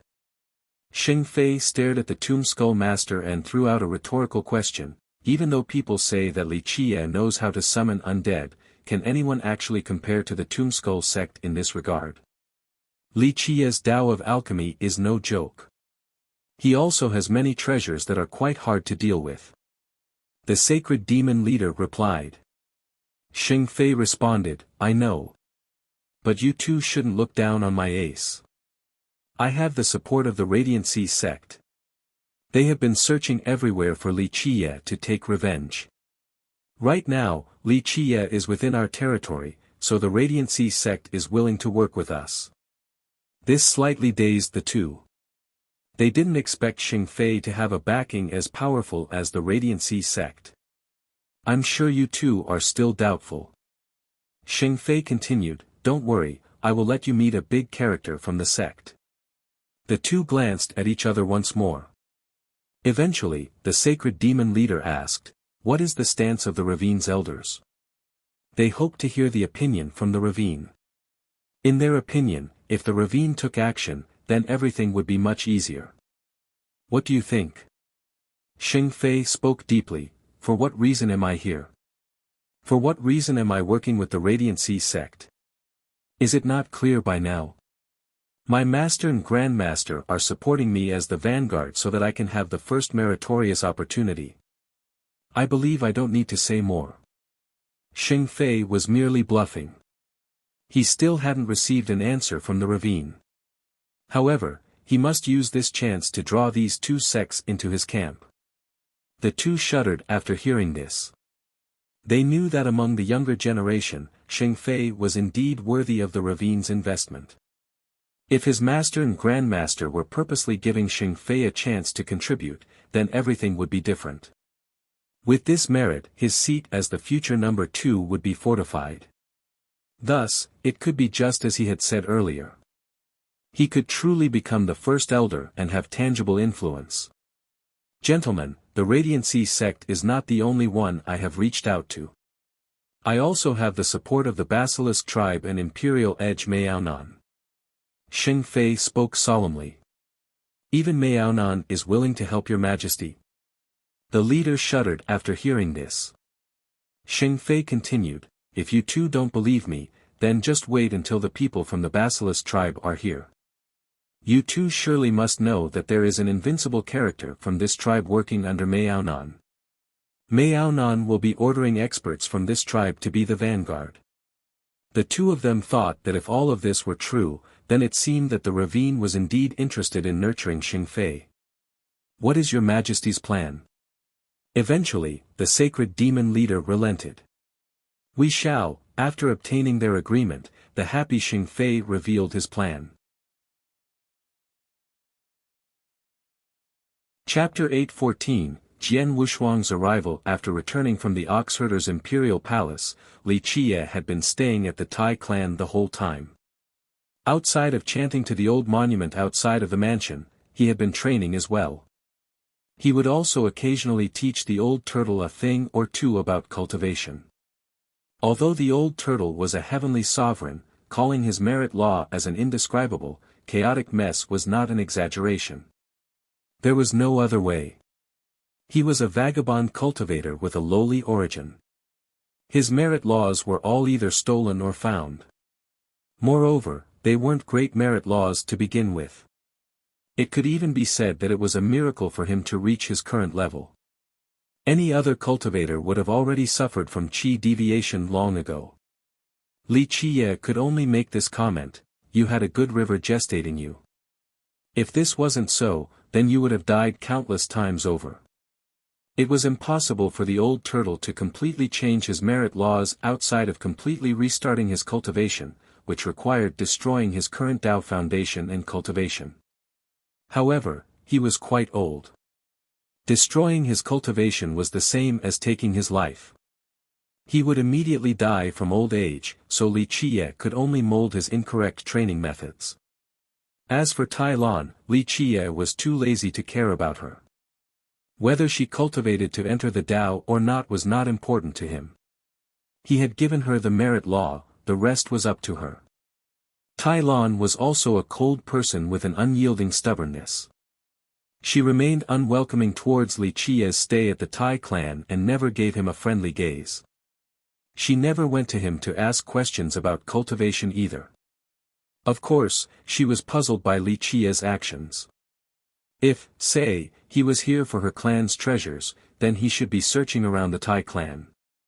However, he didn't try to search in any of the broken pavilions or buildings. He only did one thing at the Tai clan, preach at the ancient monument of their clan. This was quite ridiculous. Preaching an entire day to a monument, if any outsiders saw this, they would assume that he was mentally ill. On one day, after finishing his daily preaching, Tai Lan came. She looked at him a bit with her usual ice-cold demeanor. "Someone is here for you." Having said that, she stood to the side without saying anything else. Jian Wushuang came in right after Tai Lan, still as beautiful and charming with that air of arrogant nobility as always. No matter the time and location, she would resemble a phoenix showing off its most gorgeous feathers. No matter the time and location, she was always confident and arrogant like this. This was Jian Wushuang. If there was one day when she didn't display this imperious aura, she would cease to be herself. Tai Lan couldn't help but take a better look at Jian Wushuang. Although she was a mortal, she also had experience on the battlefield and had even become a general at a young age. Thus, she was naturally very confident as well. However, Tai Lan's cold and confident demeanor was overshadowed by Jian Wushuang's temperament. She was inferior to Jian Wushuang in both looks and aura. "You found me so quickly." Li Qiye smiled. He was surprised to see Jian Wushuang here at the beast realm. Jian Wushuang looked at him and said, "I have always valued time. When are we going to the Bayan beast world?" She went straight to the point without any unnecessary blabbering. "This matter can't be rushed." Li Qiye brought her into the Tai clan. When there was only the two of them left in the room, he sat down and looked at her. "The pathway to the beast world will take some time to open. But first, I need to touch your body a bit." "Touch my body?" Jian Wushuang immediately glared at him with her never-changing and aggressive demeanor. Of course, she didn't misunderstand what he meant. I'm afraid you won't dare to face it."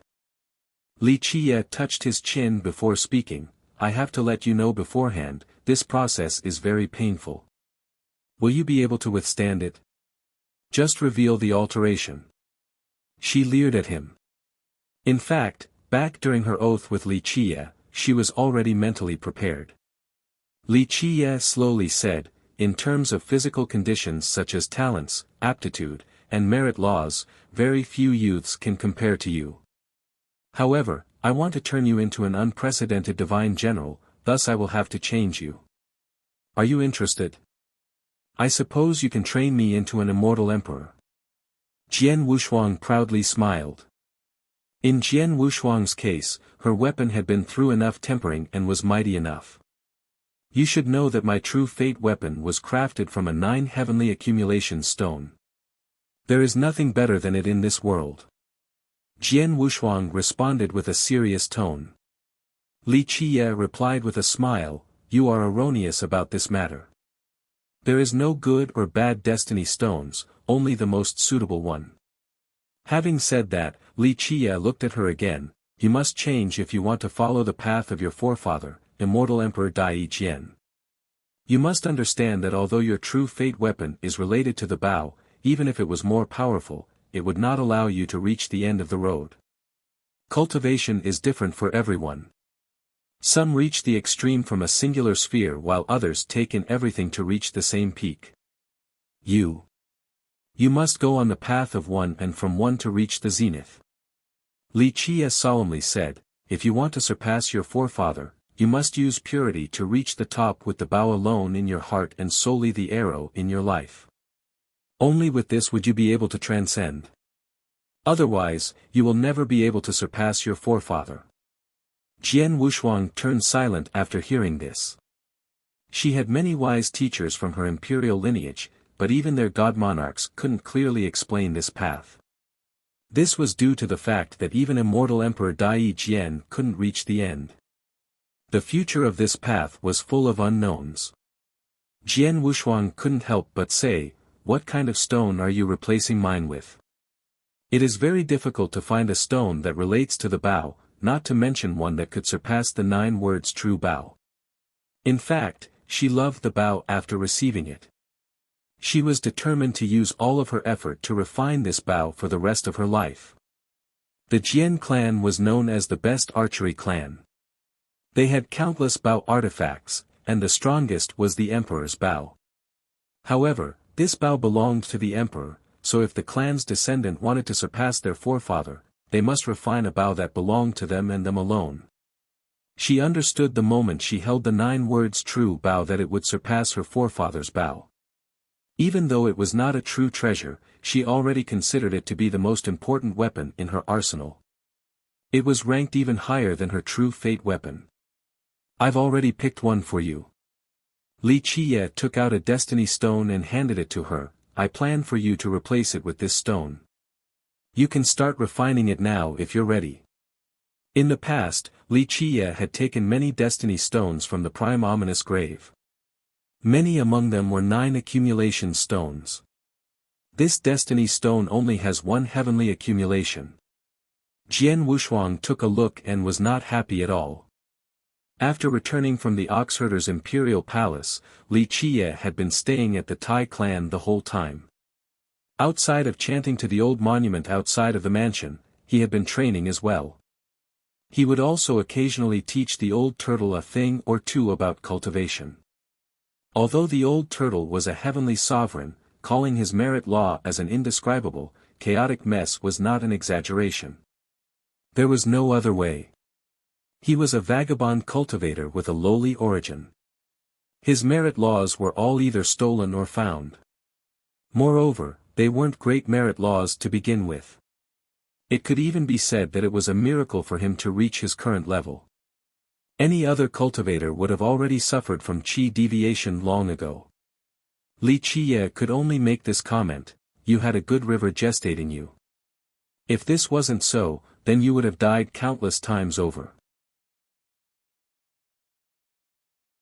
Chapter 8:15, Reforming Jian Wushuang. Any cultivator with some power or wealth would not pick a destiny stone with only 1 heavenly accumulation. Stones of this grade were considered cheap and useless. Even ordinary cultivators wouldn't pick one of these, let alone Jian Wushuang who came from an imperial lineage. Like I said, there is no good or bad for destiny stones, only their suitability. Li Qiye added, "In the past, immortal Emperor Buzhan was an invincible existence that swept through myriad realms. How many immortal Emperor Buzhans can there be in this world?" Jian Wushuang couldn't help but make this comment. In fact, she had heard her seniors in the Jian clan talk about him before. However, they did not emphasize the tale because the legend of immortal Emperor Buzhan definitely couldn't be duplicated. "You." Li Qiye gazed at Jian Wushuang and declared, "You will be the second immortal Emperor Buzhan. Remember well, the soul Bao to reach the extreme, the lone arrow to reach the zenith. This will allow you to surpass your forefather and become someone who can challenge immortal emperors. Otherwise, you will never be able to escape his shadow." Jian Wushuang contemplated Li Qiye's words. She truly wanted to tread on the path unfinished by immortal Emperor Dai Jian. Back then, when the emperor failed to prove his Tao using the Bao, it became his biggest regret. If Jian Wushuang wanted to continue the path from where her forefather left off, she indeed needed to change. However, this was easier said than done.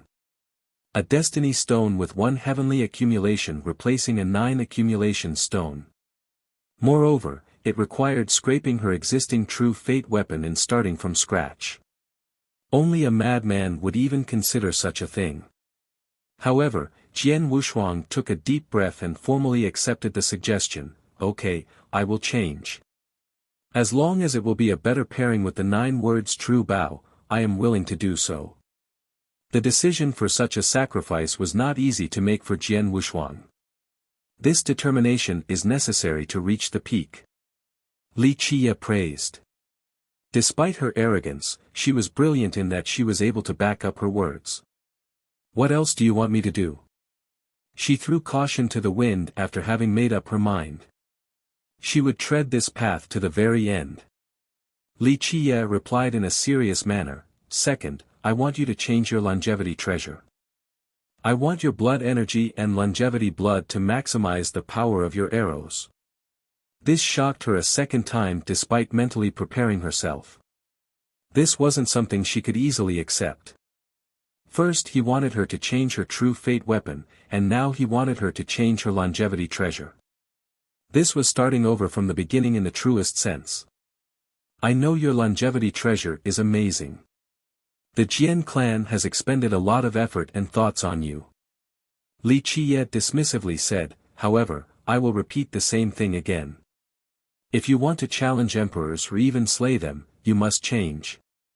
Jian Wushuang took a deep breath and slightly gritted her teeth before answering, Very well, I will change.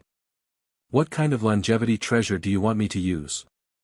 I will tell my father to prepare what's necessary. No, I already have one prepared. Li Qiye gently shook his head.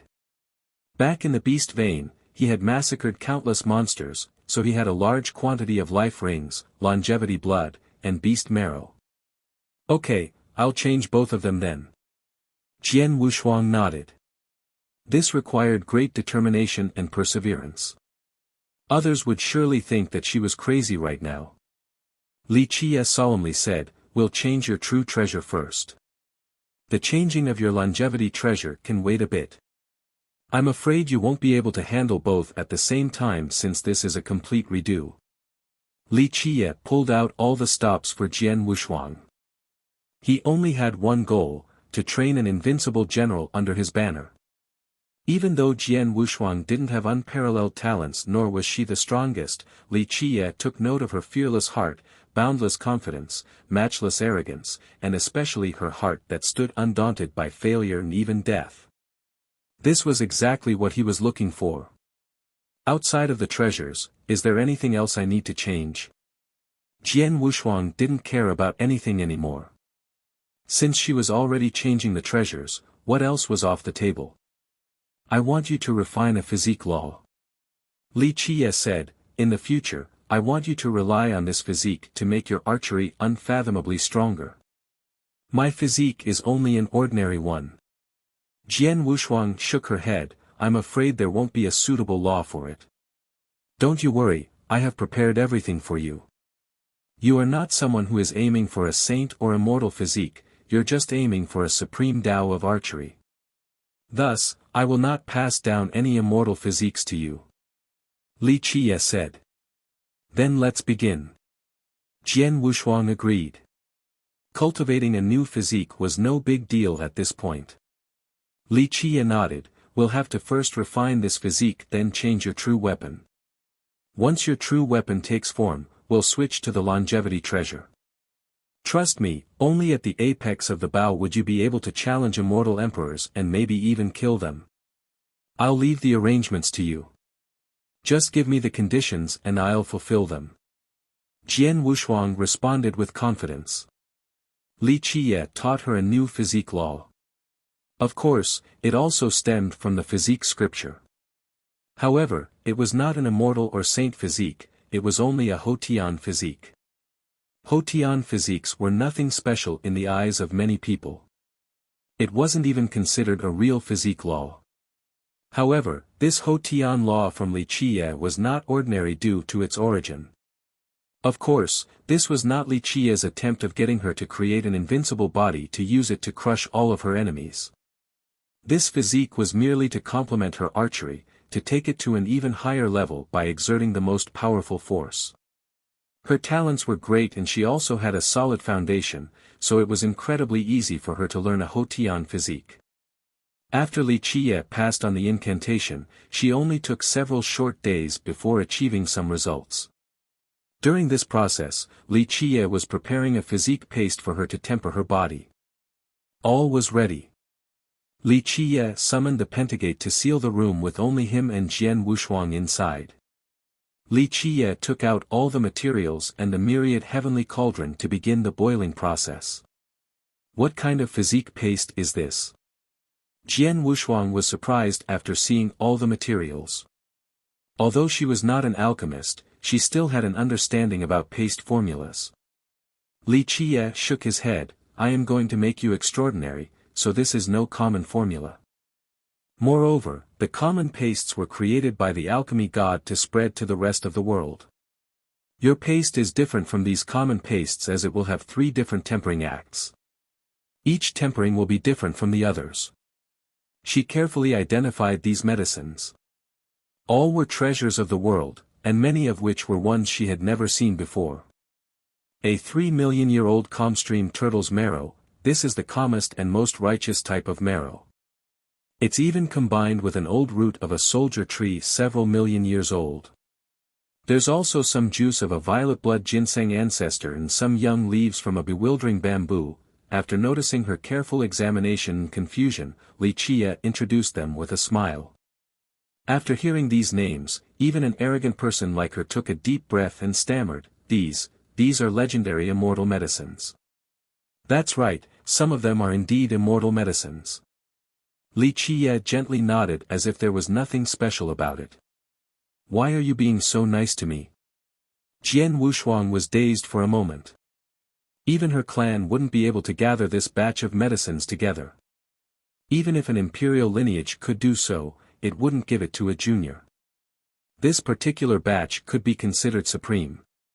Using this for the first body tempering was too wasteful. Although it was said that she was working for Li Qiye, the harsher way to put it was that they were master and servant. She could understand the Jian clan treating her well because she was the jewel of the family. However, she couldn't believe Li Qiye's great treatment towards her. Miss, don't get me wrong. Li Qiye laughed in response, it isn't that I like or love you or anything. I only hope that it will be worth spending all of this on you. In the future, I want to see you being able to embody, see God, slay God, see devil, slay devil. Where my war banner points is where you shall attack. Do you dare to achieve this? Yes, what is there to be afraid of? Jian Wushuang took a deep breath and replied with a sonorous tone. At this second, she found herself a new goal. It was as if she could see a grand scene with thunderous storms as she destroyed the sky, signaling an apocalypse. Very good. Li Qiye gently nodded, one day you shall come to understand that slaying immortals is not impossible. Jian Wushuang's blood was boiling. Prior to this, she assumed that by pledging loyalty to Li Qiye, she would only be helping him kill a few enemies. It was now different, she could sense how greatly he valued her and that he wished to train her into an invincible general. Chapter 8:16 Exquisite Body. After some mixing, the physique paste cauldron was ready. The paste seemed akin to liquid fat and emitted a musky aroma, yet it wasn't musk. People would become lost in this fragrance. Take off your clothes and get in. Li Qiye commanded. Jian Wushuang immediately stared at him with a gaze as sharp as an arrow. She aggressively shouted, don't try to trick me, who says tempering requires one to strip?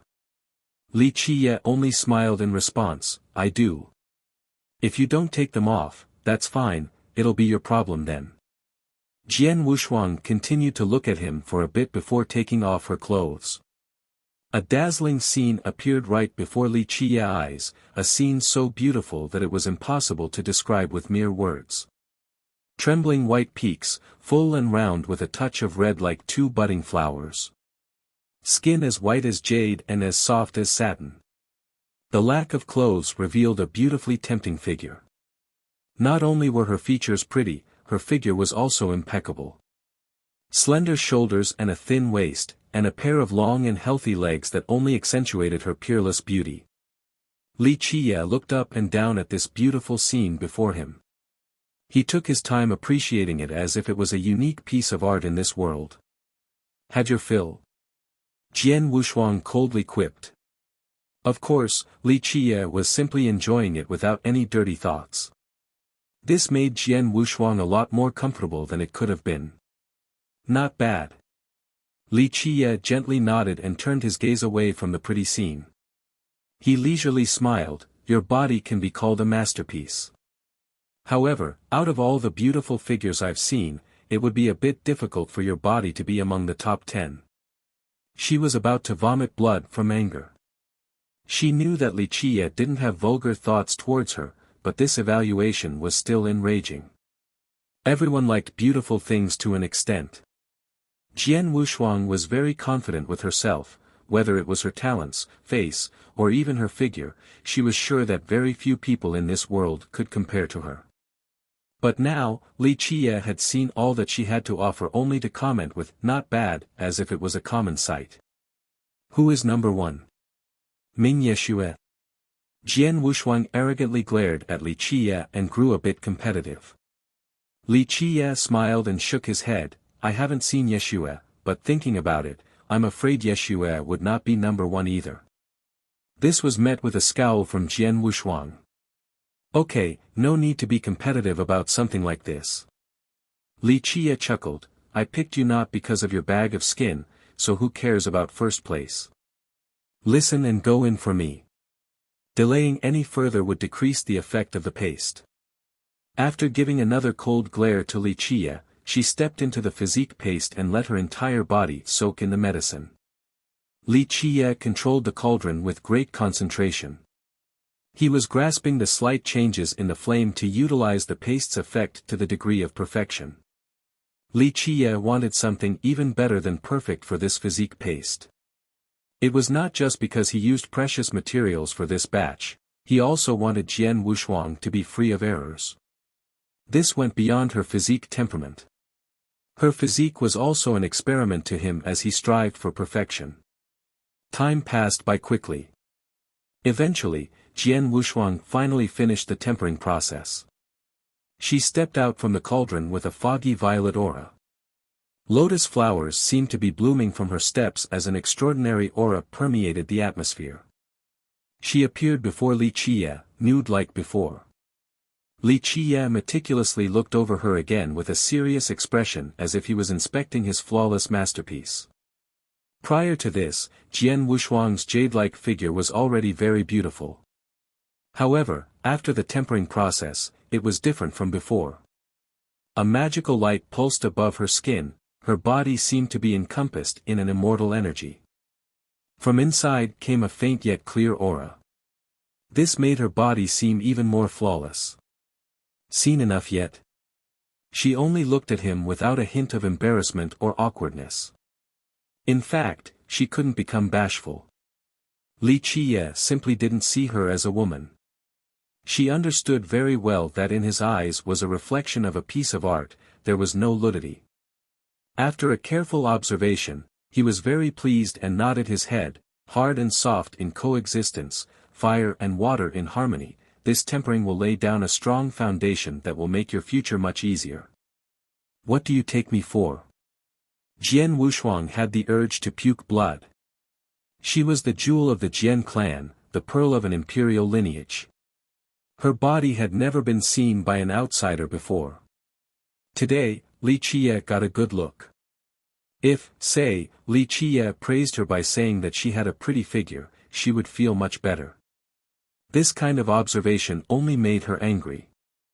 Li Qiye looked at her and laughed, I, of course, am praising myself for creating this physique for you. Why would I praise your figure as if it was pretty? Your figure is priceless, I am the only one who can create something like this. As for your bag of skin, there are many such ones in the 9 worlds.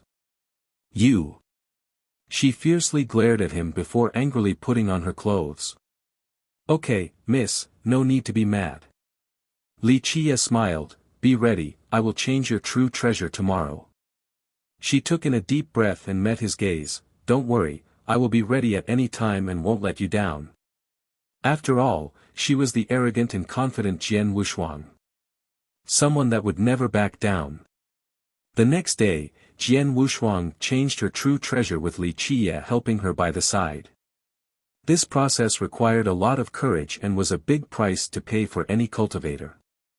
However, no matter how difficult it might be, Jian Wushuang boldly faced it, for this was the path chosen by her. Not everyone could withstand this painful process, but Jian Wushuang took it in stride.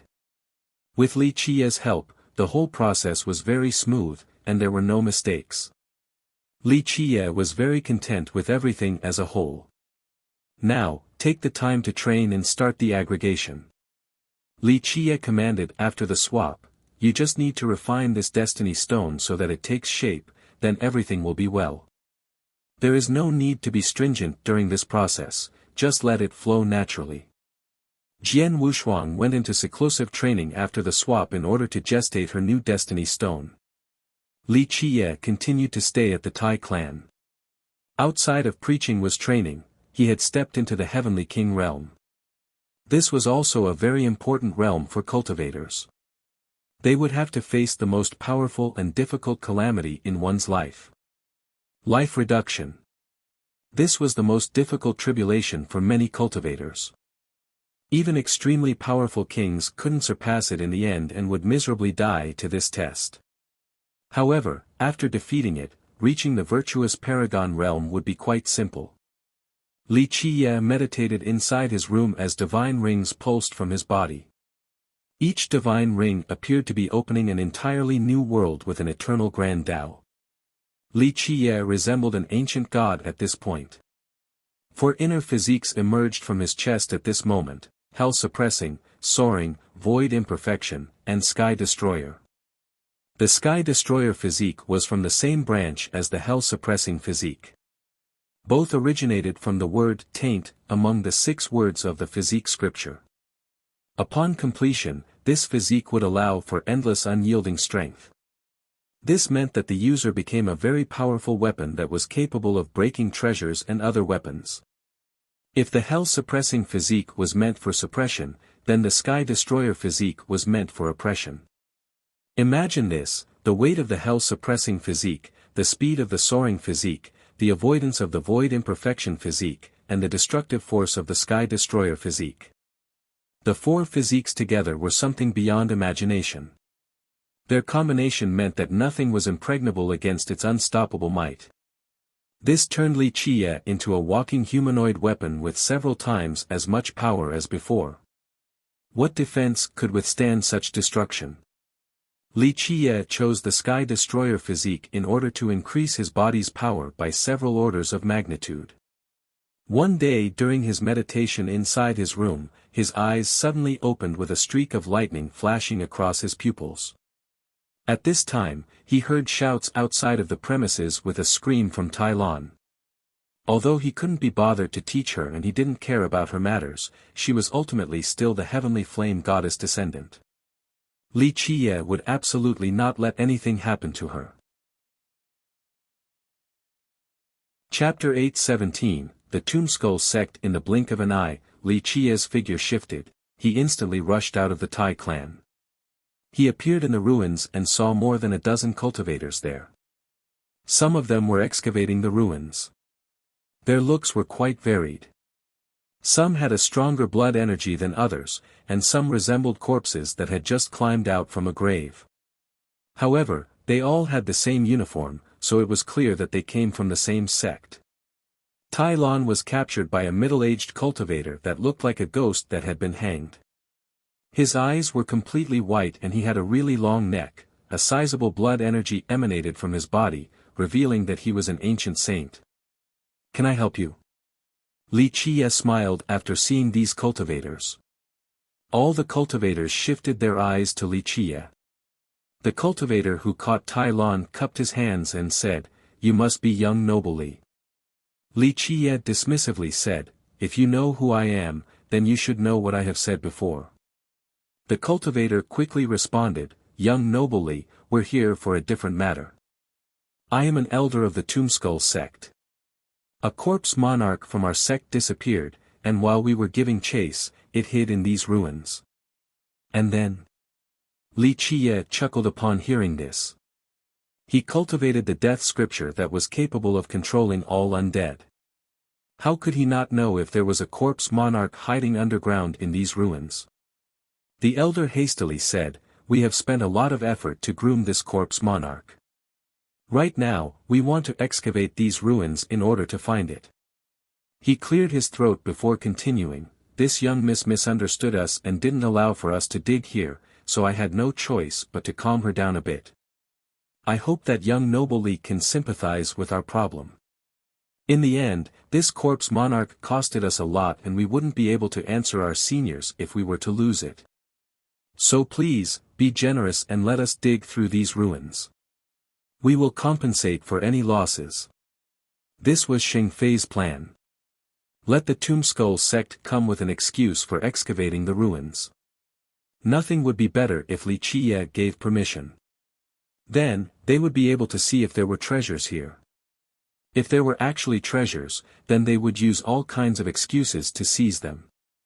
Moreover, if the hidden grove actually came out, their ravine would send a great army here. At that time, even if Li Qiye didn't agree, it would no longer be up to him. On the other hand, a rejection from Li Qiye would be fine as well. Then they could accuse Li Qiye of the crime of stealing a corpse monarch from the Tombskull sect. With that, they would have the moral high ground. Li Qiye was quite amused. This kind of scheme, to him, was only child's play. Although he wasn't certain who the true mastermind was, he immediately knew what the Tombskull sect wanted after hearing their words. Excavate these ruins? Li Qiye raised his brows. If some people wanted to die, then he would be more than willing to please them. He leisurely said, "I trust that your sect has heard that the Tai clan is under my protection." The elder replied, "We have heard of this before, but we hope that you can understand. Losing a corpse monarch is a grave matter, so we have to excavate these ruins. Please forgive any inconvenience that this might cause. Rest assured, young noble, we will take responsibility for any damages to both you and the Tai clan." Li Qiye smirked before slowly responding, "Such pleasing words, but I only have one thing to say. Either scram now or leave your heads here. It is that simple. Young noble is being too aggressive." The elder's expression sank. "Our corpse monarch is a priceless treasure. Don't tell me that you wish to seize it." The elder finally latched onto the chance to accuse Li Qiye of this crime. If successful, then they would have a reason to launch an offensive. Li Qiye didn't even bat an eye as he declared, "One last warning, either you leave intact, or leave behind your heads."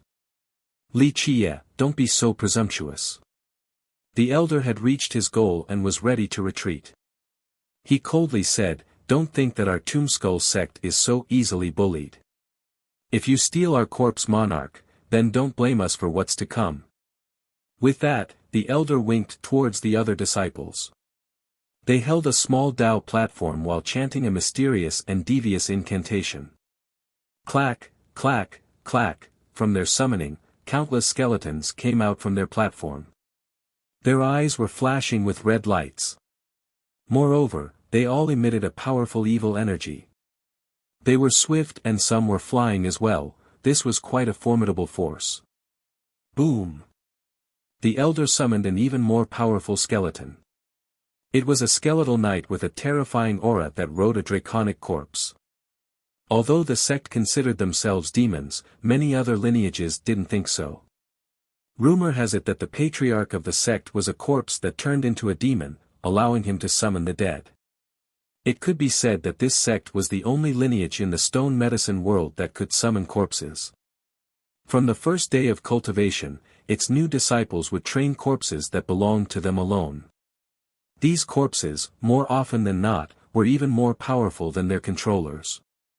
Li Qiye, we will not let this thievery go unpunished. The elders shouted as they commanded their skeletons to attack Li Qiye.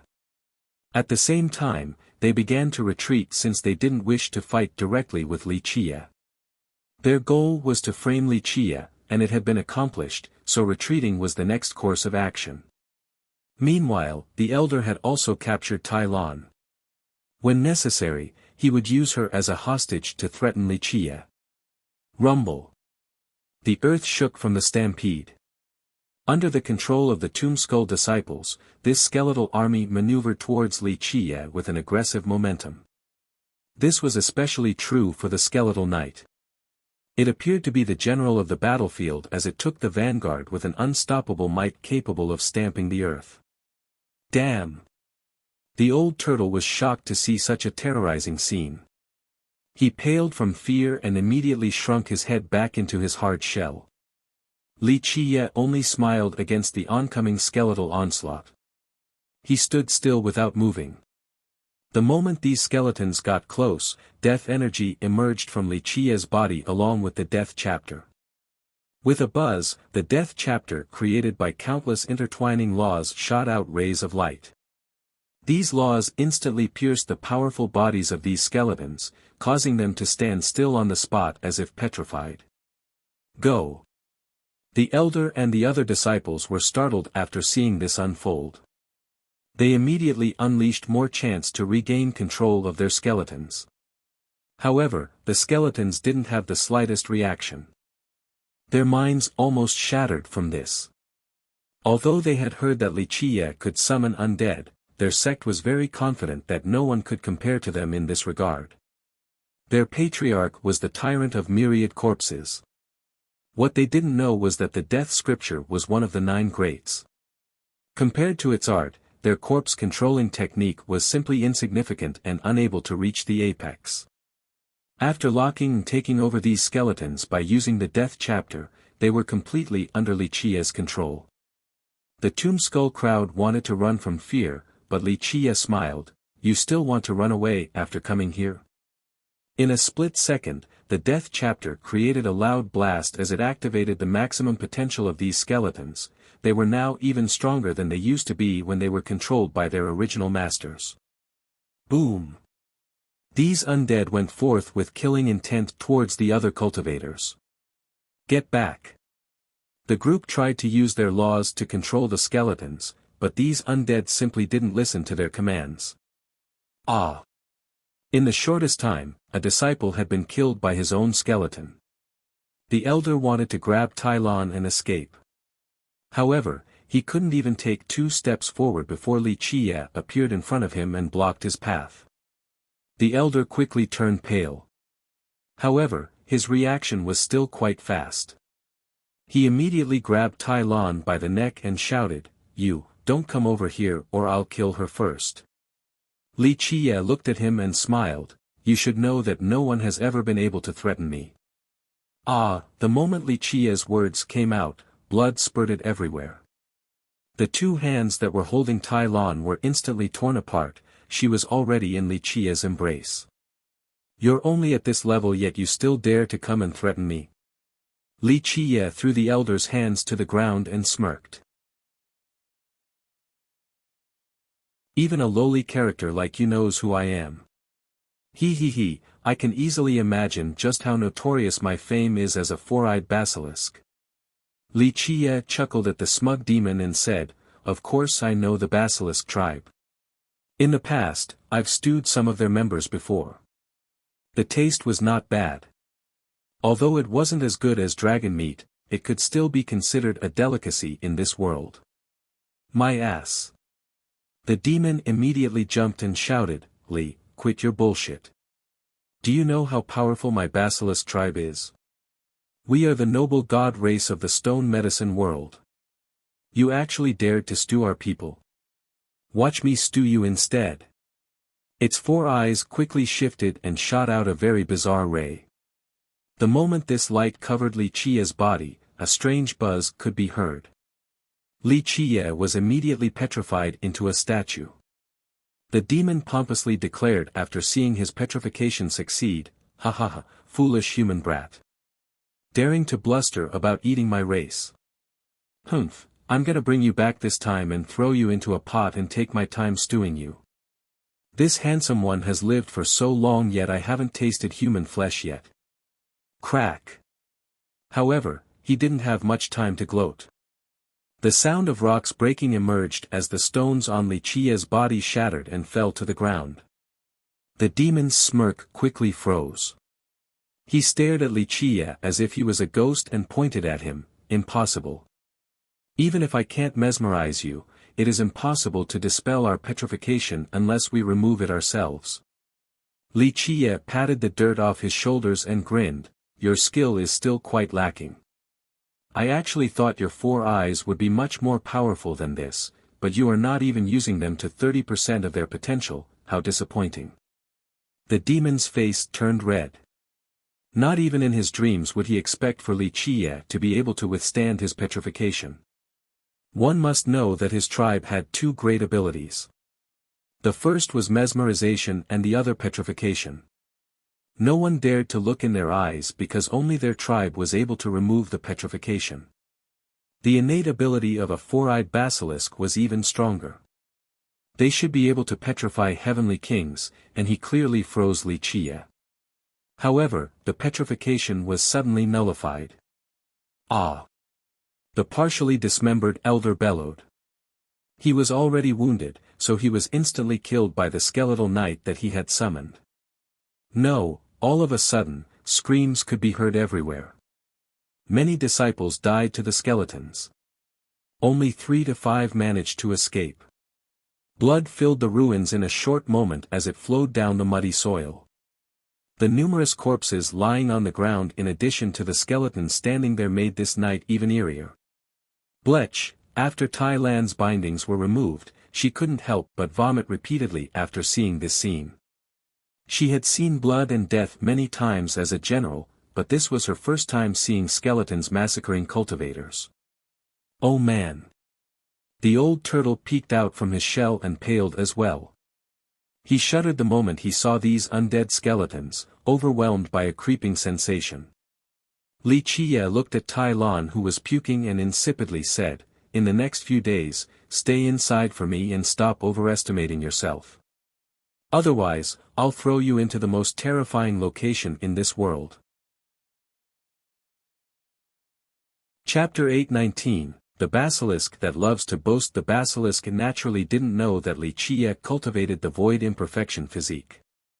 Moreover, it came from the physique scripture itself, so even though his tribe's petrification ability was heaven-defying, it was simply useless before Li Qie's physique. The basilisk was very afraid. First, his mesmerization was useless and now his petrification lost its effect. These were already his strongest cards. He knew that he had kicked a steel door. He immediately changed his mind and decided to run. However, right when he turned around, Li Qie had already appeared in front of him. Before he could counterattack, Li Qie grabbed him by the neck and held him up in the air. Boss, I was only playing with you, it was just a little joke."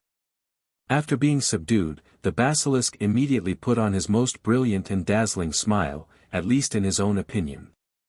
Li Qie casually threw him to the ground and smiled, 4-eyed basilisk, right? I heard that a basilisk with 4 eyes can see through time itself and spy on yin and yang. Very well, look into my eyes and see what is truly considered eternality. With that, he held the basilisk's chin so that their eyes could meet. Li Qie opened his eyes wide as they became quite profound. Piercing through Li Qie's eyes seemed to be taking the two of them all the way to the past, reversing the river of time from one generation to another. This was an endless sea of blood with countless bones. Miserable screams echoed in the sky.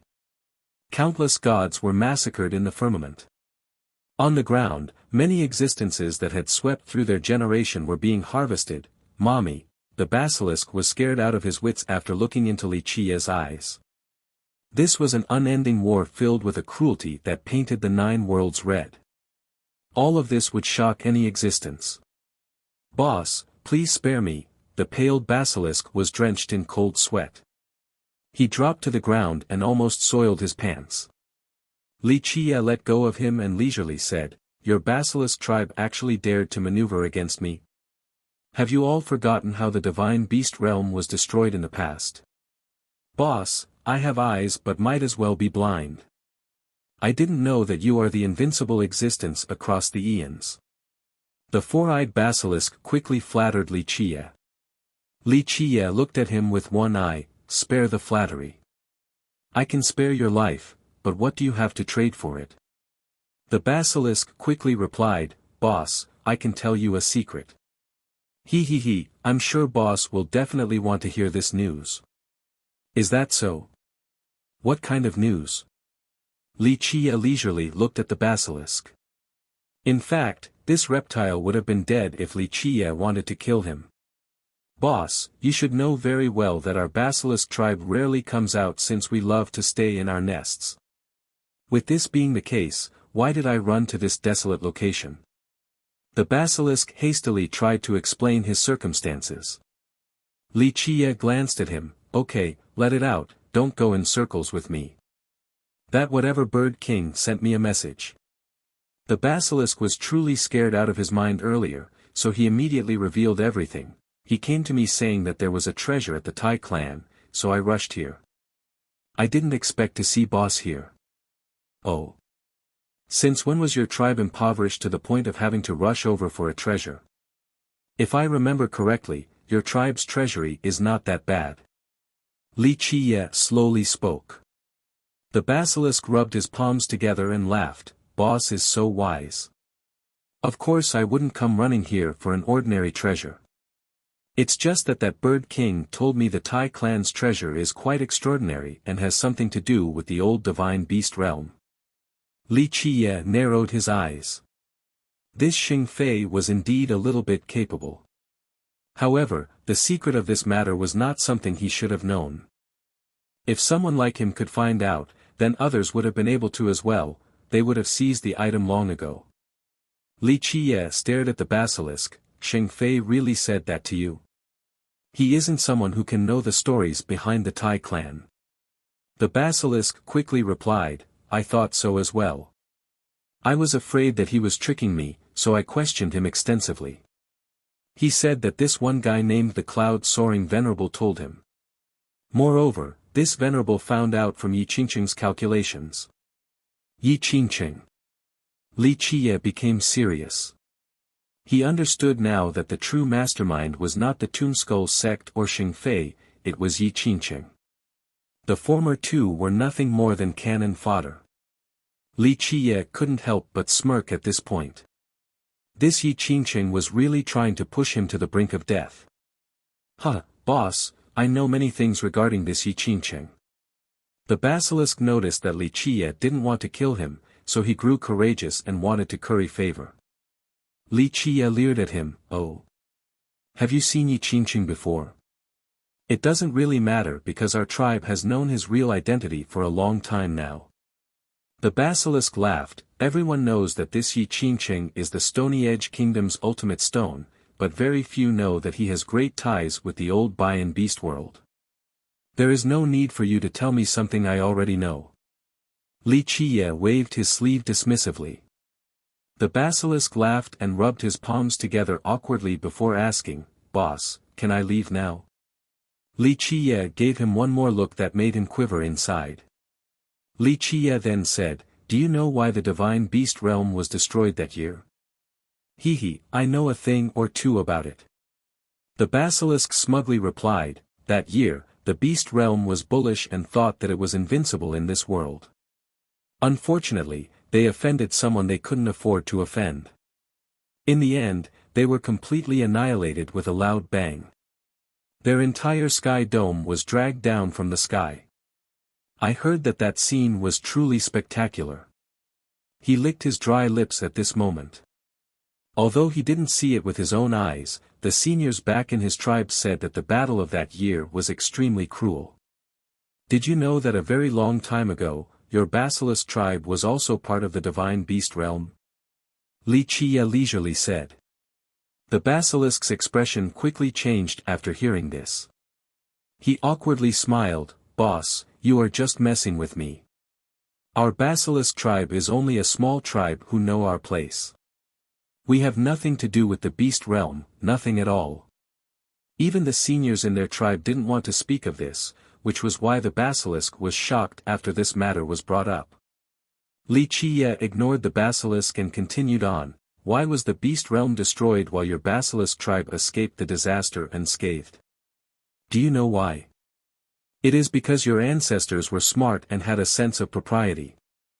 They left the fight early on, which is why your tribe continues to exist until now. Boss, please stop messing with me. The basilisk felt that this subject was taboo and no longer wished to go on. You should understand what I am trying to say. Li Qiye looked at him, then threw him a rope and said, "Tie yourself up." The basilisk did not say another word and immediately tied himself up tight without fault. People would find it difficult to believe that someone could tie themselves up so well. Li Qiye looked at the basilisk that had tied himself up into a fried dough twist. Meanwhile, the basilisk was afraid that Li Qiye was still angry and immediately swore, "Boss, please don't worry, this handsome one, no, this lowly one will not take a step out of the Tai clan." It seems that being smart is something that is still passed down at the basilisk tribe. Li Qiye gently nodded. The basilisk was not unhappy at the sarcastic remark at all. In fact, he even took it as a compliment. When Tai Lon and the old turtle woke up, they saw the basilisk that was tied up like a piece of bread and were quite surprised. Tai Lon didn't know what happened. She was only a mortal, so she couldn't remember anything after being hypnotized. A basilisk. The old turtle was startled after seeing its figure. He had heard of this tribe before, so he understood how he was hypnotized. "What are you looking at?" The fried dough reptile shouted at the old turtle with an imposing appearance, "Look at me one more time and see if I will turn you into a stew or not." The turtle had always been a coward, so after being yelled at by the basilisk, he immediately crawled back into his shell and didn't dare to say anything else. Li Qiye slapped the basilisk's head and smilingly scolded, "Don't try to act cool. What is so amazing in trying to scare a vagabond cultivator?" The basilisk immediately smiled back in response, "Boss, I am not exaggerating, but I am a mighty and brave genius. I absolutely do not bully the weak, but I do casually pick on geniuses and deities alike. I remember back then when I traveled around the world, my feet would trample the 3 realms and my fists would punch myriad races." The basilisk continued to brag incessantly with no end in sight. Li Qiye leisurely added, "If you are as capable as you make yourself sound, then bring Yi Qingqing's head back for me." The basilisk immediately turned quiet. His expression was flushed as he quickly responded, "Boss, a celebrity like Yi Qingqing should be left for you. Only when you trample on him to reach the top would your fame become even more renowned. As for the little guys like that bird king, just leave it to me. I'll go bring his head here right away." Chapter 820, Miao Chan. Li Qiye ignored the boasting basilisk and went outside while the beast followed him like a tail. Li Qiye sat before the monument and was getting ready to begin his daily chanting. The basilisk saw the monument as well and gave it a careful look. After a while, he praised, "Amazing, amazing, this stone tablet is definitely an amazing treasure. No wonder why that brat Xing Fei said that there is something here in the Tai clan." In terms of knowledge, the basilisk was much more informed than the old turtle and Tai Lon. Their tribe had brilliant talents, plus the 4-eyed basilisk had an extra pair of eyes compared to his kin, so he had an even more remarkable aptitude for appraising treasures. Li Qiye looked at the basilisk and asked, "Is your tribe's treasury still there?" The basilisk was startled after hearing this. He quickly calmed down and forced out a smile, "Boss, I am only a little guy, so I know nothing about that. It is not good to lie in front of me." Li Qiye dismissively said, "Plus, if I wanted your treasury, would I need to wait until now?" "Well," the basilisk tried to act the fool, "Boss, I have to go back inside now since you are busy." Having said that, he turned around and left. "If you have the opportunity to return alive, tell your elders to prepare those treasures," Li Qiye leisurely said, "perhaps there will be a use for them in the future." The basilisk turned stiff after hearing this. Just a second later, he hurriedly entered the room as he didn't dare to linger outside any longer. At the same time, a meeting was taking place at the Heaven Hoof Ravine. It was chaired by the Ravine Master, and all the elders were present. The topic of discussion was Li Chia. Killing our disciples and elders yet still daring to stroll around in our territory, this Li Chia is too arrogant. Does he think our ravine is empty? An elder spoke with indignation. Another elder addressed the ravine master, "Master, please let us bring out the imperial weapons. We will bring his head back for you." Li Chia is not someone to be trifled with. A pleasant voice appeared. Seated in the lowest seat in the room was a girl around the age of 20. She had a noble and elegant air. It was apparent that she was an incredible lady. All the elders couldn't help but look at her. Although all of them here had great authority, they held great trust in this girl. Her name was Miao Chan, the daughter of the ravine master. In present times, everyone in this world knew that the foremost genius and strongest young expert of the ravine was the Golden Crow Prince. However, very few knew that there was an even more incredible genius in the ravine, Miao Chan. She was the true #1 genius of the ravine. Her talents were much better than the prince, not to mention her great intelligence. She and the prince were childhood sweethearts who grew up together. Miao Chan was older and started her cultivation earlier. She took a liking to the prince from a young age. Because of this, when the ravine was choosing their main descendant and all of the elders held her in high regard, she forfeited the position so that the prince would be chosen instead. Her love only grew with time. In order to help him become famous, she was willing to retreat to obscurity. Due to this, the world only knew about the Golden Crow Prince and not about Miao Chan, who was even more brilliant than the prince. Despite this, the ravine still treated her as a secret candidate for grooming. Miao Chan calmly spoke, "Who is Li Chia?" "It's needless for me to say more since I'm sure the elders here all understand. He killed god monarchs from the kingdom, and what was the end result? The kingdom did not retaliate in the least. To be frank, our ravine is not as strong as the alchemy kingdom. Miao Chan, Li Chia is indeed a monster, but he isn't invincible to that extent." An elder responded. Miao Chan looked over at Xing Fei's master and said, "Need I say more about what kind of person this venerable is? This person either helps Yi Qingqing recruit more experts or tricks others into starting trouble. Yi Qingqing has no good intentions at all. Li Chia had started a war at the alchemy realm, so surely Yi Qingqing must be hoping that Li Chia would start one at our beast realm as well. Yi Qingqing is simply trying to use us to kill Li Chia so that he can reap the benefits while doing nothing." Miao Chan explained, "Why should we be Yi Qingqing's cannon fodder?" The elders contemplated her words. Although Miao Chan was young, her achievements in management were as clear as day. The elders were very impressed by her wisdom. "We just need to be patient for now. There is a great saying, take a step back and the wind and waves shall grow calm. Instead of acting as cannon fodder, why not let Yi Qingqing and Li Chia fight each other to the death? Yi Qingqing wants to become the immortal emperor, so he surely won't let a monster like Li Chia go unchecked. If Yi Qingqing and Li Chia fight, then no matter who wins in the end, we shall still be the beneficiaries." Chaner has a point. We will definitely get our vengeance, but we need to wait for now. When the time is right, we will give Li Chia a fatal blow. The ravine master nodded his head in support of his daughter. Miao Chan earnestly said, "Currently, our biggest concern isn't to eradicate Li Chia. We have to concentrate on junior brother right now. He is trying to break through to the virtuous paragon realm.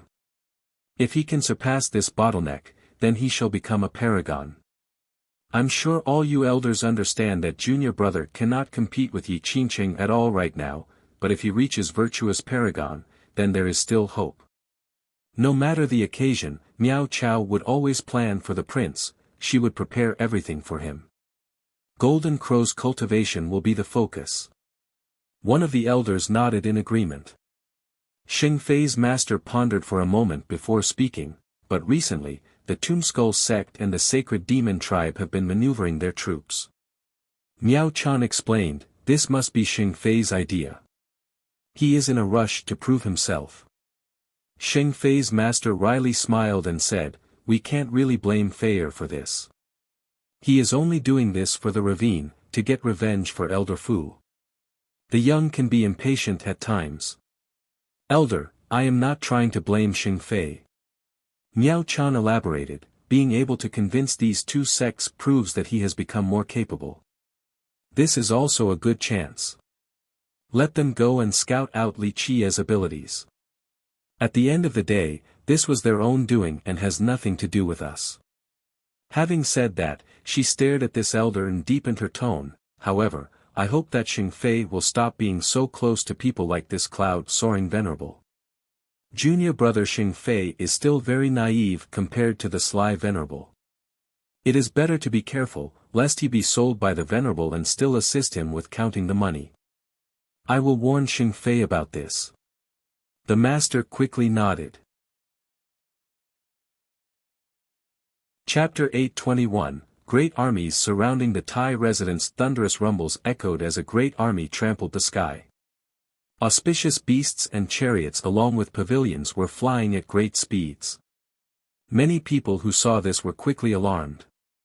In just one day, this army that consisted of troops from the Tombskull sect, the Sacred Demon tribe, and the Feather Country entered Oxherder. The cultivators here were very nervous from this scene as there were no great sects in the country. The most powerful was the imperial family, but the family did not react to this sudden development. Ox King Su Mingchen had even declared his seclusive meditation 2 days prior. Luckily, this army of experts was not coming for a particular sect. Rather, their destination was the Heavenly Flame County. Everyone knew that there were no sects or clans in this county. If one had to be pointed out, then it would be the Tai clan. However, that was all in the past because the Tai clan was only a mortal family now. Many were perplexed. Why would this coalition army enter the Heavenly Flame County? The other top sects in the southern region paid attention to this mobilization as well. They sent their experts out right away to the Heavenly Flame County in order to figure out the story. By this time, the county had become a ghost town. The Ox King had sent the civilians in the county away 2 days ago in order to avoid the innocent getting caught in the crossfire. Not good at all. The frightened turtle rushed into the mansion and shouted, "Great Immortal, not good, the army is here." Li Qie was not surprised at all after hearing this. He looked at the aghast turtle and smiled, "It's only one army, there is no need to be scared." "That's right, this army is nothing. This handsome one is here, I shall meet God, slay God, meet devil, slay devil." The four-eyed basilisk began to brag. But these are all top sects. The Sacred Demon tribe, the Tombskull sect, and the Feather Country all sent people and have completely surrounded us. The pale-faced turtle felt his throat drying up as he spoke. "Bah, all of them are nothing before my basilisk tribe. They're only a bunch of kids." The basilisk continued smugly, "Boss, send me out. I will take care of all of them in a few moves." Li Qie leered at him, "Okay, stop boasting. Xing Fei's armies are here, and they surely came prepared." Having said that, he casually flipped his palm and removed the rope around the basilisk's body. In actuality, this rope wasn't able to trap him at all, it was only for show. "You can do one thing. Stay here and watch over Tai Lan. If anything happens to her, you should already know the consequences." Li Qie commanded. "Boss, don't worry and leave it to me. When this handsome one is here, who would dare to rush forward? I will turn them into stone right away." With a heroic air, the basilisk repeatedly pounded his chest like a drum. However, Tai Lan didn't want to accept Li Qie's kindness and coldly said, "I don't need anyone to protect me." Li Qie was not about to argue with her. He waved his hand and sealed her, then he put her in a corner before telling the basilisk, "Watch her well. Be at ease, boss." The basilisk sat down on a chair with a cool pose as if he could fight an entire army alone. He did look a bit admirable. "Great Immortal, this lowly one, this lowly one will also stay here to help young noble basilisk protect Miss Tai Lan. The head of the cowardly turtle was halfway in its shell. He was frightened to death and didn't dare to come out. Forget it, you think you can protect her? The basilisk looked at him and said, when the enemy comes, maybe you will be the first to escape. The turtle in the shell whispered, no, no way. He wasn't sure of his own words. Perhaps he really was going to run away. Li Qiye chuckled and casually said, then you can stay here. First causing trouble at the alchemy realm only to then boldly repeat his actions at the beast realm, he actually dared to steal a corpse monarch from the Tombskull sect as well as kill its disciples. However, the smarter ones knew that this was not so simple. All of these sects maneuvering in such a short amount of time seemed too much of a coincidence. He is indeed the fiercest, to be able to set off a bloody storm no matter where he goes. One person murmured. Li Qiye smiled in response to the Tombskull master in a leisurely manner, I have never seen this corpse monarch you all are mentioning. Plus, is it that easy to steal this thing groomed by your sect? As for the dead disciples, this has nothing to do with me. Their own skeletons went crazy and killed their masters. Li Qiye, don't try to defend yourself. The Tombskull master shouted, who in this world does not know that you are versed in the art of summoning? After coming to the southern beast realm, you immediately coveted our eternal corpses, so you stole one of them. Since you were spotted by our disciples, you killed them to keep it a secret. Li Qiye burst out in laughter before replying, you think too highly of your sect. I would never bother to look at your trash corpses. Outrageous bastard. A high elder from the Tombskull sect was enraged. All of its disciples were glaring at Li Qiye. Such words were quite humiliating. Xing Fei stepped forward and spoke at this time, brotherly, I have always respected the strong. You are renowned in this world, so I admire you as well. If you are willing, then I can act as the mediator. You just need to return the corpse monarch to the Tombskull sect and apologize. I trust that they will forgive you. Xing Fei appeared to be a kind person at this time. Who knew that he was the one who instigated this mess in the first place? Chapter 822, Matchless Archery. In fact, this proposed mediation was something that was never meant to be. There was no corpse monarch, so how could Li Qiye take one out? Li Qiye wanted to laugh after seeing Xing Fei's kind act and said, Xing Fei, your acting is not bad. Unfortunately, the scheme that you are so proud of is merely child's play in my eyes, it's not enough to reach the apex. Xing Fei became unhappy after hearing this, so he raised his voice, brotherly, I am acting in good faith and wanted to change your conflict into friendship, but you actually view my goodwill as malice. This is truly disappointing. While the Tombskull disciples angrily glared at Li Qiye, a few experts watching from the distance commented, so overbearing. The Tombskull master solemnly stated, Li Qiye, don't you forget, this is the beast realm, the southern region. This is the world of demons such as us. If you continue to act lawlessly with cruelty and kill more demons, then you will be asking to become enemies with the rest of the beast realm. Enough, aren't all of you just trying to frame me? Li Qiye interrupted the master and lazily said, I am a cruel evil person who does not sway to reason and prefer to bully the weak. So what? Come bite me then if you are so capable. Since all of you are labeling me as merciless, I'll show all of you today just what mercilessness looks like. Li Qiye, you are insane.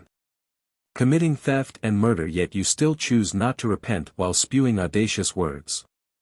The sacred demon leader yelled, today, we will act on behalf of all cultivators and eradicate you, you fiend. Li Qiye only smiled. Before he could respond, a cold harumph resounded. A very beautiful figure appeared in the sky. She was like a phoenix soaring in the air, noble and arrogant. She stood above everyone with an untouchable and aggressive aura.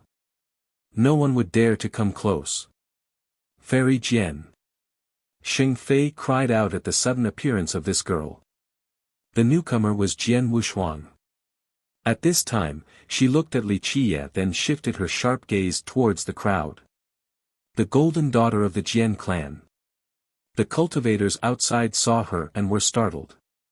One of them murmured, "No wonder why Xing Fei's group dares to challenge fierce Wuxia. So it turns out that they have the Jian clan as their backing." The group was quite astonished. Xing Fei came from the ravine, so if the ravine and the Jian clan were working together, it would be a very powerful alliance. Any other lineage would be quite wary of such a force. Xing Fei became happy after seeing Jian Wushuang. An idea popped up in his head as he shouted, "Fairy Jian, this Wuxia insulted our stone medicine world and despises our people. Not only is he cruel, he also does not know his own place and declared his intention to destroy all the imperial lineages here. Fairy Jian is our world's genius with unbeatable archery. We are willing to follow you to the very end and help you annihilate him." After his speech, he felt quite smug inside about how capable he was. Just like this, he was able to drag another imperial lineage into the mix. The spectators looked down on Xing Fei's words. This was too shameless. However, no one wanted to say anything or speak up for Wuxia. This was the world of demons and Wuxia was a human. Who would be willing to set the record straight for him? Meanwhile, Jian Wushuang stood there with an imperious pose. She coldly looked at Xing Fei once as if she was looking at a fool and didn't even bother to respond. "Okay, no more fooling around. Even if you bring all the imperial lineages here, I still wouldn't give a damn." Wuxia smiled and said, "All of you, come. Since your armies have gathered here, surely you don't wish for a peaceful resolution. Let's just work it out with blood." "Ignorant fool." The Tomb Skull Master thunderously shouted, "Since you are unrepentant, then we shall carry out justice in the place of the heavens. Forward." With his command, many experts attacked. In fact, the top 3 powers in charge here simply didn't even consider a peaceful resolution. They came prepared to take Wuxia's head. Pluff. But before these experts could come close, Jian Wushuang already had the 9 words true bow in her hand. She casually released an arrow, causing blood to spill. Those experts were killed without even being able to scream. Among the current younger generation, Jian Wushuang could be considered the best archer. Her skill was already quite formidable, so after obtaining the bow, she transformed, like a tiger with wings. The bow was able to unleash even more of her latent potential. Everyone, including the distant spectators, was stunned to see her suddenly kill many experts from the coalition. They initially thought that she was on the golem or the demon's side. Even if she didn't attack Wuxia, she would only watch on the sideline. They were all left dumbfounded, as no one here thought that she would kill Wuxia's enemies instead. The Tomb Skull Master's expression turned unsightly as he shouted, "Fairy Jian, what are you trying to do?"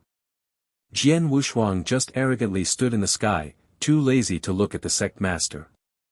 Wuxia smirked, "What else can it be? She works for me, it is that simple." These words astounded everyone.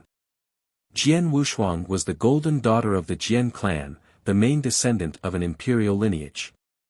No one could even talk about recruiting her. Moreover, they all knew of her arrogance. She had never given anyone face, not even Yi Qingqing, but today she was actually working for Wuxia, a human. No one would believe such a thing. At this juncture, the sacred demon leader's side grew more cautious. However, they were already riding the tiger and couldn't get off. After thinking about their hidden ace, they became determined and no longer hesitated. "Use skeletons to stop her while we kill Wuxia," the Tomb Skull Master commanded. Rumble. In the blink of an eye, the elders and disciples from the sect and even the high elders instantly summoned their trained skeletons. Several thousand skeletons appeared before everyone and instantly drowned the sky with a corpse aura. There were all types of skeletons, and some were quite mighty. The spectators in the distance felt very nervous. Controlling skeletons was something quite frightening. One person murmured, the Tombskull sect is truly scary, worthy of its name of being friends with the dead. Go. The disciples commanded their skeletons to pounce at Jian Wushuang. Many of these skeletons knew how to fly. In just a moment, a huge group of skeletons soared into the sky, creating quite an eerie scene. Pluff! Pluff! Pluff! Jian Wushuang easily shot out more arrows like falling rain. Each arrow pierced through the approaching skeletons. However, despite their bodies and even their heads being blown to pieces, they still came for her. This was the most terrifying aspect of the Tombskull sect. Their skeletons were quite difficult to kill, unless one could shatter them into countless pieces. The only other option was to kill their controllers. After seeing a few skeletons continuing to attack despite their heads being rendered to dust, the experts in the distance became creeped out. These things were monsters. Die. At this time, thousands of experts from the coalition attacked.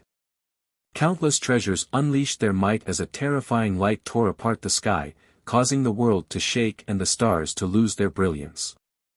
However, amidst the commotion, Li Qie suddenly disappeared. A second later, he emerged next to Jian Wushuang. He watched her kill more than 1,000 skeletons and chuckled, "Leave these undead to me, it is time for you to massacre." Having said that, the death chapter emerged with its lingering death energy. Strands of silk-like laws came out from the book and instantly locked onto the bodies of these skeletons. After being bound by the laws, all the skeletons instantly stopped moving as if they'd been sealed. Die! Jian Wushuang uttered a battle cry. The 9 words True Bao lit up. A mantra arrow appeared in her hand. The moment this arrow shot out, countless arrows descended like a heavy downpour. She unleashed several mantra arrows that originated from the word formation to form arrays in just a split second. These arrays transformed this area. No one could live under this sky ravaged by the arrows. Ah! Miserable screams continuously rang out. Start the formation. The leader, sect master, and Xing Fei were all shocked and enraged. Jian Wushuang was fighting thousands by herself, and no one could get through her defense. In fact, this proposed mediation was something that was never meant to be. There was no corpse monarch, so how could Li Qie take one out? Li Qie wanted to laugh after seeing Xing Fei's kind act and said, "Xing Fei, your acting is not bad. Unfortunately, the scheme that you are so proud of is merely child's play in my eyes, it's not enough to reach the apex." Xing Fei became unhappy after hearing this, so he raised his voice, "Brotherly, I am acting in good faith and wanted to change your conflict into friendship, but you actually view my goodwill as malice. This is truly disappointing." While the Tombskull disciples angrily glared at Li Qie, a few experts watching from the distance commented, "So overbearing." The Tombskull master solemnly stated, "Li Qie, don't you forget, this is the beast realm, the southern region. This is the world of demons such as us. If you continue to act lawlessly with cruelty and kill more demons, then you will be asking to become enemies with the rest of the beast realm." Chapter 823, Ancient Tree King. In just a second, many elders from the 3 sects started to work together, even sacrificing their longevity blood. With an explosion, gigantic trees grew out of the ground and blocked out the sky. These trees gave birth to gigantic tree ants that instantly locked the space around Jian Wushuang, trapping her inside. Boom! Boom! Boom! These gigantic trees could destroy the world with one stomp. Their combined effort simply shattered this entire space. Sacred tree formation. One master recognized the origin of this formation. Another heavenly king added, "This simple formation is so domineering. They can use it after offering longevity blood. Plus, they are siphoning the worldly energy so that these huge trees could turn into gigantic tree ants." This was the ultimate formation of the sacred demon tribe. It relied on worldly energy to create gigantic tree ants to kill their enemies. Pluff! A divine arrow broke through the sky as the 9 words true bow turned radiant. Jian Wushuang shot out the word, soldier. This arrow was as majestic as a mountain, its immense might was unstoppable. The next moment, she shot out several dozen more. What kind of treasure was this bow? It was the greatest bow across all the eons. The giant tree ants were instantly annihilated the moment these soldier arrows hit, causing countless splinters to fly everywhere. However, the trees gave birth to even more tree ants as if they were endless in number. Die! Jian Wushuang cried out and another flurry of soldier arrows came from the sky. They instantly annihilated all the tree ants as well as half of the gigantic trees in the formation. However, these destroyed trees quickly grew back and continued to seal this space. The opposing side was quite furious. They initially wanted to use this formation to deal with Li Qie, so they didn't expect to attack Jian Wushuang with it instead. Break! Jian Wushuang turned angry after not being able to kill the endless waves of trees. She cried out once more as her bow's radiance grew blinding. The string was pulled all the way back as the word, fighter, emerged. This word, fighter, immediately siphoned all the power in the surroundings. The next moment, the worldly power from the entire oxherder country and half of the southern region were sucked into this single word and arrow. This mantra required the string to be pulled to its limit. Just this one arrow alone had supreme power and could be considered an attack born from the heaven and earth. Boom! With a deafening blast, this fighter arrow rushed out and annihilated all things in its path. The sacred tree formation couldn't withstand the boundless power of the world and collapsed instantly. This great formation turned into nothingness under the supreme force of this one arrow. Worthy of being the Jian clan's golden daughter, this is a showing of invincible archery. A master from afar emotionally exclaimed after seeing Jian Wushuang's domination. Very few cultivators trained in the bow. Even those who did enjoyed little success. However, Jian Wushuang showed everyone here what matchless archery was today. Li Qie was standing in the sky, none the skeletons could move due to his restraint. He purposely didn't attack at all since he wanted to train Jian Wushuang in battle. Her archery was truly flawless, but her time with the 9 words true bow was still quite short. She needed time in battle to truly become one with the bow. Only when she truly grasped all of the bow's mysticisms would she be able to surpass her forefather, immortal Emperor Dai Jian, in the future. At this time, the sacred demon leader, the Tomb Skull Master, and Xing Fei were furious to the point of wanting to vomit blood. Their secret card was destroyed just like that by Jian Wushuang. Anything else? Bring it. With the bow in her hand, heavenly kings were already nothing in her eyes. Her sharp gaze swept over heavenly kings like the leader and master with disdain. In fact, prior to this, she was already prepared to combat virtuous paragons. However, her strength previously relied on her imperial weapon while now was a different story. After obtaining the 9 words true bow, her skill in archery rose by several levels. She trained really hard in archery but she never had a powerful and suitable bow that belonged to her. But now with this bow, she felt that there was a real future waiting ahead. This little girl from the Jian clan is too arrogant. An imposing and ancient voice appeared. An old man came out from the sacred demon tribe's army. There were many branches and leaves growing from his body. Ancient Tree King. An expert from the southern region recognized this old man's identity and startlingly exclaimed, "This is one of the few virtuous paragons in the sacred demon tribe. Only an early-era paragon." Jian Wushuang laughed proudly in the face of the paragon, a legendary master might be able to do something. Humph, but an early-era paragon? Simply courting death. It should be clear by this what Jian Wushuang's attitude was, without need for further description. Her arrogant demeanor left everyone speechless. However, they had to admit that she was indeed qualified to act in such a manner.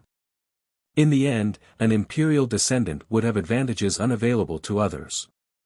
A few great powers' ancestors would be wary of imperial descendants who weren't paragons yet. What else could they do? Who was to blame for these descendants immediately cultivating emperor laws from the start and possessing imperial weapons? These weren't things normal great powers could have. Virtuous paragons were called early-era paragons before walking on their own Tao. These were the most common and weakest existences among paragons. An imperial descendant with such arrogant words. Very well, how about if you add this old woman into the mix then? Another cold voice appeared. A quivering old woman stepped out of the Tombskull camp. Her steps were very unstable and it seemed like she would stumble at any moment. This old woman was very ordinary looking. However, when she lifted her head, her eyes lit up, causing everyone's hearts to shiver. Her eyes resembled those of a poisonous serpent, capable of devouring this world. Black-striped ancestor. A spectating expert recognized this old woman and grew restless. She was the ancestor of the Feather Country. More importantly, she was a rising-era paragon. She was originally a black-striped snake that became enlightened in the Tao and eventually became an ancestor. The appearance of two paragons took everyone by surprise. Even the most idiotic person here would understand that the alliance came prepared for war and not a peaceful resolution. The alliance is truly going all out. They even invited a few of their ancestors. Someone murmured. Chapter 824, Slaying Paragons. In the entire stone medicine world, very few people in the younger generation could challenge paragons. Yi Qingqing was one and Mei Aonan another. But now, Jian Wushuang was about to fight two paragons by herself. Everyone was eager to see the result. If the younger generation could challenge paragons, then this meant that a grand era was about to come. The new heavens would appear and this world would be the playground of the youths. Die. The black-striped ancestor and the ancient tree king attacked at the same time.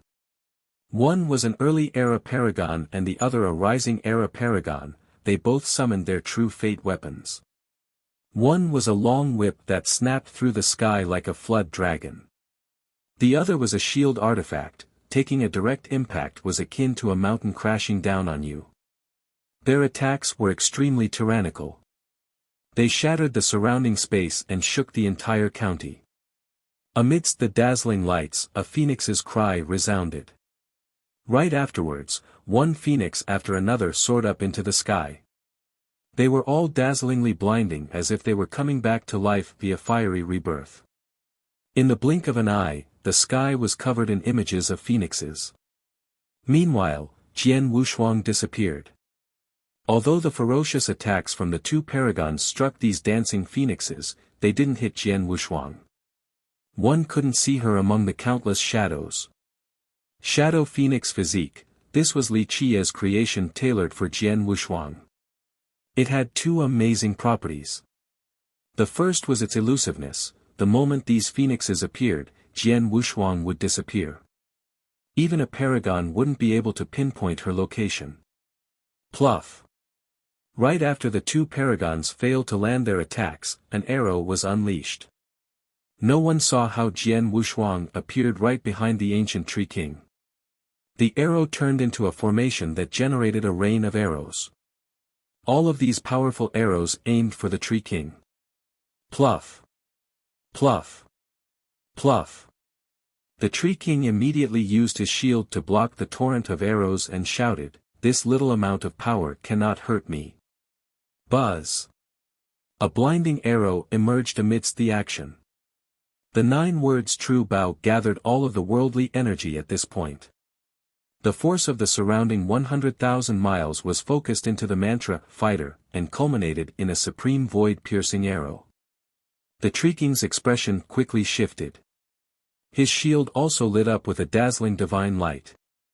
It seemed that layers upon layers of defenses were created. At the same time, the tree king also quickly dashed away in order to escape this tyrannical arrow. Pluff. Although he was very fast, he still couldn't evade this arrow in time. It pierced his shoulder as the word fighter disappeared. The arrow carried a mighty force. Nevertheless, the Tree King was still a paragon. He was able to survive this arrow. The wound on his shoulder closed like tree bark, healing his injury. "A junior like you can't kill me," the Tree King cried out. Being harmed by a junior was greatly humiliating in his eyes. Many felt a cold chill after seeing the Tree King being able to withstand the damage inflicted by this arrow. His survivability was too great. Even if he stood still for a heavenly king to continuously attack him, they wouldn't necessarily be able to kill him. The Tree King was a very rare, enlightened tree. Although he didn't have an immortal physique or anything, his survivability was quite frightening. He was able to withstand the onslaught of powerful treasures. Whoosh! Right after Jian Wushuang's retaliation, a whip that resembled a poisonous serpent stealthily aimed for her back. This whip from the black-striped ancestor came without any warnings, invisible just like a snake hidden in shadows ready to deliver a fatal bite at any moment. However, Jian Wushuang once more disappeared among the phoenixes in the sky. When she emerged again, she unleashed the formation arrow. Another volley of arrows filled with killing intent aimed straight at the ancestor. "Junior, eat this." The Tree King intended to rush forward and attack Jian Wushuang from behind in unison with the ancestor. However, the strange clanking of metal appeared. Universal laws in the shape of chains instantly sealed more than half of his body. Eventually, a series of arrows shot out from inside his body and sealed the surrounding space. The king was completely sealed in the sky. No matter how enraged he was, he couldn't remove these chains that bound him in the sky. After Jian Wushuang's fighter arrow pierced his shoulder, the mantra disappeared. However, the effects did not end there. Jian Wushuang used the laws of the true Bao and infiltrated the Tree King's body so that she could seal him. Bang! Bang! Bang! On the other side, the black-striped ancestor moved extremely quickly. Although the indiscriminate arrows rained down on her, her dragon-like whip swung left to right and shattered all the oncoming arrows. Pluff! After destroying all of the arrows, her whip appeared right behind Jian Wushuang out of nowhere. A cold glint flashed as it went straight for her back like the fangs of a serpent. The phoenix images appeared once more to mark Jian Wushuang's disappearance. "Junior, what is so skillful about hiding?" The ancestor was both angry and alarmed. She couldn't catch a glimpse of Jian Wushuang inside the phoenix images. Fuff! But after she uttered the taunt, blood began to spurt. An arrow was shot through her chest. No one saw where this arrow came from, not even the ancestor herself. This was the mantra, an invisible arrow. It was completely undetectable and flew without a trace. No one could even realize its existence, let alone stop it. This mist was not only capable of poisoning powerful cultivators, it could also melt many weapons and treasures. However, the hymns of phoenixes continued to sound and their images continued to cover the sky within the mist, showing no trace of Jian Wushuang. Next was a series of plucking sounds. More arrows shot through the ancestor's body, causing blood to spurt everywhere. Nevertheless, this was not enough to kill the ancestor. "Animal, come out and fight." The ancestor was driven mad under the siege of stealth attacks. Even though she was very powerful, she was still at a disadvantage against the shadow phoenix physique and the invisible arrows. One successful ambush came after another while she continued to fail at catching Jian Wushuang.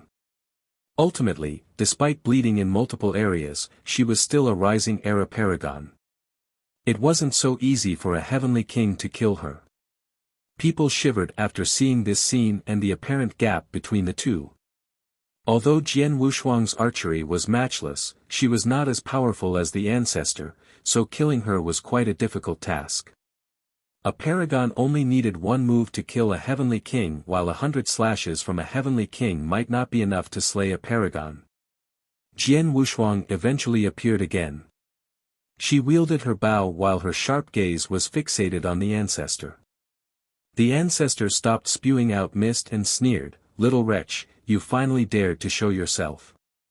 As long as you don't hide, I will tear you into countless pieces." After hearing this, Jian Wushuang's countenance turned cold while her killing intent rose. The bow in her hand lit up like a blazing sun. Die. The ancestor eventually launched an attack that could end the 6 Dao and suppress the 9 worlds. All things would be eclipsed when a paragon unleashes their mightiest attack. ZZZH. The hymn of the bow appeared. The first 4 words of the full mantra appeared to form a complete phrase. They then turned into a sharp arrow capable of destroying all laws. Gods and devils would tremble before its might. Soldiers and fighters, the power of this arrow was indescribable. Nothing could stop its momentum and destructive force. It seemed that the atmosphere itself was completely frozen. Pluff. After a while, the air began to slowly flow again. The bloody arrow from the 4 words pierced the ancestor's head. At this time, her most powerful strike was utterly defeated. Her eyes widened in shock as her huge snake body fell down to the ground with a huge bang. The world turned quiet. Everyone was dumbfounded because although no one understood this one arrow, they could only describe it with one sentence: its appearance made them taste the sensation of death. It was as if even deities would not be able to stop this arrow. In the entire stone medicine world, very few people in the younger generation could challenge paragons. Yi Qingqing was one and Mei Aonan another. But now, Jian Wushuang was about to fight 2 paragons by herself. Everyone was eager to see the result. If the younger generation could challenge paragons, then this meant that a grand era was about to come. The new heavens would appear and this world would be the playground of the youths. Die. The black-striped ancestor and the ancient tree king attacked at the same time. One was an early-era paragon and the other a rising-era paragon. They both summoned their true fate weapons. One was a long whip that snapped through the sky like a flood dragon. The other was a shield artifact. Taking a direct impact was akin to a mountain crashing down on you. Their attacks were extremely tyrannical. They shattered the surrounding space and shook the entire county. Amidst the dazzling lights, a phoenix's cry appeared. Right afterwards, one phoenix after another soared up into the sky. They were all dazzlingly blinding as if they were coming back to life via fiery rebirth. In the blink of an eye, the sky was covered in images of phoenixes. Meanwhile, Jian Wushuang disappeared. Although the ferocious attacks from the 2 paragons struck these dancing phoenixes, they didn't hit Jian Wushuang. One couldn't see her among the countless shadows. Chapter 825, Corpse God. Such an arrow frightened everyone.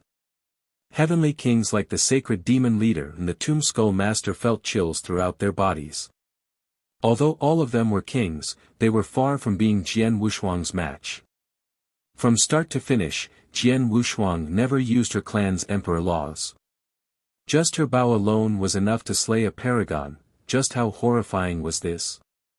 At this moment, a tearing sound could be heard, accompanied by a miserable cry. Everyone glanced back and saw the ancient tree king actually tearing apart his own body in order to escape from the chains sealing him.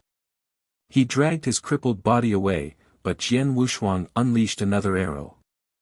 It was indescribably fast and immediately caught up to the king. He managed to easily block it with his shield, resulting in a loud blast. However, this was no ordinary arrow.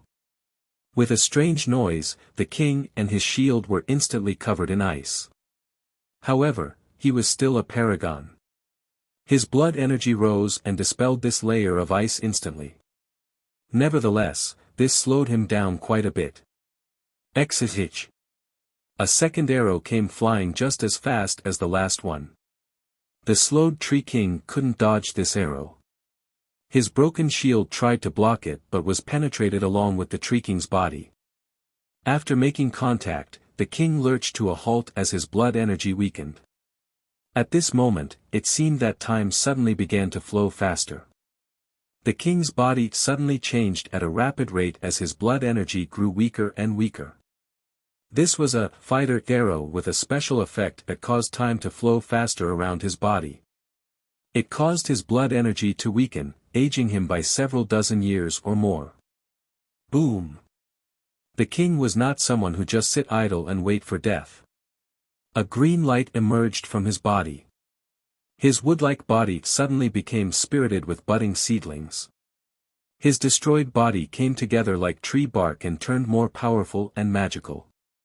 He used his powerful vitality to counter the withering of the fighter arrow. This was the strong point of being an ancient tree demon. Whoosh! Another arrow flew forward with incredible speed. However, the Tree King did not try to dodge since his body could withstand the blow. Jian Wushuang couldn't kill him so quickly. The most important thing to him was to stop the withering of time. However, he looked down too much on this one arrow. Although its power was not comparable to the word soldier and definitely not comparable to a mantra compiled from the first 4 words, it was definitely fatal. It pierced through the king and ended his life. At this minute, the Tree King fell straight down with his eyes still open in disbelief. As a sacred tree, his body was much stronger than a body made out of flesh like the black-striped ancestor.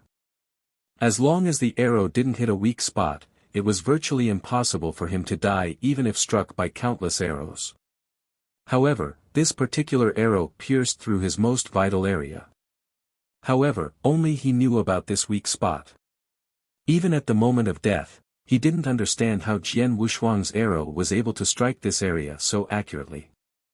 He didn't know that this arrow was made from the word battle. In terms of speed, it was not as fast as a fighter arrow, and in terms of brute force, it was not as powerful as an all arrow either. However, this was a fatal arrow. It could pierce the most susceptible area of anyone as well as the weakest point of any merit laws. There was no hiding for the Tree King when faced with this arrow. His death was a foregone conclusion the moment this arrow was shot. Boom! The huge tree body of the king fell down like an avalanche, signaling another long silence in the vicinity. Everyone was completely dumbfounded. Jian Wushuang killed 2 paragons in such a short period of time. This kind of power was unbelievable. Li Qiye nodded approvingly at her performance. He didn't mind giving her the true bow and wasting countless resources in order to create the Shadow Phoenix physique for her.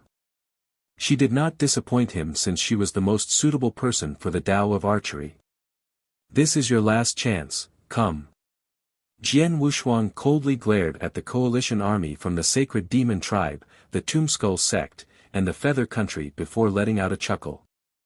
The armies grew hesitant at this moment, but they did not back down. They couldn't back out now. If they failed to even capture Jian Wushuang, then how could they dream of catching Li Qiye? Don't blame me for being ruthless then. Jian Wushuang snorted during their moment of hesitation. She prepped her bow and unleashed more arrows. Multiple formation arrows shot out and created many arrays. A rain of arrows descended and locked the armies in place. She used her own power to fight against the army, one against tens of thousands. Ah! Screams resounded left and right. The weaker disciples had no chance to combat the flurry of arrows and were instantly killed. All of the elders and high elders sent out experts in order to break through the arrow arrays and get to Jian Wushuang. However, how could she give them this chance? Buzz! The bow lit up once more. A fighter arrow annihilated all things in its path. Treasures and even the heavenly kings themselves couldn't stop this arrow. Flesh spattered everywhere and shrill screams rang out from among this scene of carnage. At this moment, she was able to send the army into complete chaos. Since she already had a supreme Tao of archery, the addition of the bow was like giving wings to a tiger. The entire killing process became very easy. She could kill heavenly kings without breaking a sweat. The spectators shivered while watching this scene. They thought that imperial descendants were different after all. They were all kings, but the sacred demon leader and the Tomb Skull Master were simply not her match. Without an imperial weapon in this situation, no one could compete against Jian Wuxuang. The combination of her phoenix physique and the bow essentially gave her invincibility. Summon the corpse god. The Tomb Skull sect couldn't bear this any longer. The sect master shouted and immediately formed a formation with the high elders. They took out a Dao platform and spewed their longevity blood on it. With a series of profound incantations, the platform lit up. Whoosh! A cold breeze flew by. A figure appeared above the platform as an evil energy erupted right away like the arrival of an evil god. The entire battlefield turned dark as if this figure heralded the coming of hell. Everyone quivered a bit after feeling this cold breeze as if they had just seen a ghost. Damn, the Tomb Skull sect has gone crazy. They actually summoned the corpse god. Do they not know that it is easy to invite a ghost but hard to get one to leave? This type of devil will not leave until it has its fill of blood. A great powers sect master screamed in horror. The corpse god was the ultimate move of the Tomb Skull sect. Legend states that this corpse was groomed by their progenitor. It was extremely ferocious, a true monster. Normally, the sect would never dare to summon it because no one outside of a select few could control it. It was easy to summon but quite difficult to reseal. The corpse god would have its fill of blood before it would willingly return to slumber. Bang! The summoned corpse god performed a madra and instantly shattered Jian Wuxuang's arrow arrays. Despite the great quantity, the arrays were not enough to trap this terrifying monster. The alliance was finally relieved after seeing the corpse god's power. The disadvantageous situation was finally dealt with by its presence. Jian Wuxuang snorted and was unperturbed. She wanted to rush forward to fight this corpse, but Li Qiye stopped her and gently shook his head, "Leave this monster to me. You can't kill it for the time being." With that, death energy emerged along with the death chapter. A heavenly sun rotated and a magical sound rang. The laws from the chapter instantly soared towards the corpse. The corpse god wasn't afraid and reached out with one hand to meet it. It immediately caught the universal laws, but with a sizzling sound, the laws disappeared inside its body and it was frozen on the spot.